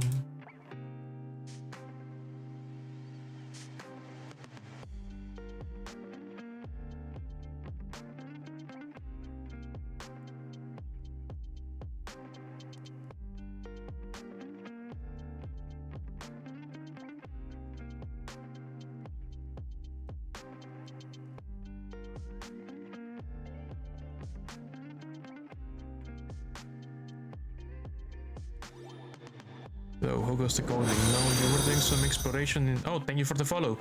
You were doing some exploration in Godot. You did get a game done and it was very enlightening. Oh, nice. What were you making? Now we're trying to make a first-person shooter in 7 days for this game jam over here. 7-day FPS 2024. But basically you have 7 days to make a first-person game. There's basically no rules. You just 7 days, make a first-person game. Doesn't have to be a shooter. A Pong clone. That's a very good practice project to start getting started. That's a good way to learn Godot very quickly. Right now we're just working on some mechanics to make enemies telegraph what they're about to do a little better, instead of just going full insane. But I'm like making my list of things I need for the game jam project before we actually go. Like right now I have some enemies that follow and shoot you. We need to make them a little smarter later. Especially because there will be rooms that will be close. It will not be an open area like this. We don't really have HP in this game. We have that bar that keeps filling up. That's the stress level of your character, and when it fills up, you die. Your character is basically invincible. You just get angrier. The more he gets damage, as he gets damage, he gets angrier, and the angrier he gets, it explodes. It took you a while to get enemy paddle to actually follow the ball. Did you make some randomness? Because if you follow the ball exactly, the CPU is always gonna win. That's one of the things about Pong, making sure that the paddle has some like randomness to its behavior, so it's not just perfectly following the ball.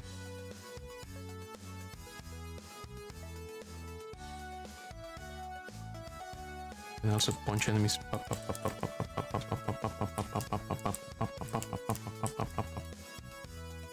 I'm waiting. Right now this is all programmer art. My artist is not available today, so they will probably join me to continue working on the game jam tomorrow.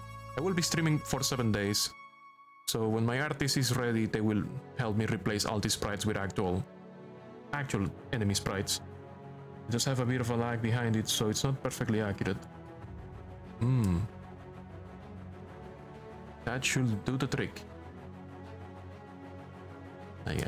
Like right now we got the, character controller. He can dash, he can jump, he can do a ground pound. We can do a big jump by crouching and jumping. We can dash in the air. Anything our character is too crazy, too fast. We may have to turn those values very soon, when we actually have rooms to test with. This is just a place for me to test the other stuff before my artist is here. So when that bar on the top fills up, you die. You're done. Okay. Let's see.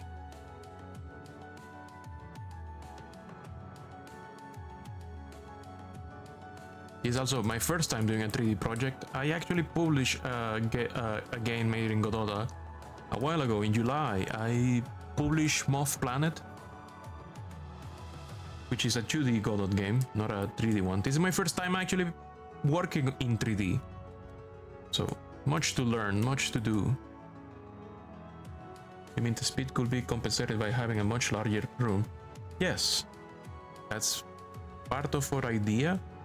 We are trying to make the rooms large because, it's gonna be... Our character seems to have verticality as much as they have speed. So we're gonna hopefully make the rooms large, quote unquote, as large as we can make them. I don't know how decorated we can make them. We have 7 days, so most of the time will be probably spent making assets, making the sprites, and making the rooms. The rest will be probably, like, this coding task will probably not take me as much as this. This is gonna take the longest, making the rooms. And then, optional stuff like adding some juice. Okay, let's make this guy stop moving when they're attacking.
Okay, let's see.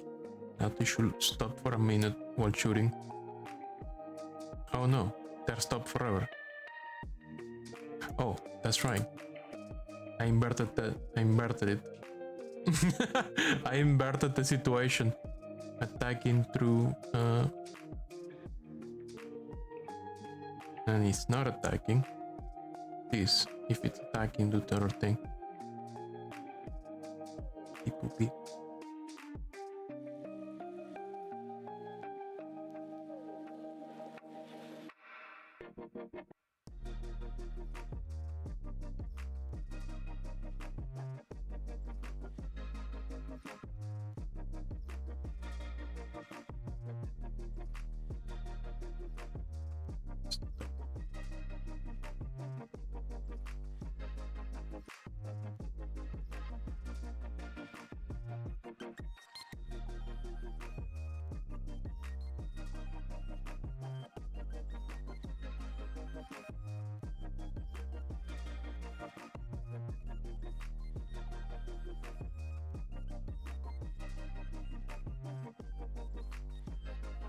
Problem is that they attack too fast, maybe. So they never have time to move. That's kind of funny. Hey Dahlia, welcome.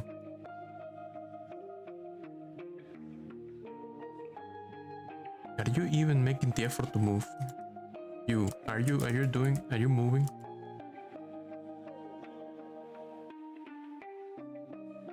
I think it's probably because that one is moves on the y-axis. So let's make them chill a bit. Let's make 1 second attack timers instead of half a second. They're going crazy.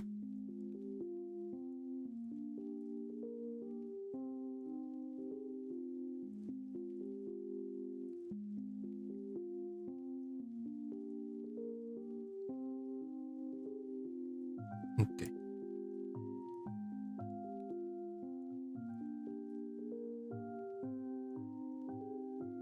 Okay. Now.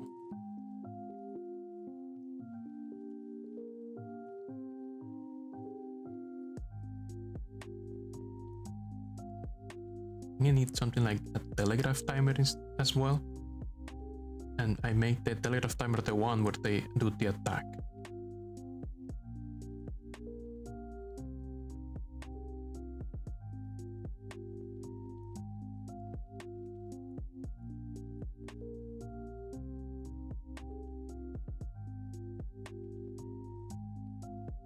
Think.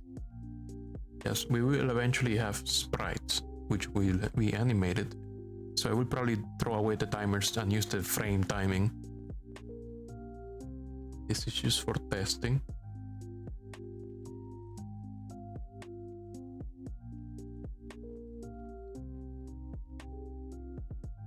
Let's do the telegraph timer idea, just for testing.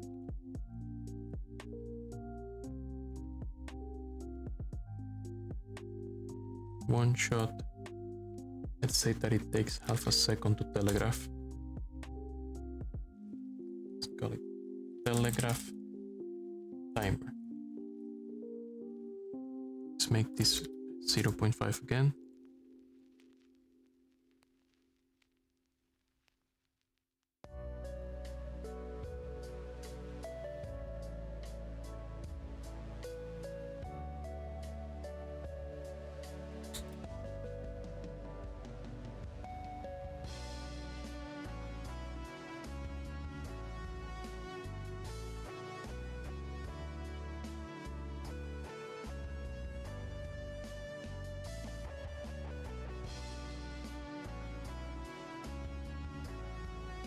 Moth.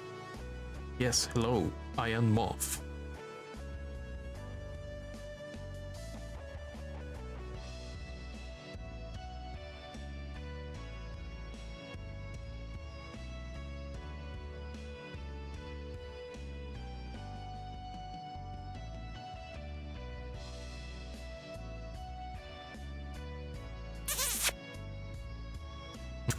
I got you.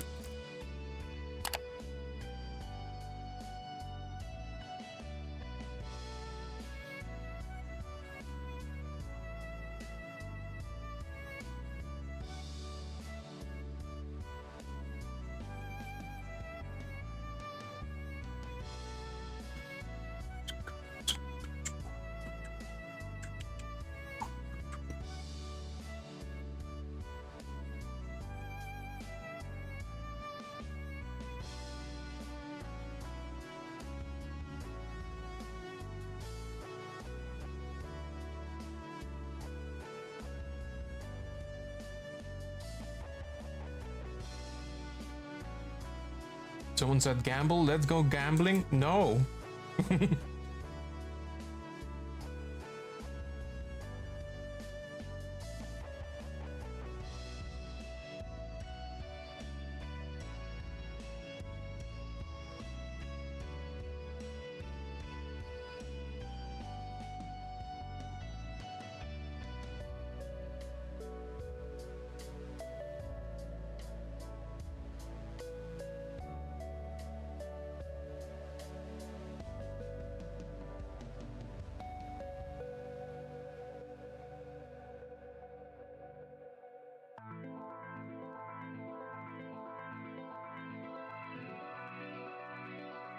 Something like that. Yeah.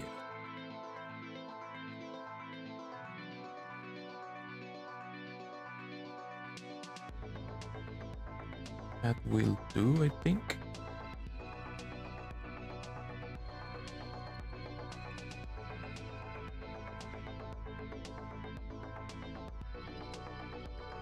Then we have to remove this condition.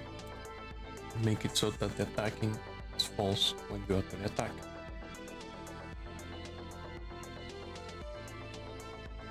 Finish the attack.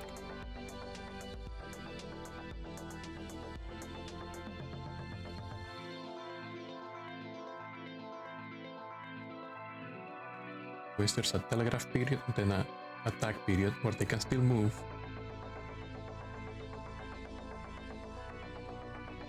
But I could just also randomize the telegraph timer a bit.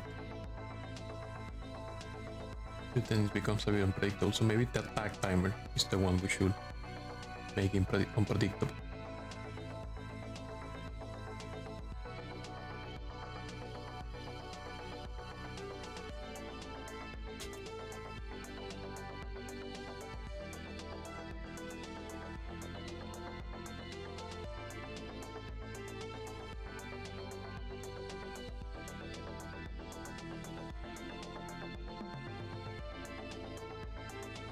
Try this.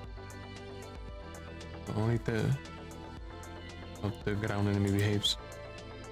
Okay, they're just running and shooting. So I messed something up.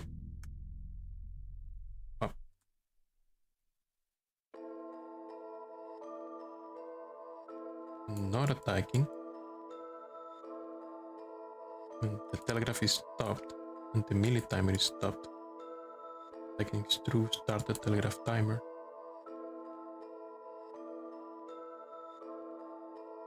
If attacking, oh, I need to make it when it's stopped. Otherwise it's not telegraphing at all. Otherwise it's not waiting and it's just moving forever. Yep, there we go. It's taking a moment to move and then shoot. Exactly what I want.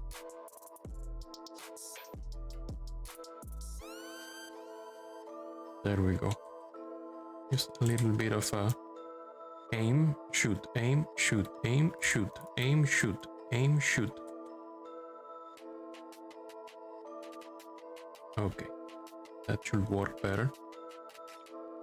Now let's move that to the flying enemy as well.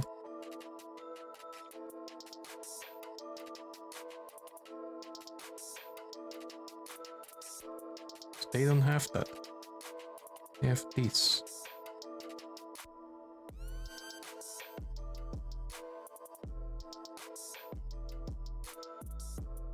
Let's give them a telegraph timer. Just the same.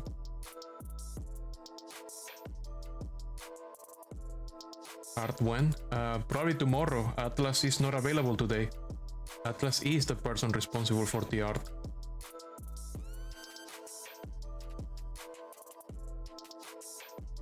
They are doing some homework, so they cannot officially participate in the jam today. But technically, today, the jam, I'm participating alone. Tomorrow, I should have Atlas. He's eating. No, he's not sleeping. He's doing his homework. But like college classes to deal with.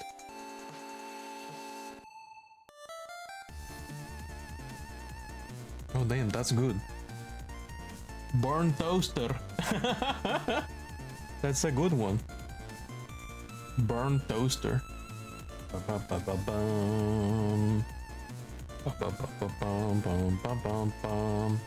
Homework eats whole day cutely. No, I don't think Atlas is eating right now. Oh damn. Oh.